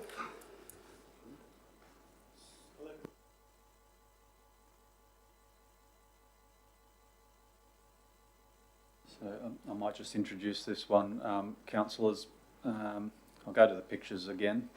So on page 341 there shows a bit of a site plan of the issue, and the red dotted line is the existing retaining wall, and the owner of the property is proposing to construct a new retaining wall, which is the solid black line, and there's a dashed line which is shown there as the property boundary. So you can see the existing retaining wall and the proposed retaining wall are slightly outside of the property boundary, so that's an encroachment into the road reserve. Our officers have identified that with the owner and indicated that they need to either make sure they haven't started construction on the proposed wall at this time, and they need to either change the wall design and keep the wall on their property, or they put an application into the state government to purchase that small section of road reserve, and then that amalgamated into their property. So that's the basics of it. Our officers have reviewed the owner has put an application in to purchase the road reserve, and our officers have reviewed the application. And the recommendation from officers is we don't have any objections for a application to the state to be submitted. So I'm happy to take questions. Questions, councillors? Councillor Watson. Through the chair, Michael, on page 342, it shows the existing dwelling with the line, the new layout of the land, I guess. Does it, where the dotted line joins in the top corner, I can't really explain what I mean by that. It comes out horizontally, you've got the other sec joins it, and there's 500 and 500 written on the map. Does that mean there's going to be a kink in the land alignment? You know what I mean? I'm a bit lost where you're talking about, Councillor. I'm trying to explain it. You got, when you're looking at the map, it says 4,000 millimetres, or is that? Yeah, it would be. And then it goes to the 500, and then you've got the dotted line going up from there, which shows, I guess, the current boundary alignment. Is that right? Yes, I know where you are now. Yes, that's right. There's a dotted line with a circle at the intersection. Yeah, that's the property boundary. So is there going to be a right angle turn in that section there? Is there? So you can see the original retaining wall line, which is going to be replaced by the proposed wall. The proposed wall isn't quite on the boundary of the where the property boundary is. Yep. So it's going to be inside their property, but then it steps out across the road reserve by 1/2 metre on that corner where you were talking about before, Councillor Watson, and then there's a 4 metre or 4,000 it is in millimetres section or segment of the wall in the road reserve, and they're looking to purchase that area, which is sort of highlighted in yellowy green on that plan.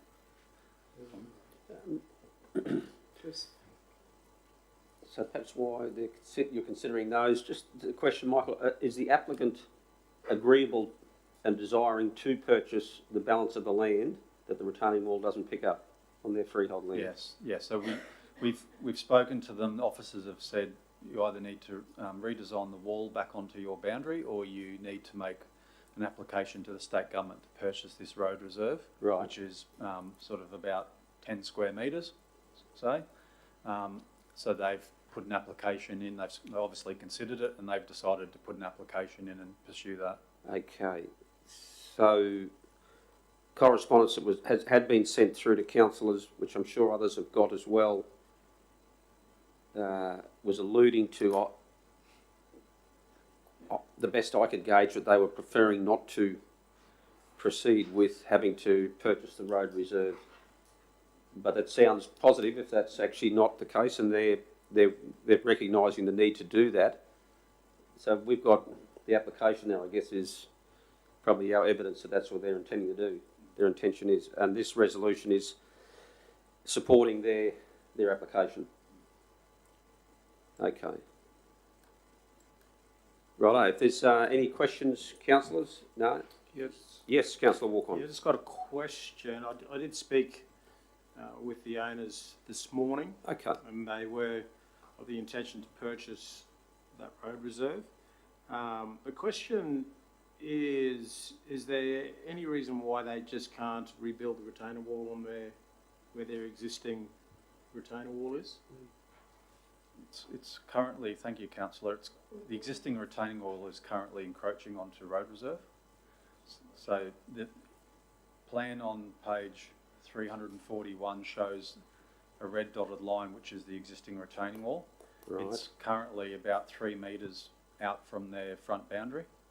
You can see their front boundary on that plan is a dotted black line, which has a step in. So their existing retaining wall is currently illegally on road reserve, which is against the Building Act.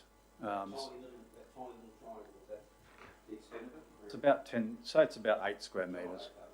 So we've identified that we have an obligation to inform them under the Land Act. And then the two options for them to remedy that is either reconstruct the wall back on back on their boundary, or to purchase the road reserve. That, say, 10 square metres. And so is the thinking is to, for the owners to purchase more road reserve to the side of their shed? Is that what it is? If they're going for the little bit at the front, they may as well go for a bigger chunk, maybe? Is that what I'm seeing?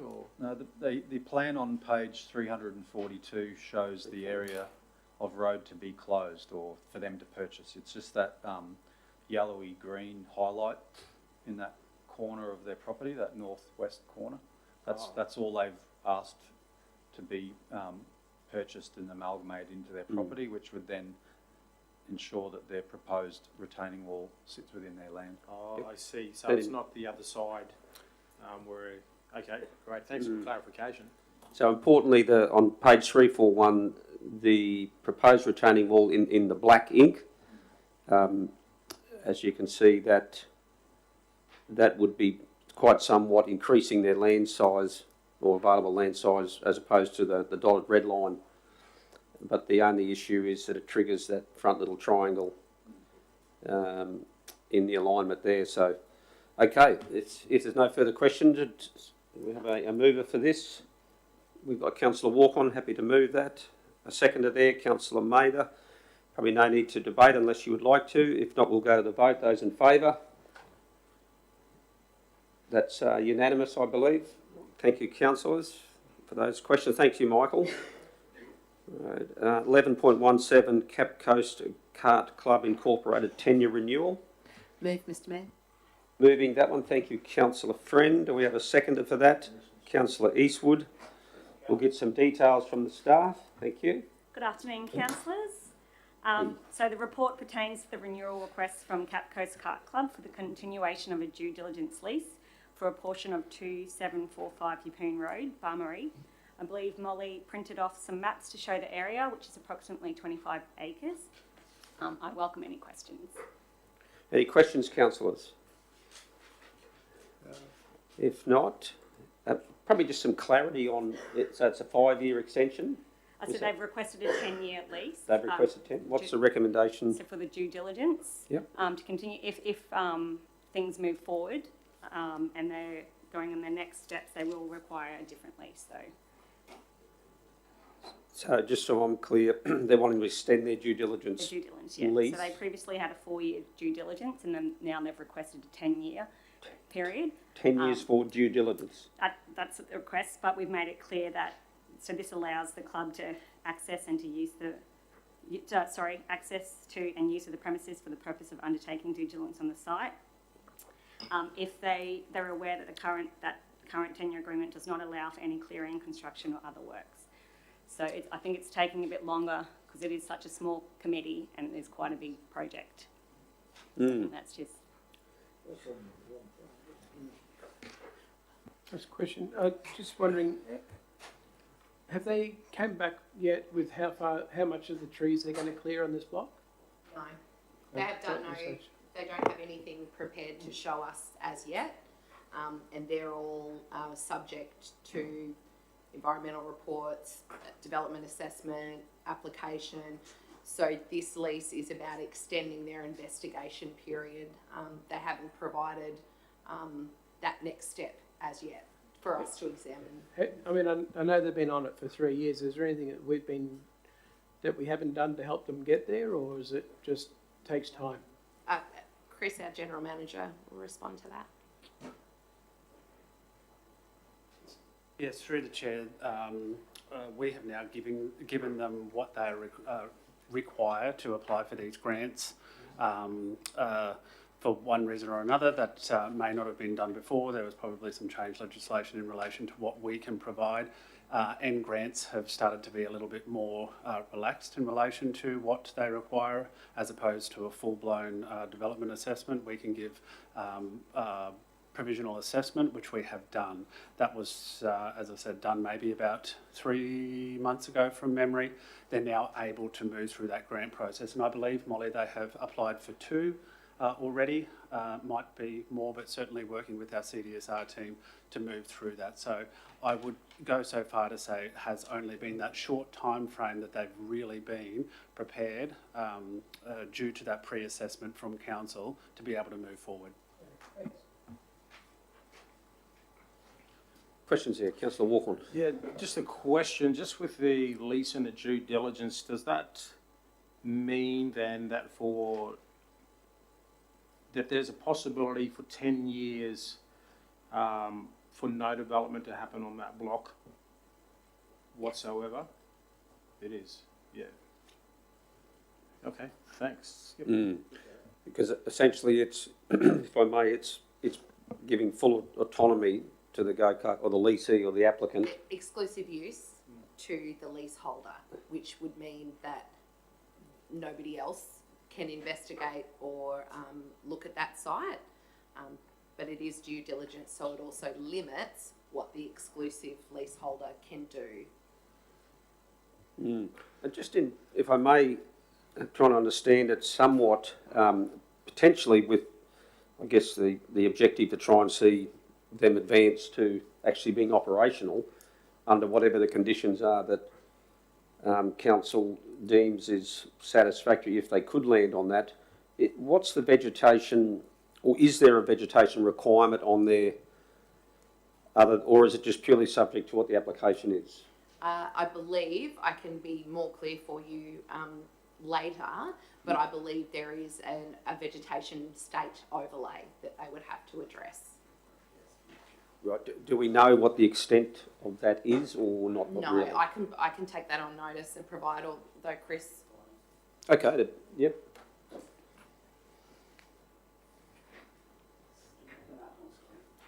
I had sent the map to you, Lucy.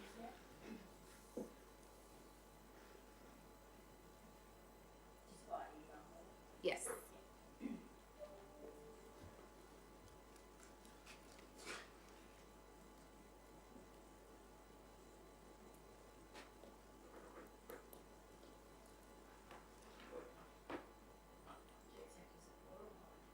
Exec support. Sorry, mate. It's about 10 hectares, the site size. Yeah, we've got the map there, yeah. Thank you. Apologies, Lucy. Yes, through the chair, if you're having a look at the map that was provided here, to the left-hand side down the road is a vegetation overlay. To overcome this, the Cap Coast Kart Club are proposing that their entry will be through the waste transfer station past the BMX club, and that will not impede on these overlay that is within this area. Right. Okay. Okay, well, we have a request there to extend it by 10 years, up to 10 years. We've got a mover in Councillor Friend. You want to speak to that, Councillor Friend? Oh, thank you, Mr Mayor. I will speak to it because I have met with the Kart Club along with officers in this room at the moment. The Cap Coast Kart Club would like to progress its due diligence and does have the backing of Council at this time.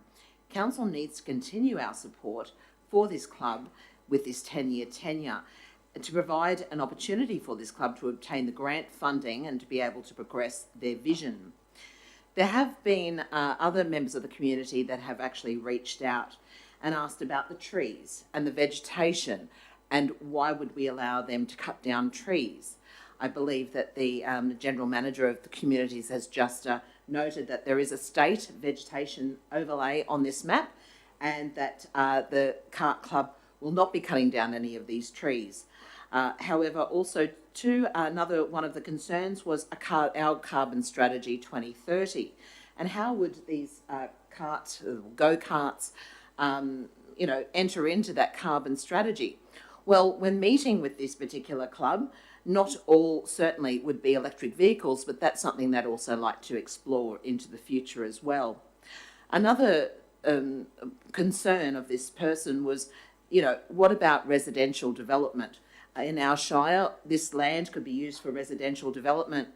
I believe that being in such close proximity to the sewage treatment plant and also the Yeppoon landfill, along with neighbours of the motocross club, that this land would not be suitable for residential development. And looking at this particular club, I believe that it has the potential, if it does obtain this grant funding, to really bring prominence for Livingstone Shire. We see Rocky Regional Council has Rocky Nats and Beef Week and many other events up there. Well, in this case, I believe that Livingstone Shire Council would actually benefit from this club if it was to obtain that grant funding that's so desperately needed. And I think allowing them this further time for their due diligence would certainly help in the sports and recreation of our shire. Thank you. Thank you. Councillor Friend. Anyone speaking against the motion? Councillor Walk-on. I do see that the go-karts would have a positive impact on our community, and see that it would tie in well, particularly with the dirt bike organisation next door.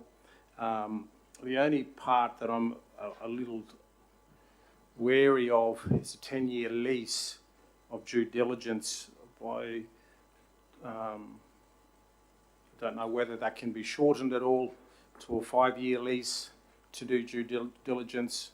I just see that I think the idea is great, and it'd be great for that area, but a 10-year lease, and with the possibility of not having anything done at the end of that 10 years could be a waste of opportunity. Thank you, Councillor Walk-on. Any councillor speaking for? Not too sure just yet, Mr Mayor. It's been operating to date, hasn't it? No, absolutely no operation there at all. We don't have any noise meters out there to say what has been gone so far.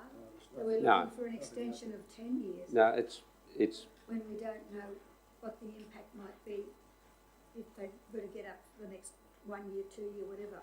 Yep. Well, it would have been good if we'd had something like that. Well, that would be part of their material change of use application that they would be required to go through. So that, in answer to that question there. I'd like to see them get it gone, but if we haven't identified what impacts it might have, and of course if you've got residences across the road, I guess 10 years is a long time. I guess the only point to be able to fully assess that impact is through the application process that either the applicant has to do, or if the council felt so strongly about it, picking up on Councillor Walk-on's point where he thinks, and Councillor Friends, we could look at what other levers we could pull to actually advance this club so that they don't need a 10-year due diligence.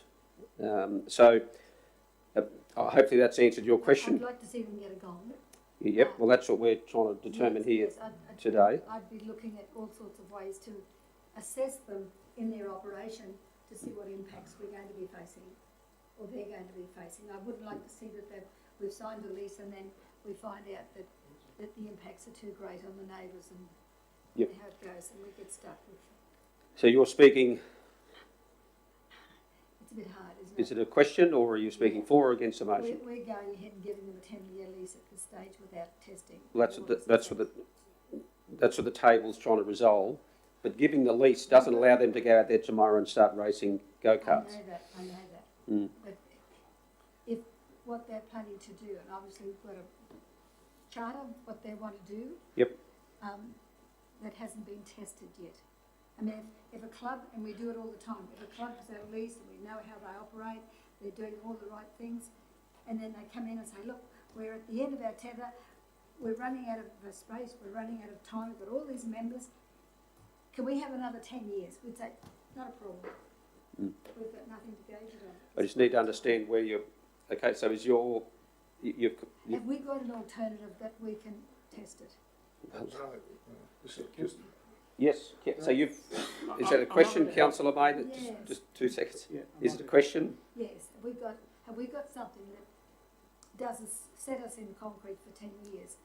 Well, that would come by way of either a procedural motion to either shorten that lease, which you can test the table with, I think I'd be or inclined you to vote go for it that at way. 10, or you vote against it at 10. Can I just... Councillor Watson. I might be able to answer a couple of your questions. So there's already an electric go-kart competition, and that's where they said they were moving towards. So that means your sound will go, the noise. You know what I mean, to a certain extent anyway. Yeah, and carbon and all, well, maybe. And that could But form... all I'm getting is that those noises will, over time, because of the way cars are moving, they'll end up being electric. Probably find it be loud and cheering when they hit something. I just have a question, if I may, while we're still considering things in formal debate. Perhaps to the General Manager or to the CEO. So we've just bedded down our portfolios or our committees. The committee that deals with planning and infrastructure and that type of stuff, that would be, which would be Councillor Eastwood and Councillor Rothery. Okay. I guess because I've got some reservations about the 10-year lease, however, I don't want to see anything but support for these guys. I'm just wondering, probably looking for advice, Mr. CEO, but whether a procedural motion to defer this to this committee that we've formed here today for the go-kart committee to sit down and spend a bit of time with the committee chairs to help them understand what the 10-year requirement is, why that's so important, and perhaps a report come back to the table through the committee chair. Something along those lines. Thank you. Mr Mayor, I have a question to your certainly suggestion. May have a question. So that's the procedural, I guess, that I'm prepared to test with the table in the event that we don't want to see things completely disappear. Yes, Councillor Friend. Thank you. A couple of questions. Thank you, Mr Mayor. Is it development or is it sports and recreation? Great question. I'm happy to digest that to whichever is the most... I believe it's sports and recreation. However, in saying that, my initial question is, because they're asking for a 10-year lease, could you please, Mr General Manager, give us a rundown on the procedure or the process for due diligence? What is involved? And say, for example, they obtain their grants to move forward. What would happen then? Yeah, so thank you. Through the chair, I might answer that a little bit differently, if you don't mind, Councillor, and just remind the Mayor and Council officers, councillors, that to apply for the grant, the club does need to actually have tenure of the land. It's very strong and based for those grants. So if we don't progress forward, yes, it will obviously inhibit that club from applying for those grants and proving that they obviously have council approval to move forward. You are correct, Councillor Friend, in relation to it might well sit with sports and rec, since we are not at the development stage as yet. We're only moving forward with the CDSR team assisting with them moving through that grant process and obtaining some money to move towards approval and an MCU status. Okay, so therefore I understand that they've already are applying for grants, and to delay this tenure any further would put those grants at risk. Depending, and I'm sorry I wasn't here for the start of the meeting, when does the lease expire? June 30. So the current lease that they have for due diligence expires June 30, which is why they're asking for a renewal. They've requested 10 years, but we have the flexibility on those years, but they would like to renew from June 30. Thank you. My other question would be, back about, was it 4 years ago, 2022 or 2021, when it was 21, when this particular, the last tenure of council gave them a lease. There was nothing on that land, no lease agreement previously on that land, and they approached council and asked, can you help us with any type of land? Officers went back and undertook an in-depth study of what was available, and being that the motocross was right there, it was cohesive with that particular use at that time, especially being so close to the sewage treatment plant. Basically, we gave them a tenure for that to get them started. There was some sort of legislation, I understand, that prohibited them from moving forward. Is that correct? In that time, or legislation changed, regulations changed? It was still only a due diligence lease the first time. Right, okay. And so therefore they are moving forward with these grant applications. And so to not give them a 10-year lease, it would basically mean neither here nor there, because there's no one else that has is interested in that land, shown any interest in that land. Not to our knowledge. No. But, yeah. So it was earmarked for them specifically at the time. They asked whether it was available, and they asked if there were any other sites in Livingstone. There are at least 25 acres that were not already developed, and that's the only one. Right. And they did ask specifically in the beginning whether that was available. Yeah. And so then we went through the due diligence process to allow them to investigate what's possible on that site.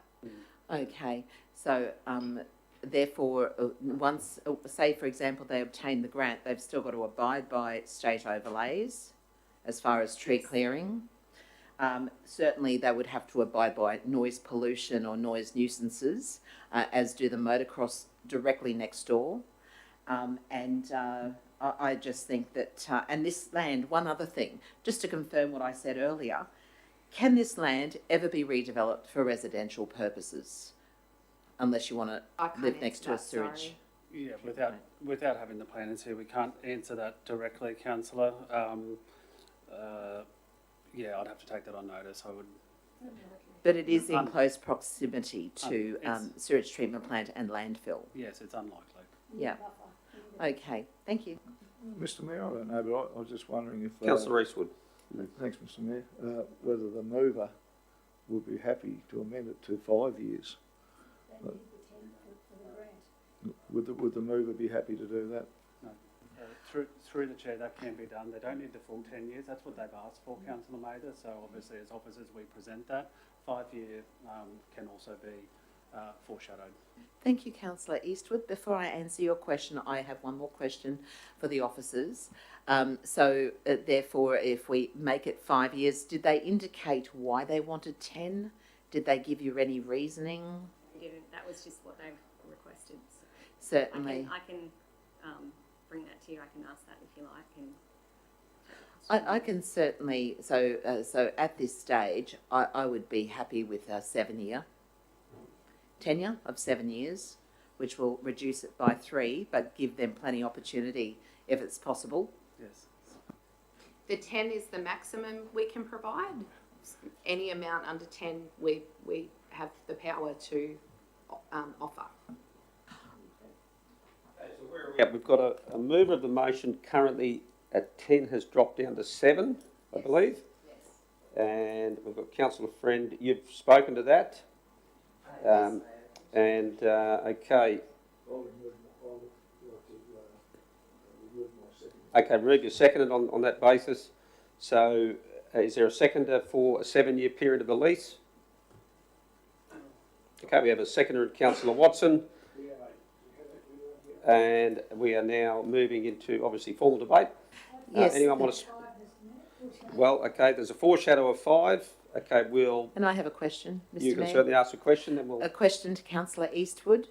You'd be happy with 5, but you're not happy with 7. Why is that? Because it's 2 years less. So there's no specific reason? Well, that's the reason. If they 5 years should be plenty to get done what they've done, and doesn't tie up the land in case somebody else in the future, in case they don't do anything. I would rather have it 5 years, and I think that's... Okay, you've made that clear. We probably need to either test the will of the table at the 7 years, based on we've got a live... May I just ask one question? You can ask another question. If they are able to do this in 2 years, say, can they just go ahead? It's just giving them time to get it done, isn't it? We can change the lease at any time to reflect. So at the moment, the lease is restrictive in terms of it can only have due diligence. If they got the grant, went through the approval process, and then were ready to do works, we would then look to offer a new lease that was able to accommodate whatever those works were under the conditions. Was there a reason why you suggested 10 in the first place? That's what they requested. No, they requested. They requested, that's right. So our process is they request to us, and we provide them what they've requested. We provide to you. Do you, as an officer, have any problems with 10 years? That's not what we think about, sorry. Okay, all right, that's fine. I'm just can't work out why we just can't do 10 and get on with it, that's all. Well, that's what we're going to do, is test that in debate. And if it is a strong argument for 10, it'll get up. If it's not, it'll be something different. It's back to 7, whatever the number is. Councillor Friend, you're at 7? I'll stay at 7. Okay, we're at 7 then. I was okay. trying to compromise with Councillor Eastwood. Okay. Thank you so much. So I was happy with 10. This land was never used for anything else except for when they approached us back in 2021 to find land that they could obtain a lease over. No one else has ever indicated any interest in this land, and I believe that they are working through their due diligence, and council officers have helped them tremendously. I believe that they will find this due diligence, and even if it only takes them 2 years or 3 or 4 or even the 5 years previously stated by Councillor Eastwood, we would then extend the lease. Giving them 10 years would certainly help undertake. This is a mammoth undertaking, and it does take time. I remember back in 2021 when our council asked us to put in a grant for a state to help with feral goats. The grant went in April. We did not hear back until November, and that was a no. I imagine that they've factored in this into the 10 years to give them time to apply for grants, 1 grant, 2 grants, etc., through the different state agencies. So I can understand why they were asking for 10. They are a dedicated group. They are not a large group at this time, but they do have professionals backing them. And I think that 10 years is fine. However, I have changed it back to 7, trying to find common ground with Councillor Eastwood, who now only wants 5. And if they are continuing through their due diligence within that 5 years, they'd have to come back to the table for more time anyway. So giving them the 10 gives them that breathing space to apply for these grants that can take up to 11 months or, you know, at a time, or 6 months to 12 months, whatever the grants may be, when they finally get their okay or they're declined. So I think that council backing this particular club is such an important part of where we're going in sports and rec for the future. And I was happy with 10, but I will stick with 7 in the hope that the councillors may change their mind. Thank you. Excellent.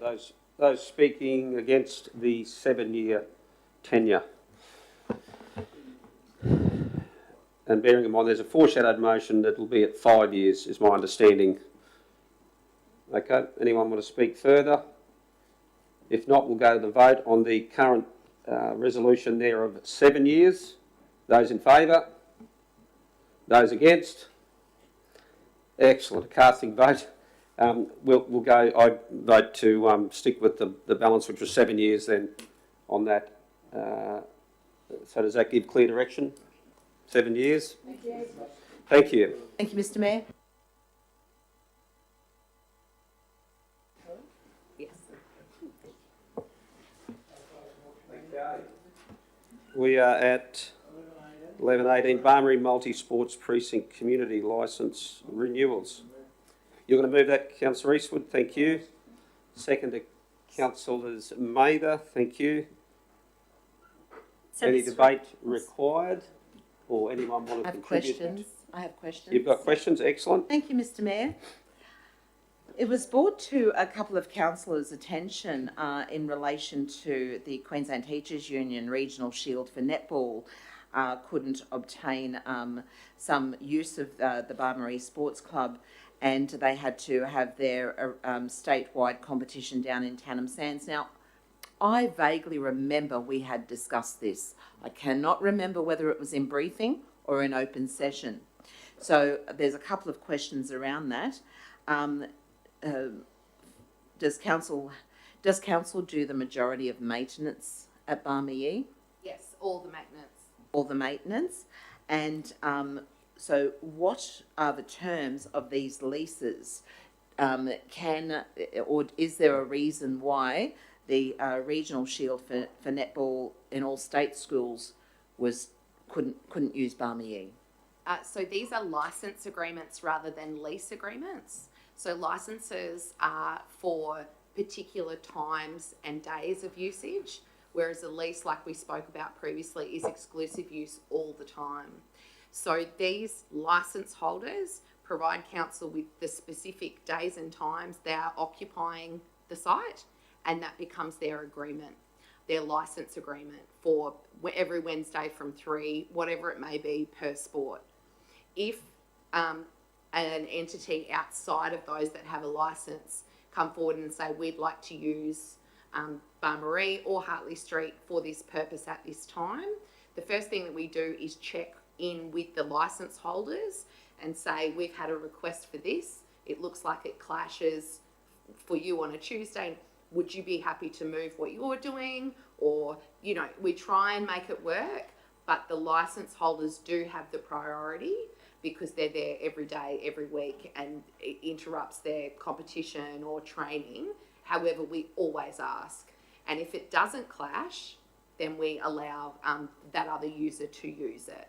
So, you know, last Friday was Keppel Coast District Sports, Sports Carnival, all during school hours. So during school hours, there isn't a clash because all of those clubs use it outside of school hours.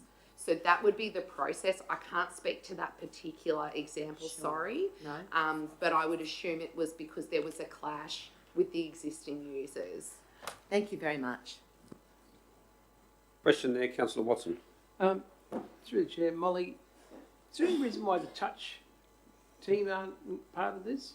Because they play down the They were given the option, but they did request a 1-year renewal. So for 1-year renewals of licences, that's not required to come to the table. Oh, okay. Whereas these, so each of the clubs was offered a longer licence term because they've been such frequent regular users. Okay. The 3 of the 4 clubs have gone for that option, whereas Touch have asked to stay on the 1-year renewal. So they're still there, they still have their licence, they're just in a different time frame. Just a question, is that you satisfied there, Councillor Watson? Well, no, actually, one question. Yep. With the other groups that are using it, and this carnival came along, surely we can do something. Seeing it would have been such a big carnival and meant a lot more to the Shire in the way of accommodation and all those sort of things. Surely we can step over and say, hey, look, we really need this. Is that something we can do? I mean, like. The clubs are usually accommodating, Yeah. so the clubs actually assisted with that carnival on Friday. So they usually are quite accommodating. Yeah, because it didn't happen on this occasion, and it went to Tannum Zands, and we missed out completely, that's all. I can't speak to that specific example. Yeah, there must have been a reason beyond that it wasn't, there was a clash, because we can make those things work, absolutely. Yeah. Okay. And as you know, we have the Netball Carnival there every year with over 3,000, I'm probably getting the numbers wrong, but thousands and thousands of people. So big events can occur there. One of the events that we couldn't allow to occur there was, I'm not sure if it's the same, but they wanted to camp on site. And we didn't have a process or a way of assessing its effluent water. There were a lot of this, so that I'm not sure if that was the same one, but there have been a couple of incidences where we said you can have the event, but you wouldn't be able to camp there. But we would do our very best to make it work, absolutely. Just picking up on that there though, Molly, if I heard you correctly, you spoke about because it's was it a licence, did you call it? That based on whatever the terms and conditions of the licence are, if a party objected to another party's application to or request that was outside of the licence agreement, irrespective of perhaps how maybe a reasonable person may disagree with them, currently though we can't step in there and say, excuse me, council will be the final determiner of whether we believe on the reasonable grounds this carnival should go ahead. Do we have that legal scope to do that within this? Yes, I believe we do. I didn't explain that well then, because my understanding is that at any time we have the authority of what's happening and what's not happening at Barmarie and at Hartley. Okay, is there a way then perhaps to write into the agreements so that it's crystal clear that in the event there is whether it be a disagreement over the status of a particular event, perhaps the CEO could capture the words better than me, but that decision ultimately, if need be, comes to the councillors to understand the magnitude of it and then take on board the responsibility to make a decision, so that we don't see hypothetical scenarios where decisions that are made that maybe we feel are inconsistent with what we feel would be the best use of the facility. I believe there's already something in the agreements that specifies that type of understanding, but we could be more clear and talk, but it doesn't specify about bringing it to the table. So, and I guess that's we could amend to get that in there. That's probably the point of sensitivity, that if that could be written in such a way that the councillors, mayor and councillors, are made, included in any major decisions about a conflict of proposals that may be inconsistent with the lease, and that way it's, because effectively it's been delegated to the CEO to make those judgments otherwise. Mr Mayor, if we're referring to the Regional Shield, well, I guess we'd refer to whatever hypotheticals there may exist that we haven't yet thought of. If the two questions are, can we strong arm the clubs into doing what the council thinks to be in the greater good? The answer is yes, as you've heard from the staff, and we will continue to employ that. On that particular occasion, I've just shared the information with you again that went to you last month. The organisers of that carnival, because they didn't get a warm welcome, made the choice to go somewhere else. We could have continued to strong arm, but they didn't want to be in that circumstance. They were looking for a warm welcome. They didn't get one. They went somewhere else. Okay, and if council laws and the elected body were made aware of early in the piece that, hey, we've got a bit of a red flag happening here, there is a significant carnival that most reasonable people would love to see happen here. However, there's some sensitivities out there. Is that something that councillors feel they'd like, to be included in, or otherwise it's at the discretion of whatever the terms of the licence say?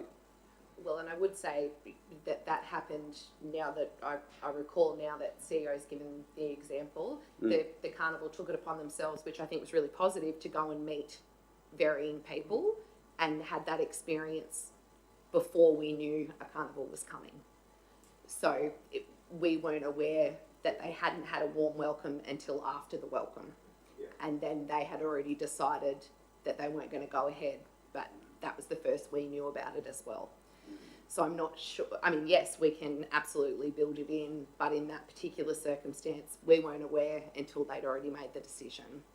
Yeah, I guess we obviously want to work, in strong collaboration with the sporting clubs that take up these leases, but would there be a sort of guiding principles document that supported that, helps them understand that whilst this licence affords you, these rights, please understand that this is a multi-function sports facility that we want to see used to the absolute maximum capacity it can be, for the benefit of sport and community and what have you. And that may at times mean that we need to be a little bit flexible in our, I don't know whether there's the scope for that, or whether, Mr CEO, you think that's stepping into their domain and we shouldn't, or... Mr Mayor, I don't think anyone's disagreeing with you. I think we all want to see maximum use of as many facilities as we can. It's a regret that didn't happen on this occasion. The organisers of the Regional Shield Carnival, two personal friends of mine, that they got the rollout, they got the red carpet from the council. They just didn't get a warm reception from the host, and they didn't want to battle with that, so they went somewhere else. I would say, Mayor, it's definitely within scope, absolutely. The only sort of concern that I foresee is a lot of the clubs with licence, they pay a high premium. So they may then ask for a discounted rate. Sure. But those things can be worked out through. But we can absolutely have a look at a guiding principle. What's the intent for both Barmarie, I would say Barmarie, Cooey Bay, and Hartley, that all operate under the same model. Definitely scope. Councillors satisfied with that? Okay, so we've got a mover in Councillor Eastwood, second in Councillor Mather. Any need for debate? No, we'll put that to the vote. Those in favour? That's unanimous, thank you. Thank you, Thank you, councillors. boys. 11.19, Southern Beaches Vehicle Access History, Local Laws and Reference Group. Sorry.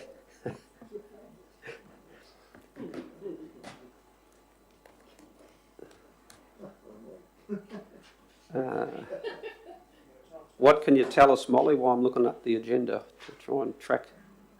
What would you like to share with us, Molly, about that particular item?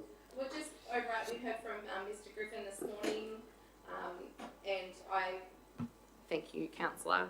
I hope that the report outlines not only Mr. Griffin's perspective, but other perspectives too.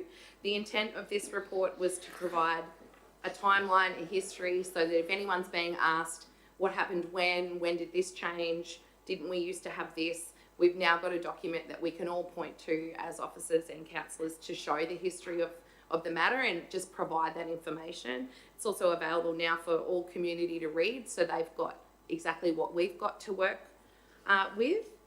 In terms of the recommendations, after last week's local laws discussion, I think that we landed in a place that's similar to these recommendations, which essentially is we need to establish the state's position on the particular beaches identified by the Southern Beaches Reference Group. We need to confirm council's position. Are we going to change the draft local law for community to be consulted on? And then overarching recommendations around increasing education and communication to the community about local laws, pause facilitating the Southern Beaches Vehicle Access Reference Group until we have some more of that information from the state via the lawyers, but also via council. But we will continue to work with those members on other issues that they raised.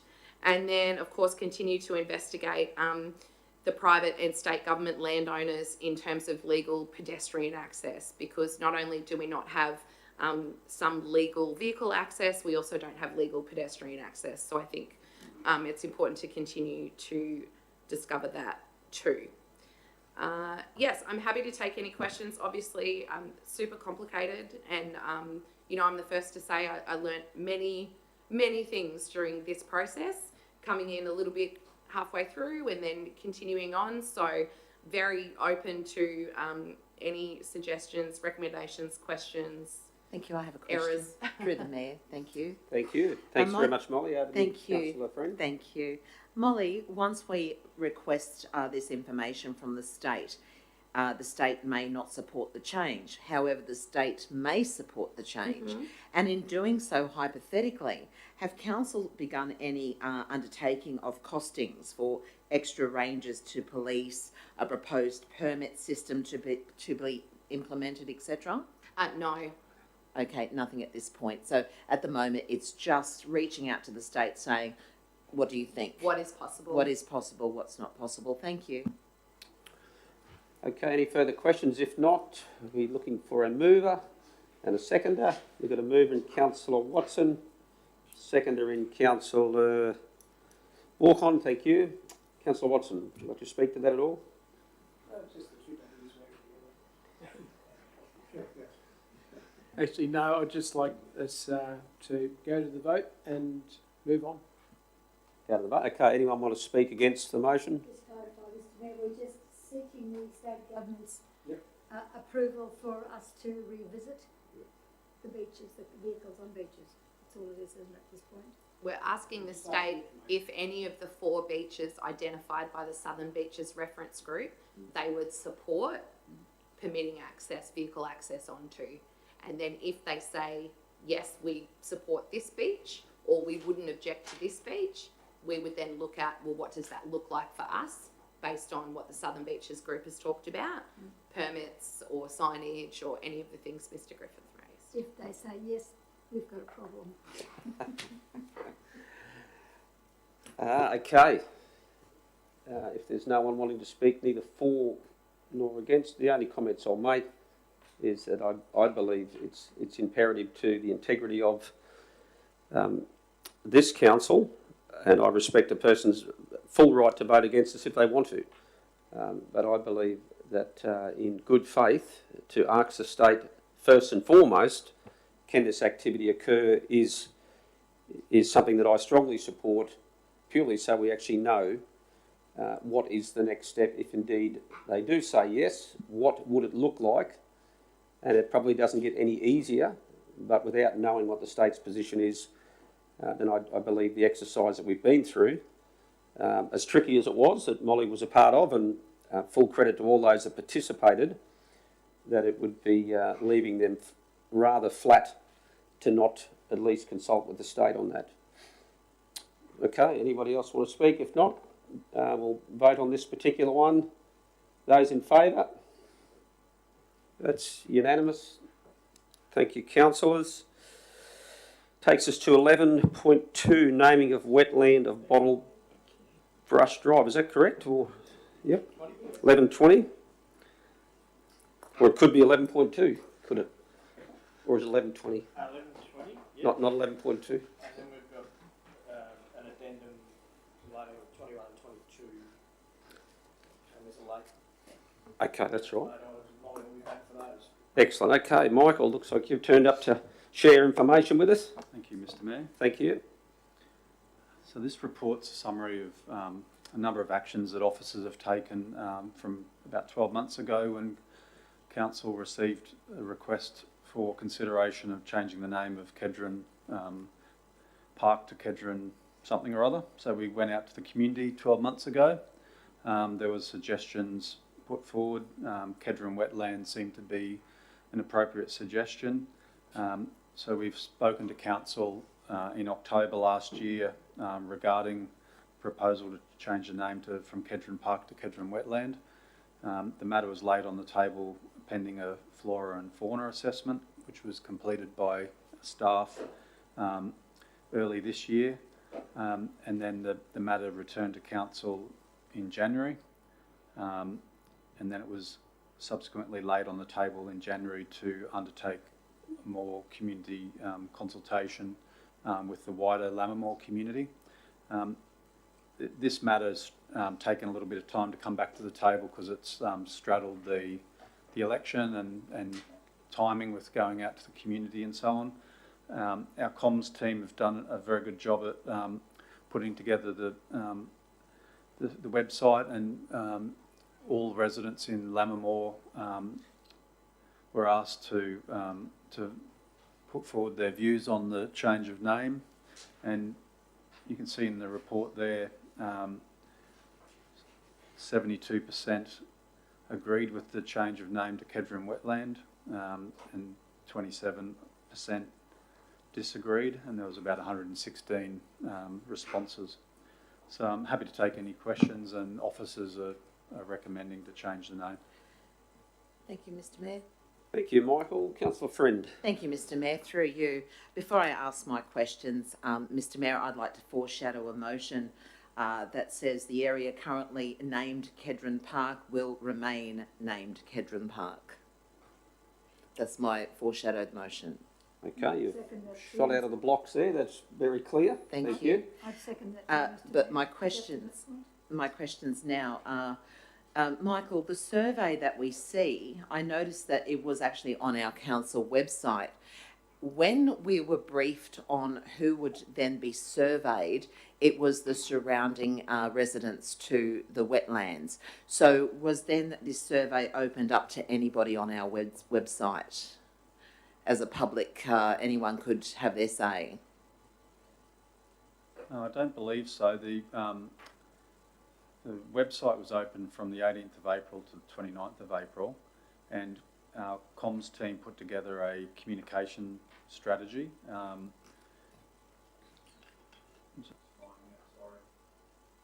the strategy was to email residents of Lammermoor and do letterbox drops to residents who lived adjacent to the parkland. So there's probably about maybe 25 residents in the immediate streets. So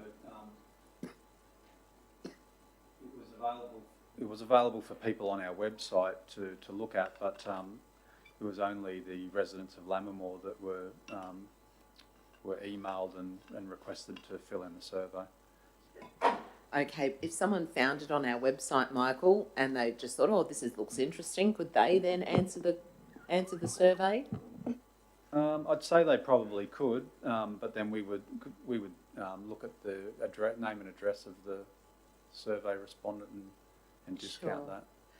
Sure. Under risk assessment in the report, the risk is that the term wetlands will be perceived as receiving less maintenance for the surrounding residents. This is already the case, even though they have been assured that council's mowing matrix will continue. So in a case like this, how does council mitigate this perception when it seems almost untenable to mitigate?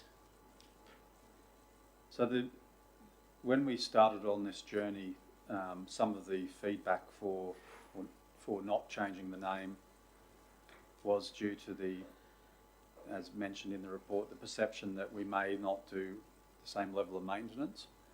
So through the communication strategy and also through numerous officer discussions with various residents on site, Open Spaces have given an undertaking that they would maintain it to the same standard as currently is, which is a park.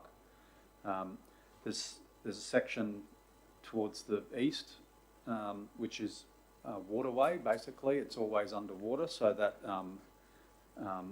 would remain as such. But the section to the west, this time of year, it should be draining slowly. We've had a fairly wet season, so I was out on site with Councillor Friend and General Manager of Communities only a month ago, and it was still a bit wet.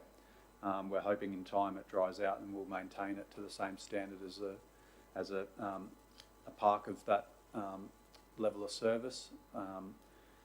So there's a risk there that people might perceive that it's a wetland and we might forget about it, but that's not been the undertaking from staff. It's still on our maintenance schedules to be maintained to the same level as a park. Thank you. Thank you. It goes a little Councillor Mather. Thank you, Mr. Mayor. It goes a little bit further than that. I had a call the other day from a lady who lives in close proximity to the wetlands, and she had contacted her insurance company, and it would appear that just by the naming it a wetland would have an impact on her premiums, because I guess the perception of it's a wetland, it has the potential to flood, and that's how insurance companies think. And she had spoken with other people who found similar situations. The thought of having as we know, there are some pipes under the ground. I don't know how many under that roadwork, but we just need to make sure that those pipes are always cleared, because what happens when the pipes aren't cleared, the water does merge up close to the residents. She has said that. I haven't got photos, but she's assured me of that. And they're just concerned now that just the name itself, and our staff have done nothing wrong. They've done everything they were asked to do. In fact, we spent a fair bit of time deciding who was going to be surveyed to get this outcome, to have this name change. But it's a little bit more to it than what we envisaged. So I would suggest that we leave it as it is, to put them all at rest so that they don't have any reason to be arguing with their insurance companies because of just a simple word change. Thank you, Councillor Mather. We'll take it that you've spoken against the motion to change it to Kedron Wetland by the sounds. Now, Councillor Walker, you've your lights on. Have you got a question or do you want to speak to the motion? I want to speak, I think it's... Or against the motion, whichever your preference may be. To the naming of wetland, is that 2 or 4?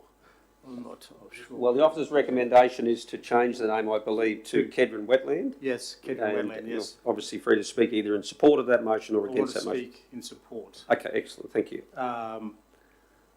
So I also spoke to one of the residents close by who was affected and had thoughts about the effect of their insurance, and also about whether the questionnaire was wider than what was decided on within that space. So I was a bit conflicted by it, and I live about 900 metres away from the area. And so I decided to put on my shoes yesterday because I had a couple of hours spare. And I thought, well, how about I just go and ask the residents myself? So I went down to the houses adjacent to the wetland park / whoever, and I door knocked, and I asked the question, how would they like to see the change from a park to a wetland, or keep it as is? So I asked 15 people directly affected on Frangipani Drive whether they would like the name changed to a wetland, and 14 people opted for the name change from park to wetland. That's directly adjacent to the area that we're talking about. One person wanted the name to stay as is. I also asked 8 people on adjoining streets to Frangipani Drive. 6 people wanted the name changed to wetland. 2 people wanted the name to stay as park. Most wanted, on the lines of Councillor Friend, they wanted it to be maintained, and one also suggested it to be replanted with trees and plants as well. So in line with the data that was presented by the councillors, the council survey of 72% voting yes to the change, 27.59% voting no. It is somewhat reflective of what I found last night, of particularly people that are directly affected by people who I'd spoken to last night, snakes and rats in their houses, etc., bitten by dogs, people who are directly affected in Frangipani Drive want it to be changed to a wetland. Thank you very much. Any speakers? You can ask a question. Through the chair, Lance, did they give you reasons why they wanted to stay as a wetland? Wanted it to be changed to a wetland and not park? Yeah, good question.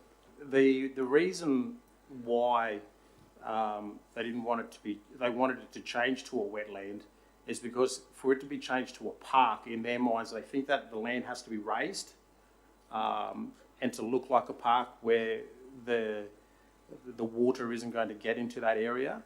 And some said, you know, if it's going to be a park, then let's make it look like a park. Let's put some swings up, etc., and raise the level, which I suggested that's possible to raise the land, but also it may mean raising the rates. And they said, well, let's keep it as a wetland. Okay. Rightio, where are we up to? We've had a speaker against. Anyone speaking for the proposed name change of Kedron Wetland? I'd like to hear Councillor Walkon's argument for the rats and the snakes, because that was what the lady put to me too, because of the water encroaching up into the closer to the houses. It's bringing the rats and the snakes and not. No. Because if the people you spoke to want to keep it as a wetland, I didn't quite understand how the snakes and the rats got into that one. Because if they're having those problems now, that can be treated if this the area is maintained and the drains are kept clear and the water's not allowed to accumulate and push back into the houses. Yeah, I just didn't know how it gelled. Yeah, I suppose the the rats and the snakes, that topic came up because they wanted to make sure that maintenance was kept to it, and then if it got changed to a wetland, would the maintenance dropped off?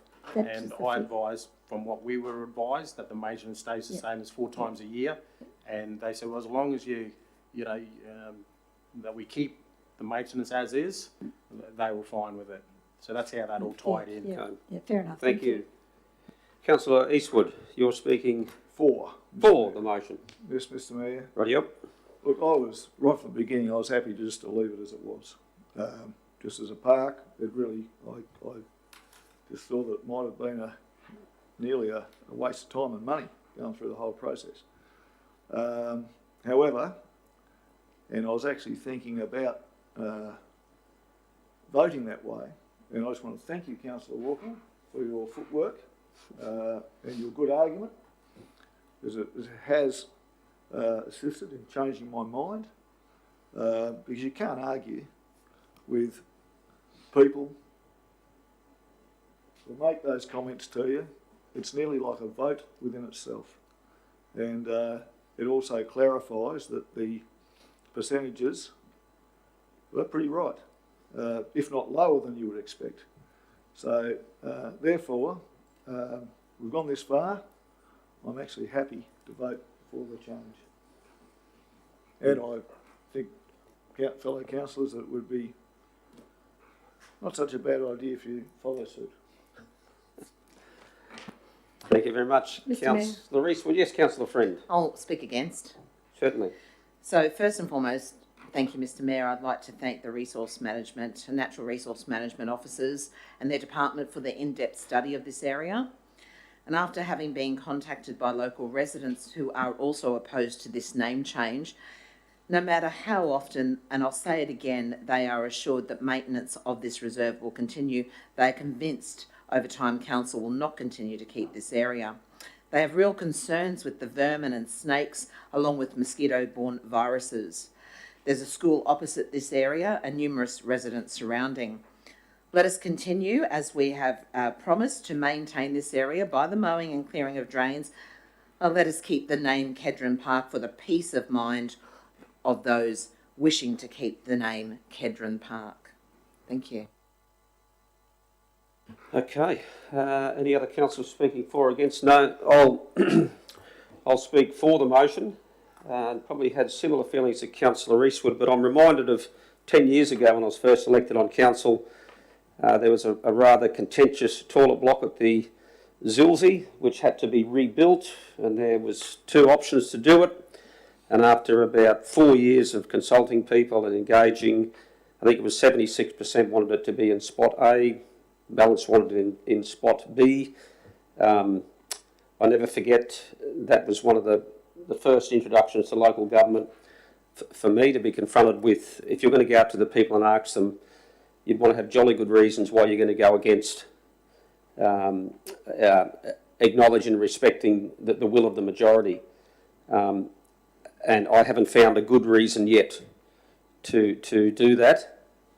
And this is another example. Certainly the perception of some is that the mowing is going to drop off. Well, the only way to build trust and confidence in them is to ensure that it doesn't, and to ensure that it's consistent with what it has been in the past, and perhaps even increases into the future if our capability increases. But to capitulate on the grounds that we're concerned about the perception of those who just don't believe in the process itself, I think undermines really representative democracy in a way. It's a fairly compelling outcome. I actually looked at it and sort of, to me, it's an extension of the Lammermoor Native Gardens that are across the road, especially the water course, the section that will not get any maintenance, because it goes underwater. And maybe it's an opportunity lost that it actually could be even further explored to extend the Lammermoor Native Gardens up to a point where the balance of the land that does get mowed quite regularly really isn't. It's a change in the landscape at that point. So I'm prepared to support the motion, and will be keenly encouraging the CEO and the responsible staff to ensure they don't miss that mowing by a day, hopefully, but they're a day early would be great. And I'm sure that's always the attempt or the effort, and not that this should attract any higher level of priority than anywhere else. But that maintenance standard is obviously very important. Okay, we've all had a fair go at this. I haven't had mine. You haven't had a go? No. Well, I would not want to deprive you of a go, Councillor Mather. I'm speaking against it, and I seconded a foreshadow motion that we hope to get up, Mr Mayor. either way, whatever you call it, it's going to be wet and it needs to be maintained. And those drains need to be kept cleared. And I thank the good Councillor Walk-on for taking the time and the energy for going up and meeting with those people. I'd say that's a part of the Shire that he may not have to do 4 years from now. The Frangipani Drive people and the people along the wetlands, some of them may not have considered what their insurer might do if they found that they were living in an area that was called a wetland. That's my concern, and that was the real fear that the lady had when she called me, because nobody thought of that. She said, we can't afford any more than what we're paying with the cost of living, and we don't know how far it will go. That was her main concern, and the fact that the snakes and the rats or something has taken a dog. So I can only say, and I appreciate those for and against, whatever the name they wish. But I'm looking at something that a little bit different. It might dictate what they would all learn in time, that their cost of insurance might be influenced by their decision. Councillors, before I put this to the vote, I would be reluctant to make a decision unless we know the absolute facts on a matter. Have we been able to be qualified categorically that the insurance will or may change as a result of changing the name of this? I was just doing my insurance over the weekend. Yes. I mean, that's not a question I had to fill out what proximity am I to a park or a wetland. Okay. If there's evidence to the contrary, then by all means. Well, I guess, councillors, what I'm seeking in some ways is, whilst I want to make a decision, there's been statements made and concerns raised that insurance, in some, is going to be affected by this decision. There's a very big chance that they will. Well, it would be really, really important for us to know definitively one way or the other. Whilst we've debated our merits, whether we believe it's good or bad, that information that you've introduced, in my opinion, needs to be answered and absolutely qualified. So, General Manager, Chris, by all means. Thank you, Mr. Mayor. I can give a little bit of insight. Certainly I'm not an expert in insurance, but generally they go off the RL levels. We've spoken about RL levels before, which is a 1 in 100 flood where those water levels would come up to. What it is at that particular point, I do not know, but it wouldn't be affected. In saying that, every single insurance agency is different. And they do have different policies. So it probably doesn't give you any more direction in relation to your, the considered motion. However, it probably just gives you a bit more clarity on how insurance levels, insurance bodies work. And as I said, they are different. There are others that offer, do look at RL levels if you're below or above. Some don't, some absolutely do. Some require you to be above a certain level, 30 centimetres or otherwise. Excuse me, Chris, does that mean it doesn't matter whether it's called a park or a wetland, do you think? As I said, I'm not an insurance expert. I would not want to speculate on that, but I do know that it is based on those particular 1 in 100 flood levels. Generally, they could be with a different insurer. I am unsure. It's Councillor Walk-on. Would it be, through the chair, would it be that when the premiums are set, that they would look at mapping prior to the insurance being set, and then they would have seen, like people on Frangipani Drive, when the insurance are looking at their house, they would have seen what's behind their house in terms of mapping, and then decided a premium accordingly. So whether the name's wetland or park, it wouldn't matter. Again, through the chair, I wouldn't want to speculate on specific insurers' policies. All I can say is they do look at the state overlay and the mapping, and we have access to that through our integrated mapping services, and you can see those flood levels there. Okay, I guess for where I'm sitting, I'm not fully satisfied that, and fully respect to your answer there, General Manager Chris. It would be great to have an insurance expert actually provide some clarity around that. It's probably fair to say, Mr. Sear, that we don't have that capability in the room? And are we able to go to... Bring up a broker and get some advice on? Okay. I'd be highly surprised if something that doesn't change the risk. Now, I'm not going to dismiss that an insurance company might do that. If they did that to you and nothing changed other than the name of the neighbouring property, you'd go and find another insurer. You may well do. You may well do. We'll get a broker to come and Okay, well, what I'd Mr. like Mayor, to do... it's a bit like lawyers. You better get half a dozen brokers. What I'd like to do, councillors... You're there you go, okay. That's because you know that there's a casting vote coming up because Mr. Rothery's not here. And I would like to hear from the expert insurers to provide absolute clarity, because it's probably an area that's a little bit grey. It certainly come through Councillor Mather. So I'd like to move procedural that we lay this on the table and until we hear from insurance experts to be able to clarify with absolute confidence whether the name adjacent to them being park or wetland makes any difference at all. So looking for councillors' opinion on that, procedural to lay it on the table until we get that and probably deal with it at the next meeting of council. Well, that'll be up to the councillors. Okay, those in favour of the procedural? Those against? Thank you, that's carried. Thank you, councillors. Chris, We've got... we'll get those details of Councillor Mather and we'll find out who the insurance company is and we'll talk to them directly. Thank you. Excellent. Now, we had one more late item of business, I believe. Two more. And bear in mind the estimated time of departure for the Mayor and the Deputy Mayor and the CEO will be at 4:30.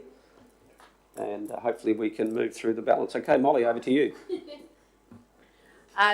There's a couple of late reports here. So the first one is around the sponsorship allocation for round 1, 24-25. A really challenging one for assessors because we had, a number of fantastic events apply and only a limited amount that we could give. But you can see there's a fantastic spread there of events that will be occurring throughout Livingstone from July to December this year. And then we'll be looking for the next round, which will be January to June next year. So the total there for round 1 is $112,000, $526 and 38 cents. I'll be happy to move this, Thank you, Councillor Eastwood. We've got a seconder there. Councillor Watson. Thank you, Molly. Councillor Eastwood, would you like to speak at all to the motion? I would. Yeah, look, we only had a certain amount of money that had to be spread through quite a few events, quite a few fantastic organisations.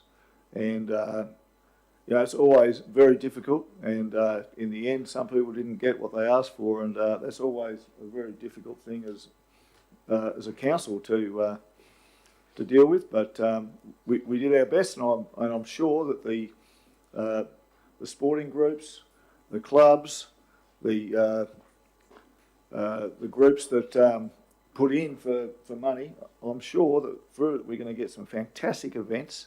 And I'm just really looking forward to a great year, not only on the Capricorn coast, but out in our northern suburbs where a lot of these events are being held. Thank you, Councillor Eastwood. Anyone want to further speak? If not, Councillor Watson, did you want to? I'd just like to say that we were working with about $300,000 worth of events and had $100,000 to hand out. Shows how much interest is taken in people wanting to do things in this area, and it'd be nice to hand out more, but unfortunately the bucket's only so deep. Okay, and before we go to the vote, I guess the key... And I'd like to thank Molly for constantly having to redo the things to try and get it to balance. Yeah, thank you, Molly. I guess the key point here is that we've worked to our budget, stuck within the budget, which was certainly not easy to do, but we felt it absolutely important to work within our means, and that's what's been demonstrated here. And I hope that the recipients who are successful, maybe not getting as much as they would like, would respect that council has worked to its budget, which is the fiscally responsible thing to do that we believe in this council. And now we'll put it to the vote. Those in favour? That's unanimous. Thank you. Item 11.22. Molly, is that the next one? Yes, it is. Okay. So this is for the Community Grant Scheme, round 2 for this year. And again, the Community Development Sport and Rec team have worked really hard alongside the assessors to provide this recommended successful list for you. Okay, looks like Councillor Watson, you're moving? Yep. Councillor Eastwood is seconding. Any need to speak on this one? Happy if you would like to, or not. Again, more people than money. And it would be nice to increase this, but I know it's difficult. Okay, no further commentary there. We'll put that to the vote. Those in favour? That's unanimous as well. Thank you, Molly. Thank you, councillors. If there's nothing from the Audit, Risk and Improvement Committee reports, no urgent business that councillors would like to raise now is the time. That's good. So we've got to move a motion to go into closed session. Or is that a procedural or it's a full-blown motion? Isn't it? I've only been here 10 years, so please be a little bit patient with me. Councillor Mather, you're moving to go into closed session. Councillor Friend, you're seconding. We'll say goodbye to our viewers online. Thank you for your attendance. And the meeting now.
do.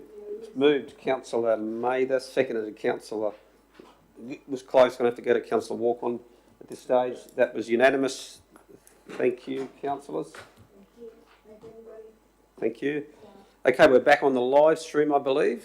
We've come out of closed session to deal with some matters that were in confidential for reasons that the CEO believed was necessary, and councillors supported that.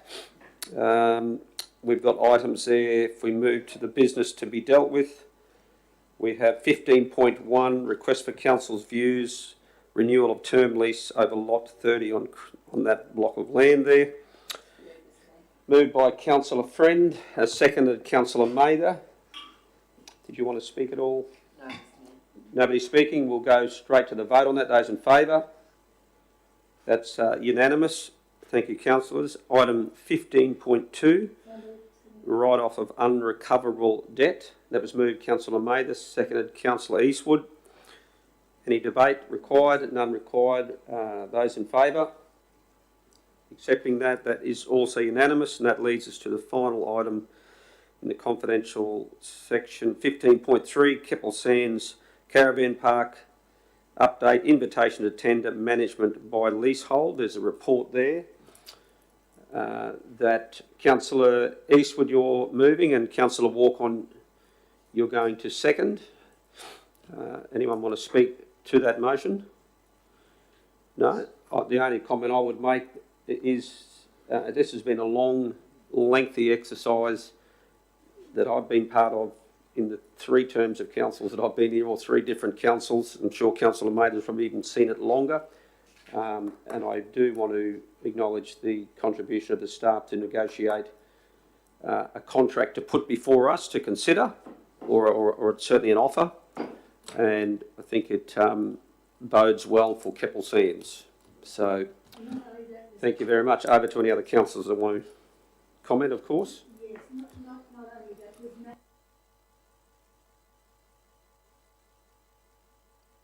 but with the resources that they had, the difficulties they had, they've all managed to look after it in a way that we can hand it over.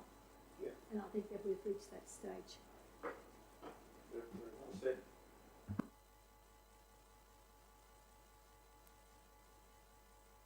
It's also unanimous. That we've done well. It's 4 p.m.